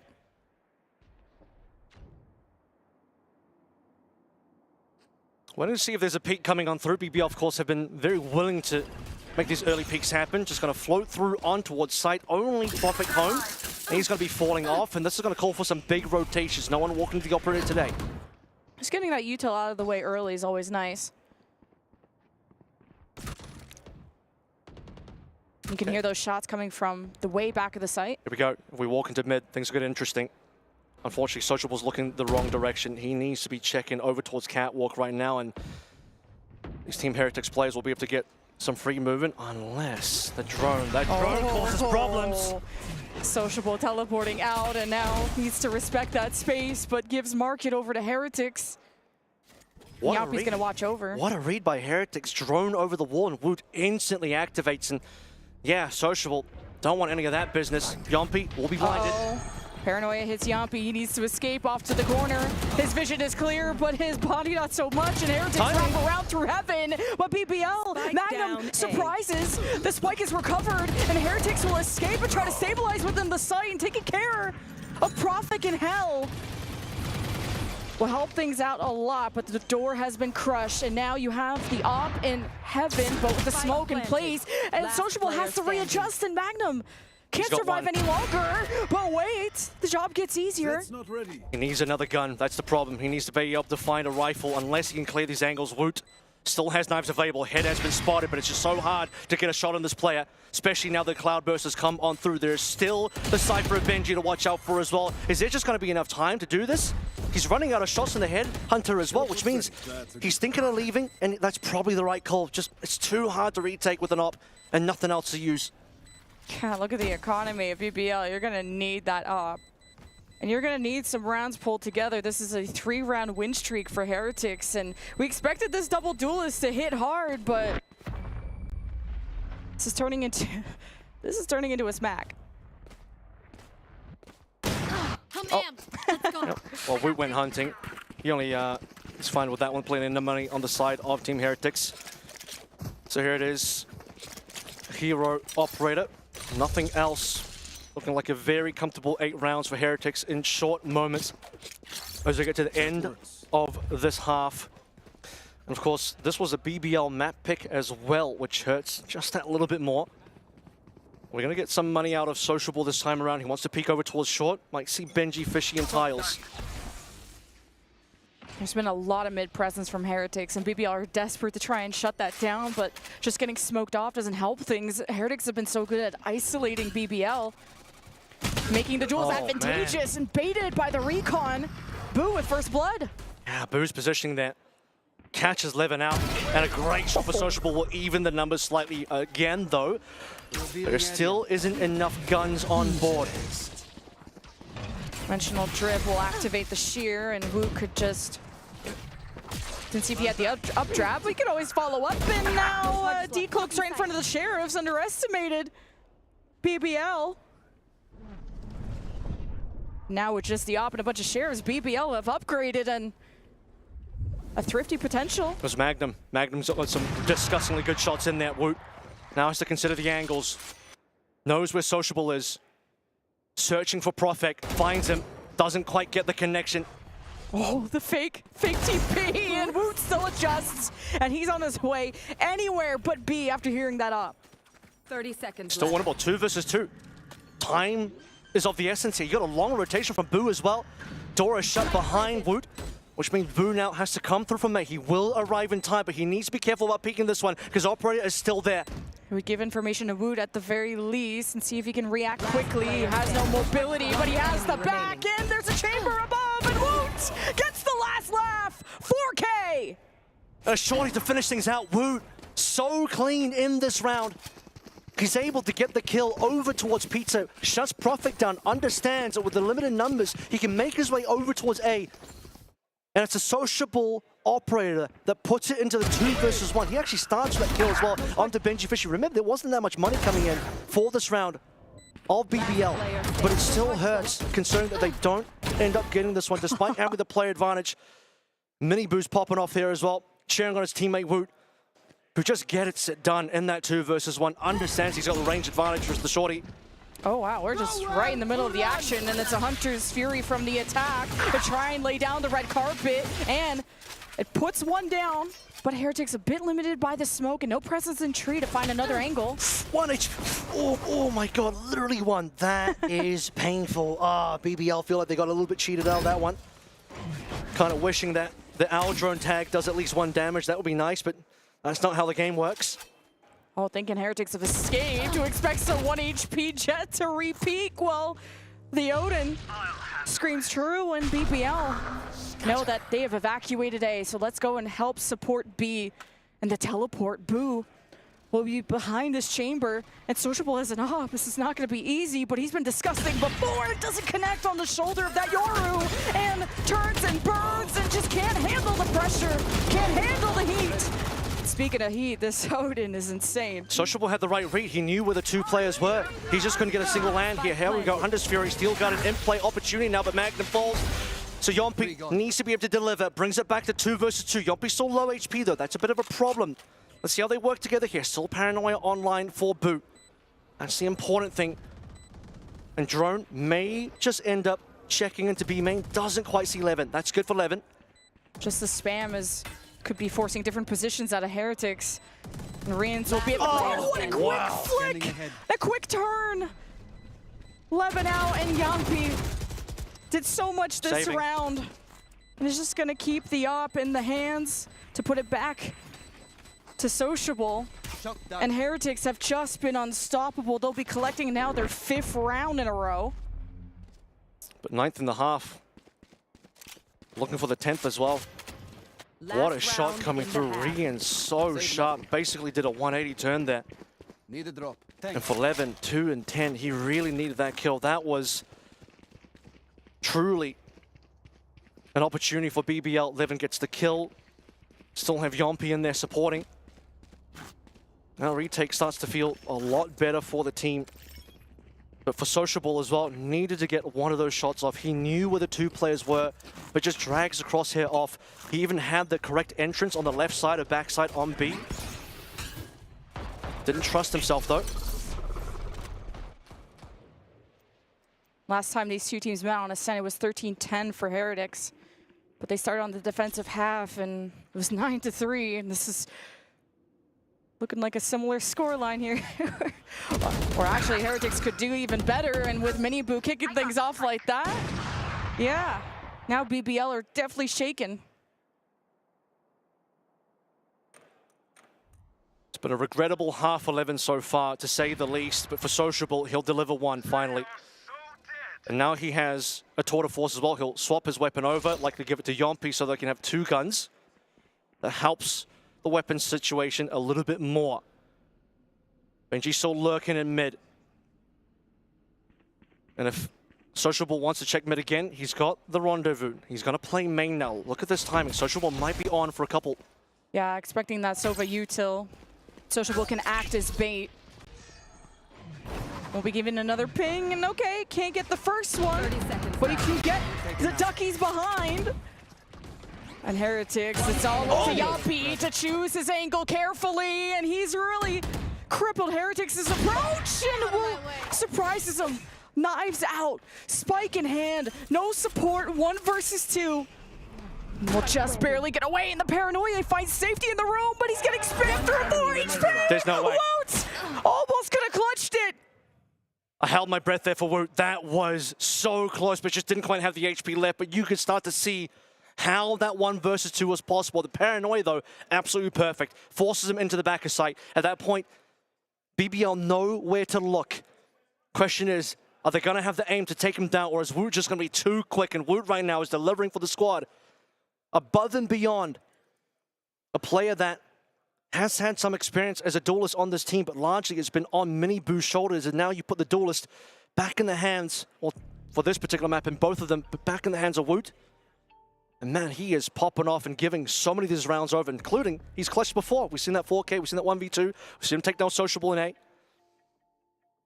But a slight recovery here, not a 10-2, a 9-3. And for BBL, it's time to pray that the 9-3 curse is true, working in their favor and against Heretics. And BBL, this is a familiar sight, being at a 3-9, I guess I had the script, a 3-9 deficit the last time around, different sides in that semifinal. And if this map is going to be winnable for BBL, I feel like it rests on the shoulders of Sociable, because he's been the big playmaker. And we kind of look towards Levin, who was, what, dropping 20 bombs, 30 bombs in the group stage, and still warming up. To me, this is not going to come down in the hands of Sociable. Levin needs to heat up, or this is not going to be a good look for BBL. So with the young star player for the squad, absolutely lighting up the EWC as potentially one of the top players to watch out for. It's been slow going in map number 1.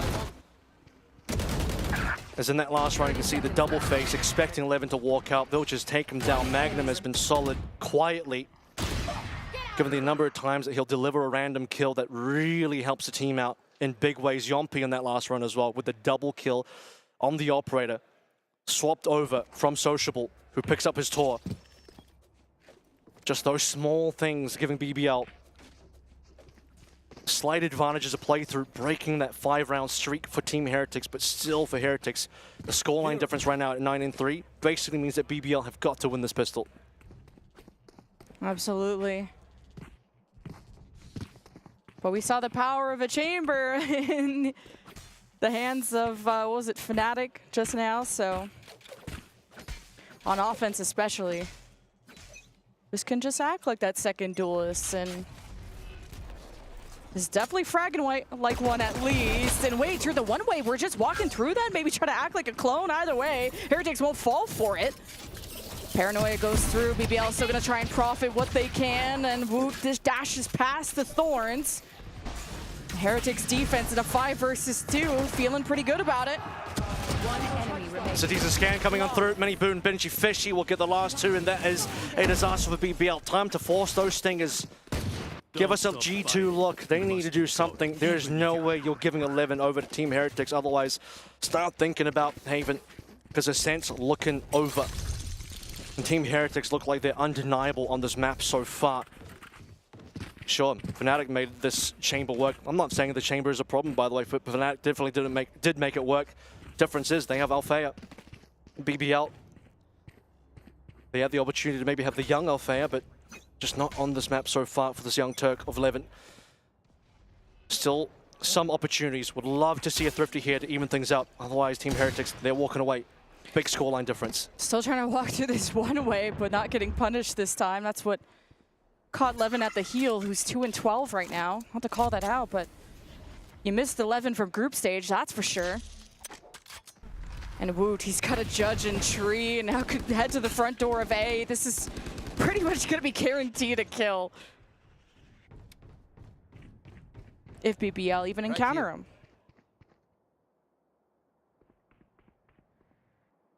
Back over towards mid. There will be trip. A couple being placed in there, just a cam. And Rian's holding Magnum at bay, who's going to regroup with the rest of the team here. So big information time. Cam's going to spot a lot. Cam has been toggled a couple times though, so at this rate you kind of have to know that the cam is there. Drone sees everybody. That's going to call for rotations. Now smokes are back up. BBL have 38 seconds, and with that opening, as getting pushed from Market, Sociable is that playmaker, but where's the rest of BBL to try and do something? It is just a save round, but you would have had to really pull a miracle together to try and touch Heretics in this round. Last player standing. Just 11 left to go through, but 2 players up and no opportunities left. Benji Fishy will get it done with 3. There's a British on the team, really putting through some big numbers right now for everybody. I mean, this has been a team effort across the board. Even though Riyadh is down there, he's had some pretty nasty frags. And we talk about these young Turkish players performing well. Well, guess what? Woot and Riyadh are saying, that's us as well. And for Team Heretics, more than likely, we knew the 11 was going to be there. So for BBL now, time for this to be a large string of rounds in a row, or you have to say goodbye to Ascent. And then you're going to the Heretics map pick of Haven. Oh man, good luck. And BBL are been now pretty consistently aggressive at A main, and Heretics won't get lucky with a first pick this time. They'll just play further back towards Hell and have Boo watch over Tree. I think Boo has huge information over on the B side as well. That's going to allow the rotation to be made from Benji Fishy. They'll just leave the trips to cover Market, Pizza at mid. Heavily stack over towards the A side, of course. It's just Sociable here, and he is going to rendezvous out of the situation. So how does this develop now mid-round? This is going to be now BBL starting to make their way over towards mid. The trip has been broken already. That's going to put some more rotation. The Sociable has stuck around and delivered himself a kill. Not quite the second, though. Yeah, because he teleported that back, he gave the illusion of security to Heretics, who thought they had the space to push up and take one with you. Heretics, though, they just lay all the groundwork down. There isn't a big pop-off moment from BBL unless it comes from Sociable, and he's just not in this round. And Heretics, despite coming in with a bunch of saves, a bunch of sheriffs, I think, this is Heretics getting the match point. Boom. And it's all over. Mini Boot have the angle to Magnum. 12 has been found. Big celebration for the Heretics. And for BBL, the energy isn't there. The vibes are off right now. And that's to say the least, because more than that is looking off at the moment. A final timeout just to talk things through. And maybe the words that need to be exchanged right now are, guys, it's a BO3. We know we're good. Forget about map 1. Still Haven and Icebox to play through. Remember that you beat Sentinels. Remember that you beat DRX. You know Heretics. This is an EMEA domestic match at this point. And for BBL, they've shown enough internationally that they are good enough to win this game. But they're not proving it right now, because for Heretics, they've been here before and they've been further. They've been so much further before. And based on the looks that we got out of Heretics yesterday, this is Heretics so reinvigorated, looking so damn good. The BBL might not be able to stop them, certainly not on this map just yet. Yeah, I thought BBL was going to have a better answer, just encountering them on very familiar maps, and it's just Heretics that have not only reached their ceiling yesterday, but have even surpassed it. Day by day, Heretics have gotten better. Last player left. And it's everyone finding their moments, and I was already singing the praises of Woot from his KO Icebox from yesterday. And he's like out fragging everyone on the team, and this is going to be a tough mountain to climb for BBL. Not in the map, but in the series. This is just the first base camp, really. The summit's still very far away. Let's see what we can get, though. Time to build some confidence with BBL. If you lose this map, start to get some rounds together, start to prove that you can take down Heretics. Get the scoreline up a little bit. Not if that happens, though. Tough with the weapons and Stingers. Like, the way that Heretics just play so far back, so their Vandal's just naturally going to have an advantage against the Stingers. So the only thing that could be big is Profit with the Guardian going through A, and she's going to try and make a play against Woot. Yeah, I mean, then the Lurch gets shut down at B, so we're just going to go to Haven here pretty soon. Yeah, this is unfortunately looking a little bit like BBL are just gonna, well, I don't want to say they've given up, but really what else can you do here? You've just been shut down straight away. 11 on entry gone. Profit will at least reply with 1, but it will just be the 1, as it's almost expectations being met for Heretics. Not even really smiles. I think they just knew that they were going to get that one. Hugging it out, looking good. But for BBL, they really need to do a lot more here. And offense was always BBL's weaker side. They only took 3 rounds in that Ascent last time, and now they take 0. And in this case, they just didn't really have time to figure out their offense when the defense just started off so poorly. So this is just not the way that BBL wants to start their playoffs. There were some winnable rounds in there. Some Woot clutches shut that down. A couple of missed sociable operator shots and headhunter shots could have really helped as well. But just a big performance over. I mean, actually, you know what? Magnum had a couple of decent moments. So there were just some small moments in there, just unconnected though. Couldn't quite connect them together to win these rounds. Yeah, and definitely not as close as this matchup usually is. I mean, it does usually go the way of Heretics, but that was incredible. That was just another one of those maps here at EWC, like we've seen on Sunset and now on Ascent, opting to start attack, and you can see exactly why. Full confidence. Woot thrown onto a duelist reminds me of when he came into the team last year. You chuck him on a Raze or you chuck him on a duelist, and he was doing some serious damage before he swapped back over onto the Enit role. This dude is so incredibly sharp, and he just took over the game. Everybody did. I think Benji Fishy really got in there as well.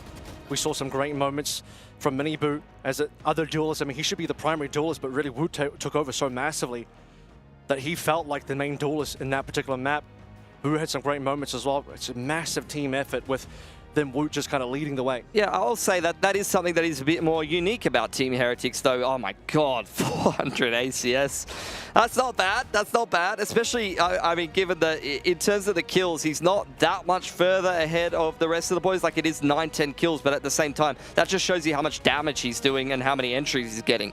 I feel like the Vice is strong on this map, but against the Jet, there were times where Wu just was able to updraft, dash past the wall, and you didn't get the delay, the slow that BBL were hoping to get, and Magnum oftentimes was overwhelmed by the double duelist rushing him, whether it was the Yoru clone kind of giving them false information with the steps, or Wu just dashing in and getting the chase downs. And then there were some moments where Heretics were given a lot of gaps within the middle of the map. I think about Benji Fishy getting market, wrapping around through the defensive spawn, and killing people from BBL. Yeah, I think Wu, I mean, you know, you were touching on a little bit of Minibu. Yeah, oh, sorry, Kev was touching on a little bit on Minibu being the primary duelist. Like, that is the thing that is unique about Heretics here, is that, you know, they do have Minibu who can just be a bit more sacrificial. He does play the Neon. Sometimes he doesn't need to take over the game because they have just such a well-rounded team. Wu can frag and clutch, Riyadh can frag and clutch, Benji Fishy can flag and clutch. Sometimes for Minibu, all he really needs to do is create some space for someone to come in the mid-round and just dominate. Yeah, and we didn't get to see this version of Heretics for some time, and ever since they started winning again, now you're just looking at Heretics improving day by day, minute by minute, sometimes round by round, and really for BBL completely shut out. I mean, it's so hard. You could see in those final few rounds that, you know, I hate to say that they looked like they were just giving up, but they just looked like they were walking into death, and, you know, oh, I'm dead again. Oh, now everyone's dead, and oh, now I'm the last one alive, and it's the final round. Well, can't do anything about that, and GG's, I guess. I mean, sitting in the coach booth, for example, but that's one of the saddest things when the players are just going through the motions. You know, they're just getting dominated, and they're just going through the motions, and you know, it's a tough thing to watch at the end of the day. But Heretics were just playing a world-class game there, and unfortunately, BBL were not up to the task. So I want to see what they're going to be doing going into the next map, Jen. And I know we were trying to highlight Boo there for a second, but a lot of the times he was responsible for shutting down that mid control from BBL, who thought, okay, things are quiet, things are safe, maybe the Heretics are playing the perimeter, so then BBL would start to explore, and you have Boo just popping out of nowhere and getting double kills, and those were super impactful to swing that for Heretics. Look, BBL, very promising team thus far at this tournament, but that was definitely not their best showing in this quarterfinal up against Team Heretics. Let's see if they can recover on their opponent's map pick right up after this break.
I stepped into a realm of wonders where the sun kisses the sea. Two worlds inspired by each other. Two worlds making one. This land is calling, Saudi Red Sea.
Three out of four of our semi-finalists have been decided here at the Esports World Cup 2025 Valorant playoffs, but there is still one more spot left to fill, and at least after the results of that last map, it looks like Team Heretics, unless BBL can pull off a little bit of a miracle on their opponent's map pick here on Haven. Yeah, I almost fell out of my seat because of just how loud BBL were right behind me. Like, they are bringing the energy, and they want to go out kicking and screaming. It's just unfortunate that I thought I was going to see improvements from their second or third encounter, I guess. And 13-3, not making improvements on the offense is what worries me. They don't want to go out. They want to win this one. They want to bring that energy back in. They want to be able to lock in and show that they have the capability, much like we saw in the BO1. Heretics, they may have got blown out by energy, but then they get to come back strong and bring the journey back in. Look, BO1s is not where we are anymore. Yeah. A single map doesn't make the entire series, doesn't make the entire tournament. That's what BBL need to remember. I saw them huddling outside. Some strong words need to be exchanged, I'm sure. And as they come back into this one, bring the energy again, because what we saw in that last map was something that they need to forget. I mean, this is an international event, playoffs at the end of the day, and there is no lower bracket, so there's an added degree of pressure compared to normal. Usually, even domestically, when BBL clash with Heretics, it's like an upper semi-final. There's a lower bracket that they can fall down to and try to play through there, but particularly here at EWC, although BBL have been on an insane run, and we haven't minced words about how good they performed thus far, this is a lot of pressure for players of their experience level. Yeah, just Heretics continue to be the BBL gatekeepers, from stopping them from going to Masters Toronto to now maybe stopping them from getting to the top 4. And Heretics, this could be the three-peat, but we go into Haven, where Heretics could be bringing out some more duelists, even more. The ISO Yoru, that was really fun to see yesterday. Wood, I already talked enough about his Icebox performance, and he already top fragged just now, so that continues. This is where I think Yampi and Magnum, as well as the coach of BPL, going to have to be doing some heavy lifting here. Kev going to have to right the ship, steer the boys into a much more competitive game against Heretics, because Heretics are still feeling very confident. I was listening to the DAPs. I mean, Shift was here the other day talking to us about quality DAPs. You know, he was giving us his expert NA opinion. I heard some quality DAPs after that 13-3. I mean, Heretics are looking really, really strong right now. As a reminder as well, winner goes on to play Genji, now confirmed after Genji take down NRG. So this bracket is starting to close, and we're waiting for one more winner to join the top 4 right now. And Heretics, they've been there before. They've been in the top 2 before internationally. They want to get there again. But for BBL, they don't want to end their journey in just the top 8. And I just think about the BBL composition that's going to be coming up. It's a lot around the Sova Breach Jet, at least the last time we saw it at EWC Qualifier against Team Liquid, which BBL had won that 13-11. Kind of close, bitch. I wonder if we're going to see that again. I also wonder, and to answer that question, we're going to get straight into Haven. It is the last quarterfinal here at EWC 2025. BBL are on the ropes. Let's see if they can keep things cool, like Mr. Ice Bear here. Take it away, Lemon Kiwi and Avril. Yeah, things have to heat up for sure, and if we see that Jet Sova Breach, Heretics know how to play against it, especially when they went up against Titans on Sunset. Different map, but similar explosive comp. Heretics were able to counter position away from it to pretty much nullify the impact of the Breach. BBL going to run back the comp again. The last time they played this map, they had Yompi on Breach. That was against Team Liquid in the qualifier. They're going to change things up. They're going to believe that they can deliver. And they need some belief right now. Here comes Heretics. The ISO walking up into C. Sociable makes the run back on the chamber, and how can you not trust him? It's good on this map, and he's going to be good for it again. He just saw the back of someone's head and gets checked on the flank, and now he has to try and make an impact before he gets taken out. Heretics are not going to sweat, though. They're just going to keep marching on towards the site, and the flank continues out from BBL. Still got good numbers here, Magnum. It's been sharp in that previous map in the previous series, but now possibly under pressure. Does spot the rotations coming on through. Will be punished by that by Riyadh as well. That's now coming down to a 2 versus 2, and given things going down the way it is with that single kill coming on through, you can start to see BBL shifting around the map because they don't know what's happening anymore. They assume that Heretics have possibly gone to C. With Heretics just slowing it down, Boost to alive, mid-run calling, says we're going to late enter onto A again. We are going to set this post plant. Yeah, you have time to kill if you're Heretics, but both teams have lost complete track of each other. BBL will be rotating through B, and Heretics are going to have to get the objective done, so the timing could be huge for BBL with a backstab, especially when Riyadh is re-clearing through the front side. They think BBL coming through in main. But wait, boom! He drops the spike, and it's a 1v1 that Riyadh clutches! No way, Riyadh again! We saw how good he's been. This is an incredible clutch. 3 kills in this round as well. Just delivers a freebie on Taboo. Caught trying to plant. You could say maybe in this round, it was time to get a little bit late in the day. Heretics waited a long time, long enough for BBL to explore the map, come all the way back over towards A, get themselves a 2v1, and then Riyadh says, absolutely not. This is still going to be a pistol for Team Heretics. A huge reason Heretics are even in playoffs was because Riyadh and because of what he was able to accomplish in that final round on Haven against Titans. Revealing area. And he makes that pistol happen again. Now an anti-eco with Bulldogs and a Hero Vandal from Wu. Heavy stack from BBL. Here. Trying to gamble that Heretics are going to hit this again.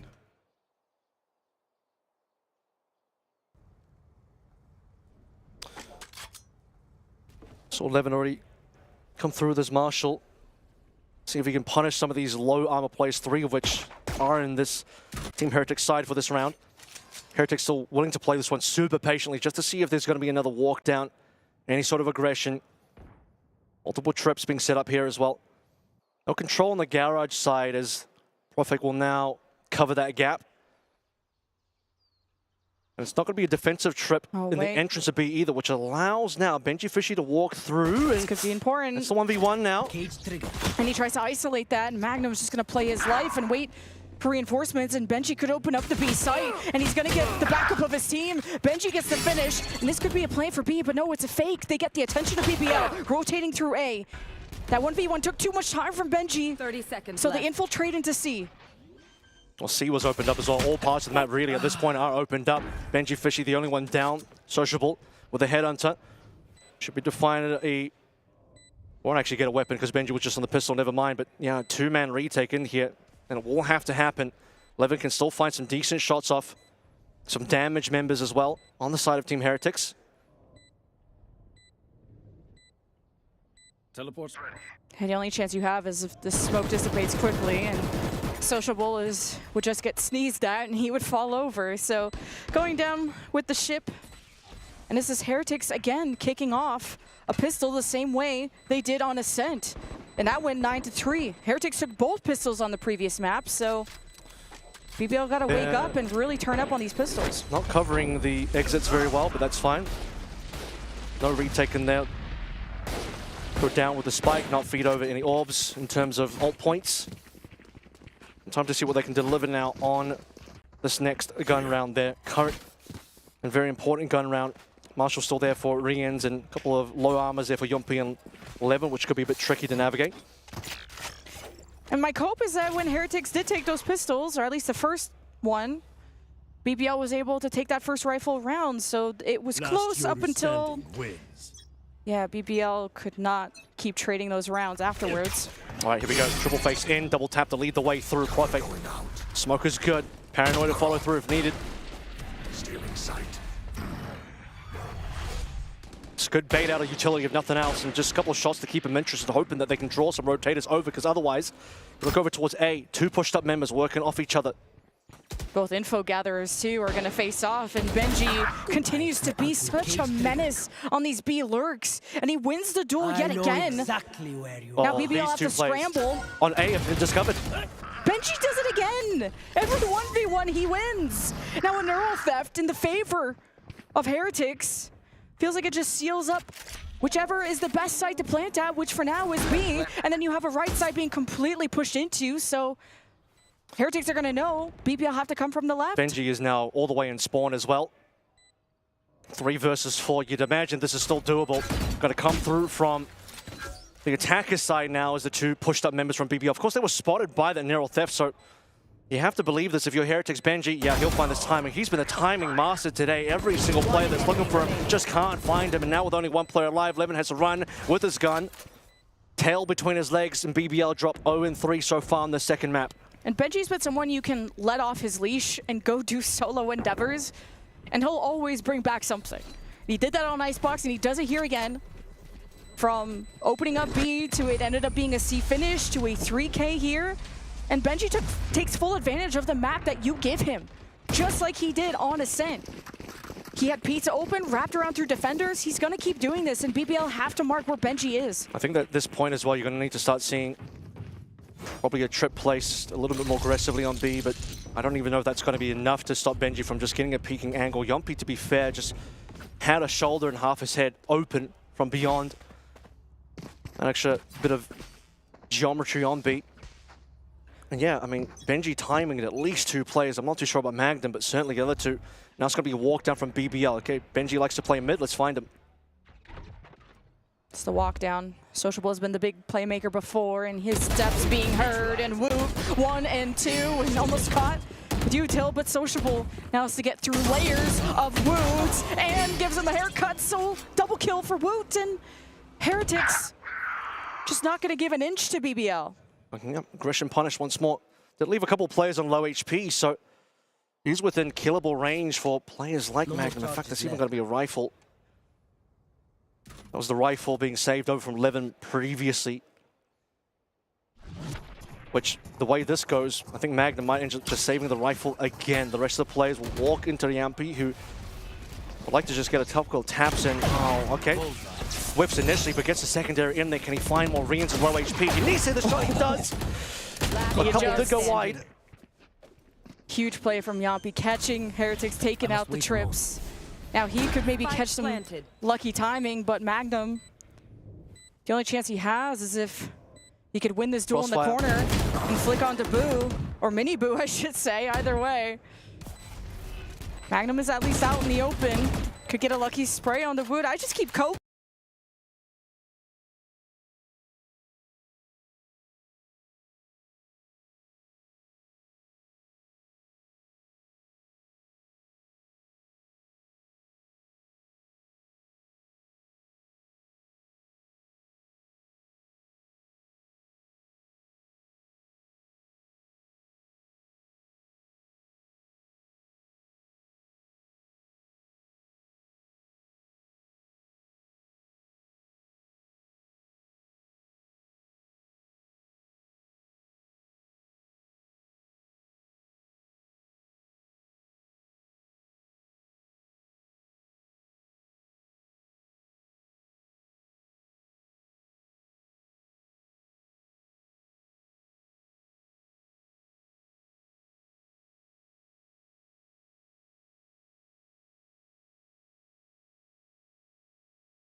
chose luckily to be living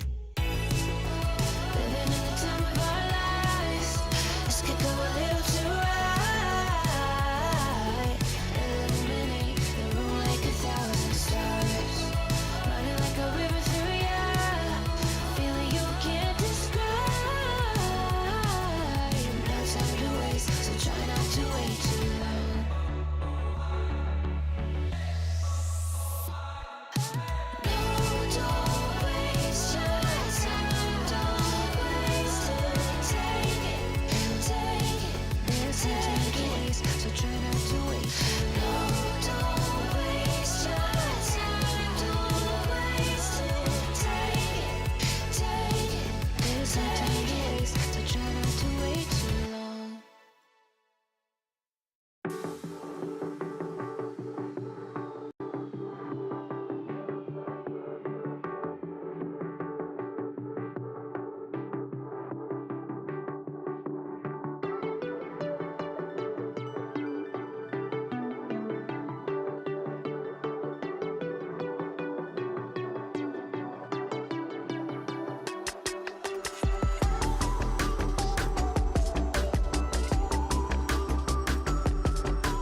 Welcome back, everyone, to EWC. Our quarterfinal between Heretics and BBL can continue. We apologize for that technical delay, but Kevin, EMEA guys kind of used to it, I guess. Yep. A little bit EMEA pause coming through. We got the final round coming online. A lot to talk about in terms of, not for us, but I mean the teams, of course. They had a nice little 1 hour tactical pause to work their way through to try and bring us a decent finish to this quarterfinal, but also to the first half of Haven. Yeah, 8-3 for Heretics. Well, and they are hype. And, you know, I bet the vibes are good because the fans were like, well, you know, if you're just standing around, let me get a quick signature, let me get a hug, a selfie. So they've been occupied, and hey, I feel like this completely resets the match, Kevin. I think it resets the mentals for sure. I think if you're BBL and you've only got the 3 rounds so far, you get to break that 6-round gap. I mean, look through that 1 through to 6.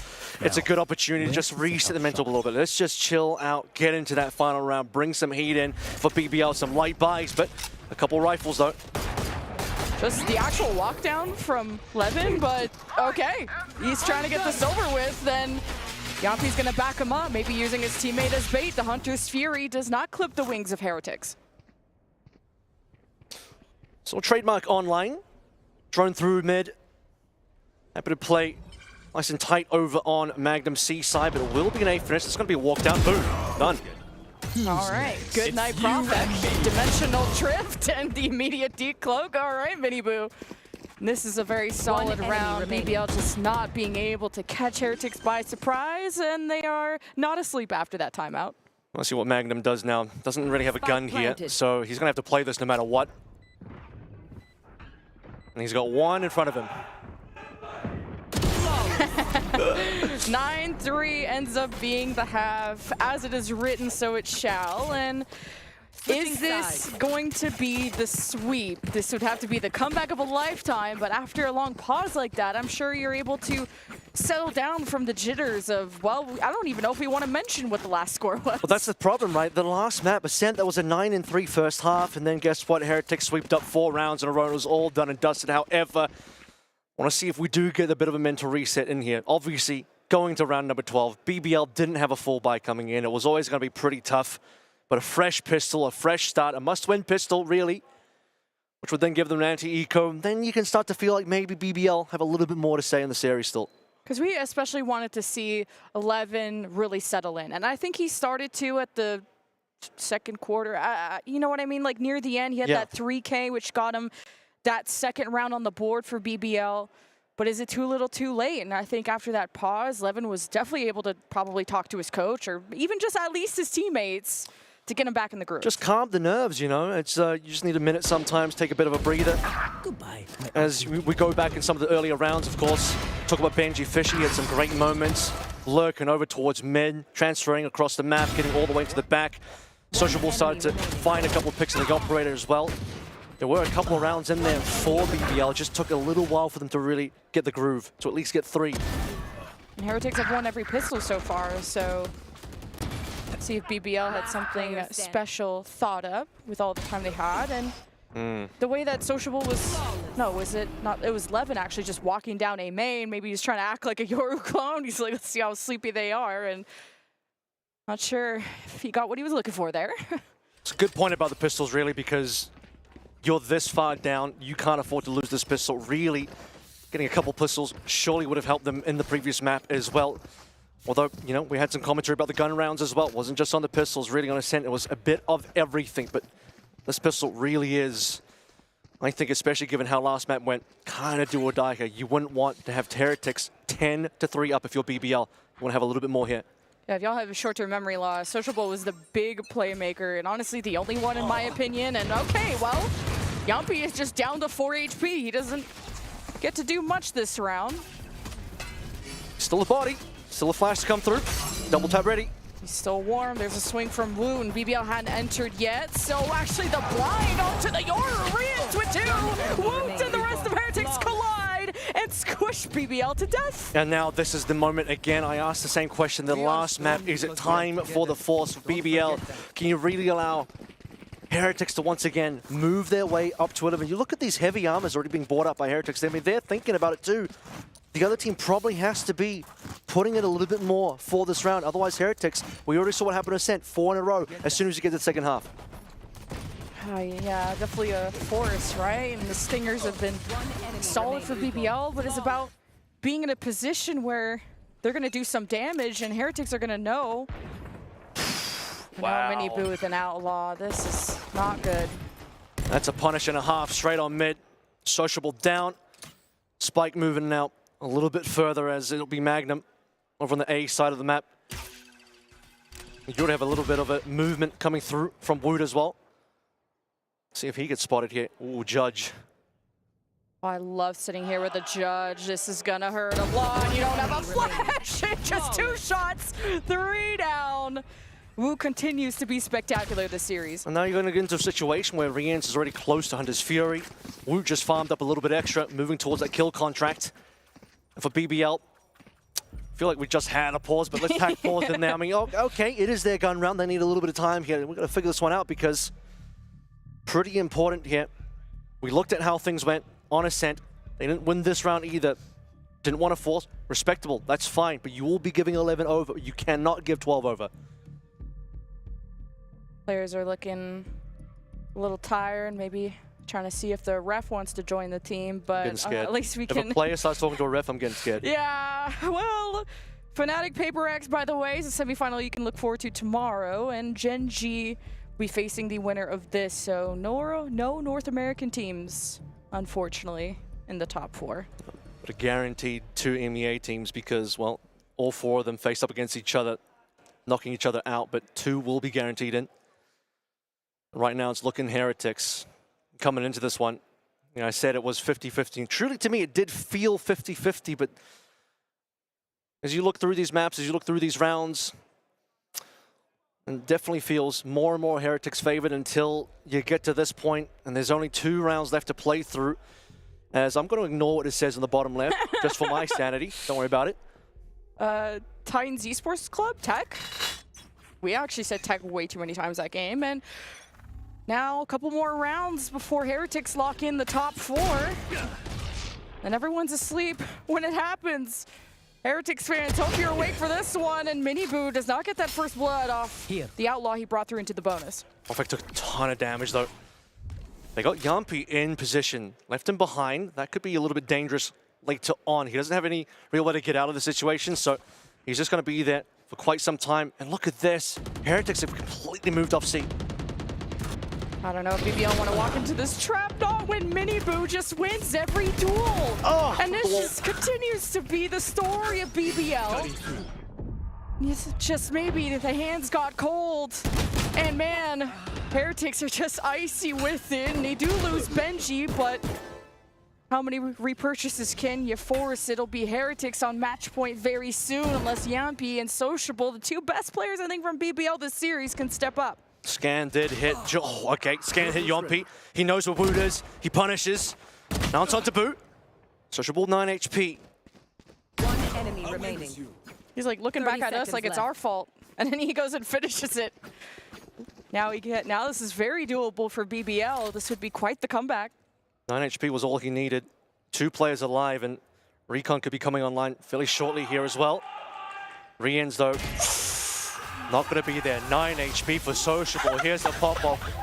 Yompi standing up. Big claps all around. Levin's like, all right, we got more work to do here. But yeah, Yompi popped off there a little bit in terms of getting out of a scene. I don't think we can get replays of player cams, but bro just used every breath in his lungs to just scream. And, you know, when you're down, whatever it takes. When you're down this many rounds, you know, throwing some psychological warfare in there as well. Any advantage you can get, really, at this point. They at least did get that round 3. That could have been really bad, but BBL keeping it within workable position. Rans is maybe working on A orb, which would get him the Hunter's Fury, and Woot gives him first blood. So how many advantages can they get? And yes, Rans does confirm the Hunter's Fury. Cage triggered. Benji. Ooh. Good flash. Good flash. Oh my god, Mini Boo's so quick. Just the fadeaway. Yampi left. Hunter's Fury too, I'm sure, caused a lot of chaos. All right, 1v1. Who cares who wins the round? It's who wins the kill contract. Yeah, get out of your seat. Oh, it was actually Heretics yelling at him, but it's for the round win. Yeah, he's still had a few choice looks given over to across the stage to Heretics, but of course they'll camp his body. He'll come out of the kill contract and it'll be gone. Match point announced, as you heard in the game. It's match point for the entire series, for the entire quarterfinal to qualify into the semis. Winner takes on Gen G, and right now just the one round separating Heretics, and a dominant victory today. All right, Mini Boo Outlaw. BBL may want to try and dodge that, and they are heavy leaning towards the A side. Standing ahead. Want to walk down here if you're on A. Outlaw pretty good in the situation when you know it's limited. Ooh, 11 though. Ooh. And that clone just spotted someone close, so shot bolts just to maybe clear some of these corners, or at least if he was thinking about a walk down. But BBL don't have anyone in short, so I'm a little bit worried. Yeah, they don't know about that at all. That's going to potentially cost him. On the line is Miniboot again, in a good spot to get some one taps in here. You do have some 50 armors. He's going to play in the smoke. Flash ready. You want to play? Let's play. I'd like to play some Valorant, yeah. Oh, but Yampi won't be able to, and that spike down. Mini Boo fades into the shadows, and BBL, that's a big shot from Magnum. And that kicks through on short. And this is for the win, this is for top 4, and Wood is a menace. The paranoia, it will blind Heretics, and Magnum continues to will this victory in BBL's favor. It's all up to Levin versus Benji. BBL continue. Levin gets a 3 there. We're talking about him suddenly firing up a little bit in the later part of the last half. But still, wow, that was looking pretty good from Team Heretics, even at the end there. Benji Fishy still keeping it in. Glad to see that the players are still ready to pop off, even though there is still plenty of rounds there for BBL to make this climb happen. And for Heretics, again, just one. They got attack pause to play through as well. They can just talk their way through. Yep, this is how we're going to get our one round, one and done. Drift available for Miniboot. Shock dart. Revealing area. All right, BBL. There's just so much spam from Heretics. They are so fearless when it comes to aggressively holding that C long, so BBL will reconsider. Could be the combo between Levin and Yompi this round as well. Dimensional Drift in, pull the Hunter's Fury out while Magnum's gone. That's a problem. Who's next? Just getting eyes out of double doors. Like, Heretics are gonna peek you every step of the way, and peekaboo time for this dimensional drift. Hunter's Fury to pressure back the rest, and Wood appears with the judge, and BBL, it's up to Levin, but it's Heretics decisively tearing down BBL. No revenge for them, and another European team enters the top 4. And it goes from 2-0 in the last 2 meetings between the teams to 3-0. Heretics is now the team that continually denies BBL from moving further forward. It's been well played by BBL across the tournament, but this was the team that they just couldn't get over. I mean, unfortunately, these 2 maps a little too one-sided. It's a very long break to get us to the finale on Haven. Glad to see there's still smiles on the face for BBL. Plenty of sportsmanship for the European compatriots across the board, but what a storyline for Heretics. I mean, this is a team that was struggling so much internationally, and now they're just on a roll. Now they're on a win streak. How far can they really go?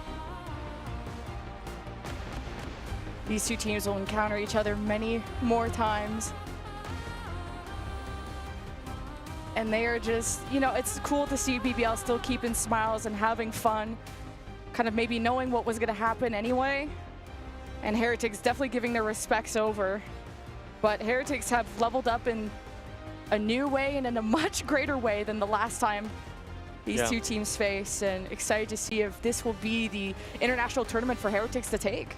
And for a first-time debut at an international stage for BBL, this squad can't be too disappointed. They make the top 8. They run through their bracket as the first seed. They take down some good competition along the way. Beat Sentinels at a BO1, beats DRX in a BO2. Still a pretty good showing. Levin still popped off, had a few struggles this match, but still lots to be happy and smiling about. So I'm, again, glad that the players, we have to walk away with this one with smiles on their faces. But more importantly for Heretics, a new target in their sights. Gen G ahead tomorrow. That'll be a good one. I think Mini Boo was a standout, at least post-tech coma, but I'm looking forward to seeing what Heretics have to say about their upcoming match. Let's go check in with Pilski. Very easy win for Team Heretics today against BPL compared to what we saw over in VCT EMEA. And you were on fire today. What was different about today, mate? You were playing a hell of a game. After Toronto, I just decided to like work harder than it was before. I'm just playing and grinding ranked, especially. So I think that's the difference between me, old me and now me. You guys have had a lot of one-sided victories at this tournament. It started out with the Sunset games, but even now into some other maps and touching again on the fact that BBL, usually a bit of a closer game. You guys usually win in EMEA, but they're getting double digits on you over there. Now at an international event, a lot more one-sided. What's the difference? Like I said, I think we had especially after the energy loss, as you know, we were like not the best. But after the energy loss, just we decided to like really wake up because it wasn't going great, and I don't think if we would like keep going like that, I don't think we would able to get like some trophies with that roster, exactly that roster. So I think we just decided to like make our friendship and like colleague things stronger. So yeah, we are stronger right now for sure. It definitely shows in the server, mate. Now, up next, you guys have Gen G, who you did take out last year during Champs. They've made a couple of changes recently, but they're looking pretty good at this event. How are you feeling about that game coming up in the semifinals? Gen G is always good. Like, they're always decent. They're always hard to play against. But I think if you play as the same as today, which is we will, I hope so, we will be able to win. Totally agree with you, mate. Look, I'm going to let you go and rest for your semi-final. Thank you so much for the interview, and we'll throw it back up to the desk. It's good to hear that Heretics are in good spirits and looking forward to that rematch against Gen G. Yeah, it'll be a good one for them. I mean, I'm excited about all of our semi-finals. I think we've got some great teams on board. And what a time for Heretics to come alive as well, a team that has such great former international success. A runner-up last year's Worlds. I mean, if this is the comeback of Heretics, I'm here for it. I think the fans have been waiting a long time. EMEA viewers and watchers have been wondering what has been happening to Heretics. Well, what's happening right now is they're looking damn good. Just every single player on Heretics had such high notes throughout this series, and even despite the pause, like I didn't really feel like anyone missed a beat or was slow. If anything, Heretics played really fast off the rip. And Pilski, it's the end of the quarterfinals. I'm really stoked for Heretics, and especially with how one-sided this was. Pilski, how was it in your interview? Oh, it was great. I mean, look, honestly, you know, things slowed down there for a little bit, but we obviously still in a very good mood. You could tell that even after a round or two going the way of BBL, it really didn't knock Heretics at all. They were just on fire today, and they really dispatched BBL in very convincing fashion. And despite the fact that Gen G is clearly one of the best teams in the world, they have got to be a little bit, you know, not unconfident, I would say, but a little bit shook by the fact that Heretics is looking so hot right now, Kev. Yeah, I mean, Gen G also looking pretty damn good. They take down NRG 2-0 as well, but if Heretics can keep this form up, they could be a real dangerous team. Imagine if they go to another international grand final, and talk about short-term comeback in terms of how quickly they were able to turn the ship around. Just on the first day, it looked like they were still struggling, and then suddenly you get into that Titans game, you get past that Haven, and you're now looking at a brand new Team Heretics ready to take on the world. Yeah, this is a brand new Heretics team, all right. And Boo from his ace yesterday, Mini Boo just holding down C all by himself. Benji exploiting every map gap that you give him, especially on the previous map. And Riyadh in a 1vx scenario, I really haven't seen him lose those. And Wu, from initiator god to now secondary duelist, he really did it all. This is such a well-rounded team of stars. He got a double MVP here as well, back-to-back, and dropped 46-20 overall, plus 26. Guess what? Here's a fun stat line for you. This is actually ridiculous, insane. 10-0 first kill to first death. Yeah. 10-0. Didn't die first at all. No one was able to beat him in an aim duel, mate. It was just ridiculous. Yeah. Do you think how do you think the Gen G's gonna match is gonna go though? I mean, there is texture, so that's kind of a different. I refuse to speak. If I speak, I'm in big trouble. No, honestly, I think that's going to be a very close match. I don't know who's going to win it. I think before initially, if you had looked at Heretics and you said, look, you know, some loss streak coming into this one, maybe a upset win against upset loss against NRG before, maybe you'd be a little bit concerned for Heretics. But I honestly think both of them have really good upward momentum going into that match. I think that's going to be fireworks. I mean, how awesome would it be for Heretics if you look at how this sort of goes, the beginning of their journey, losing out terribly to NRG, and then you have this NRG squad losing to Gen G, but then they beat Gen G. It's sort of in a roundabout way. They get to sort of beat their demons a little bit. They don't get a rematch versus Gen G, rather NRG, but they get to take down the team that did beat NRG. Yeah, absolutely. I love this this thought process. This is how I trick myself into thinking Australian teams are good. I'm like, oh, we beat this team, and then that player went to this roster, and then they beat the World Championship. So really, Australia #1, right? That's how it works. I think so. And if Pilsky is like, and I also coach that team, so really I'm the champion. Yeah. That's all you, baby. That's all you. Feels good. Feels good to be here. Yeah. Unbelievable. I don't know, man. I don't know. Look, I'm looking forward to the semi-finals that we do have coming up. Paper Rex taking on Fnatic as well. That's going to be a Toronto repeat, Jen. That should be pretty good. Pretty good. I think the viewers are going to be eating good.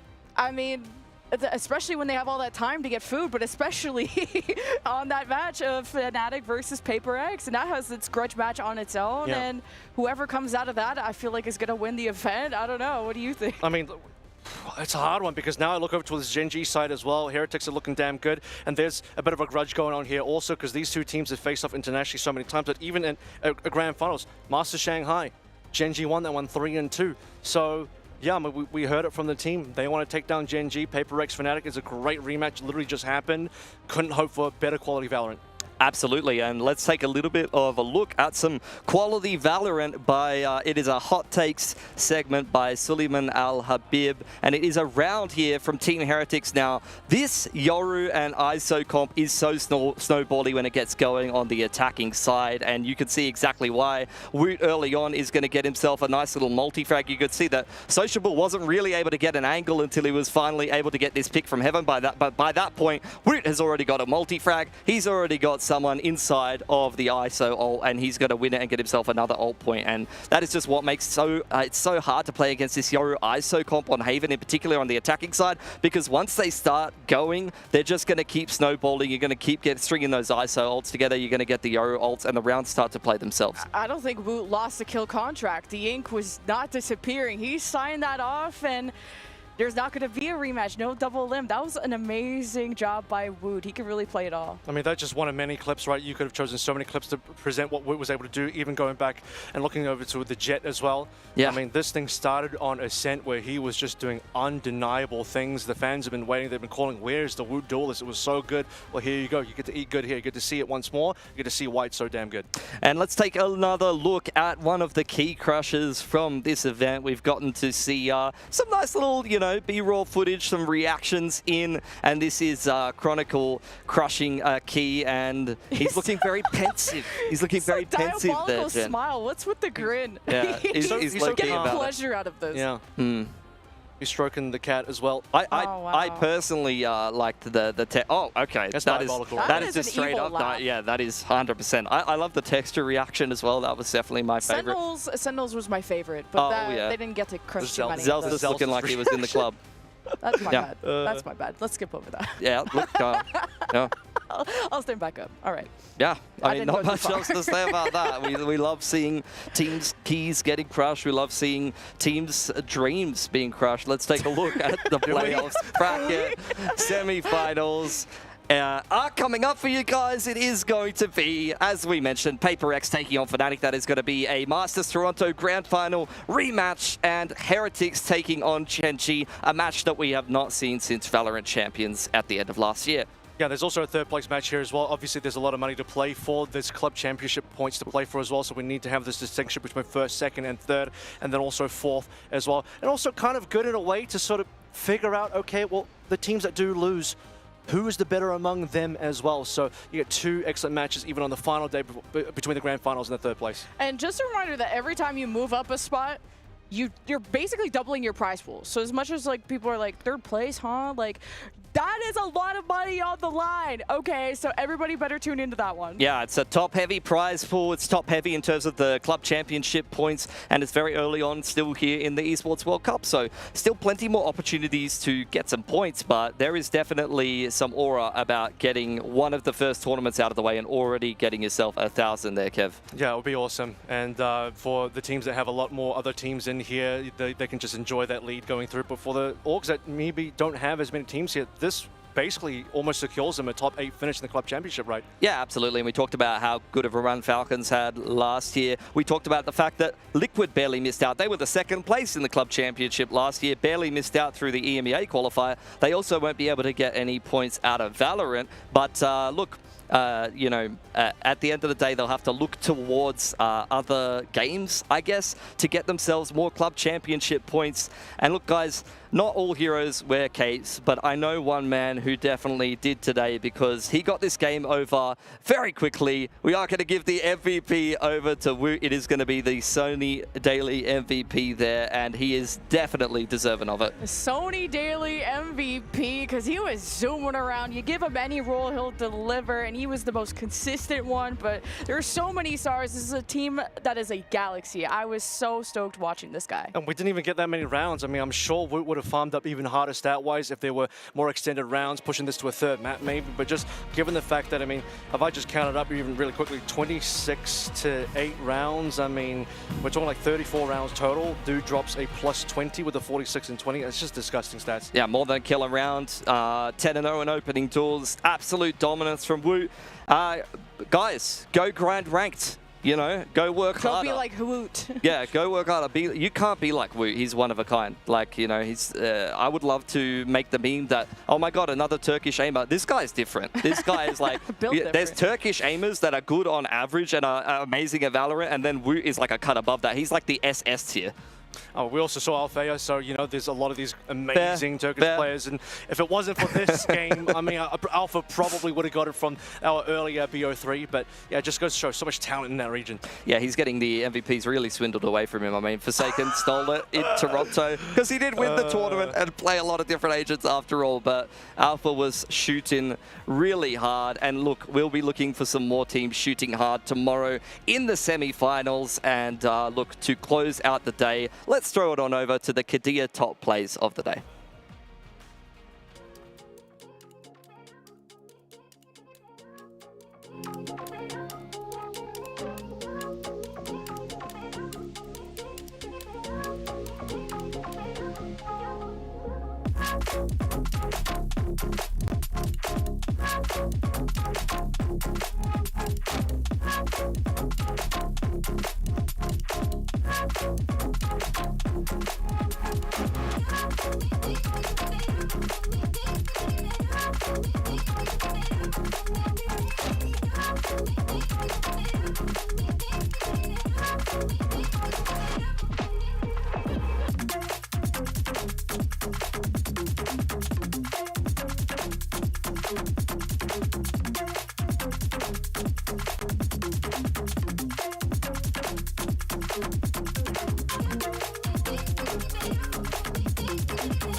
If I heard that you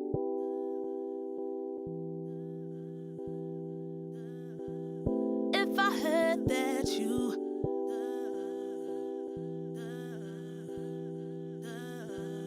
If I heard that you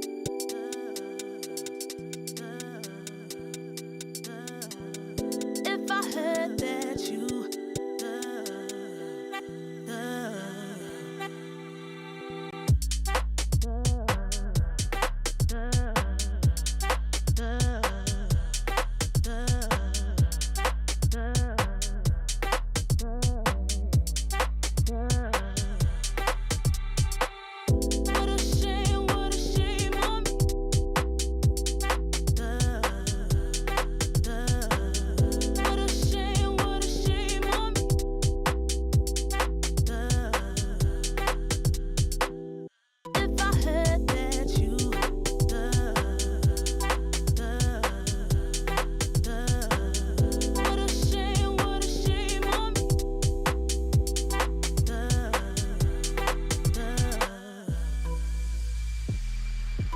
way you do it, the way I live a life, way you do it, the way I live a life,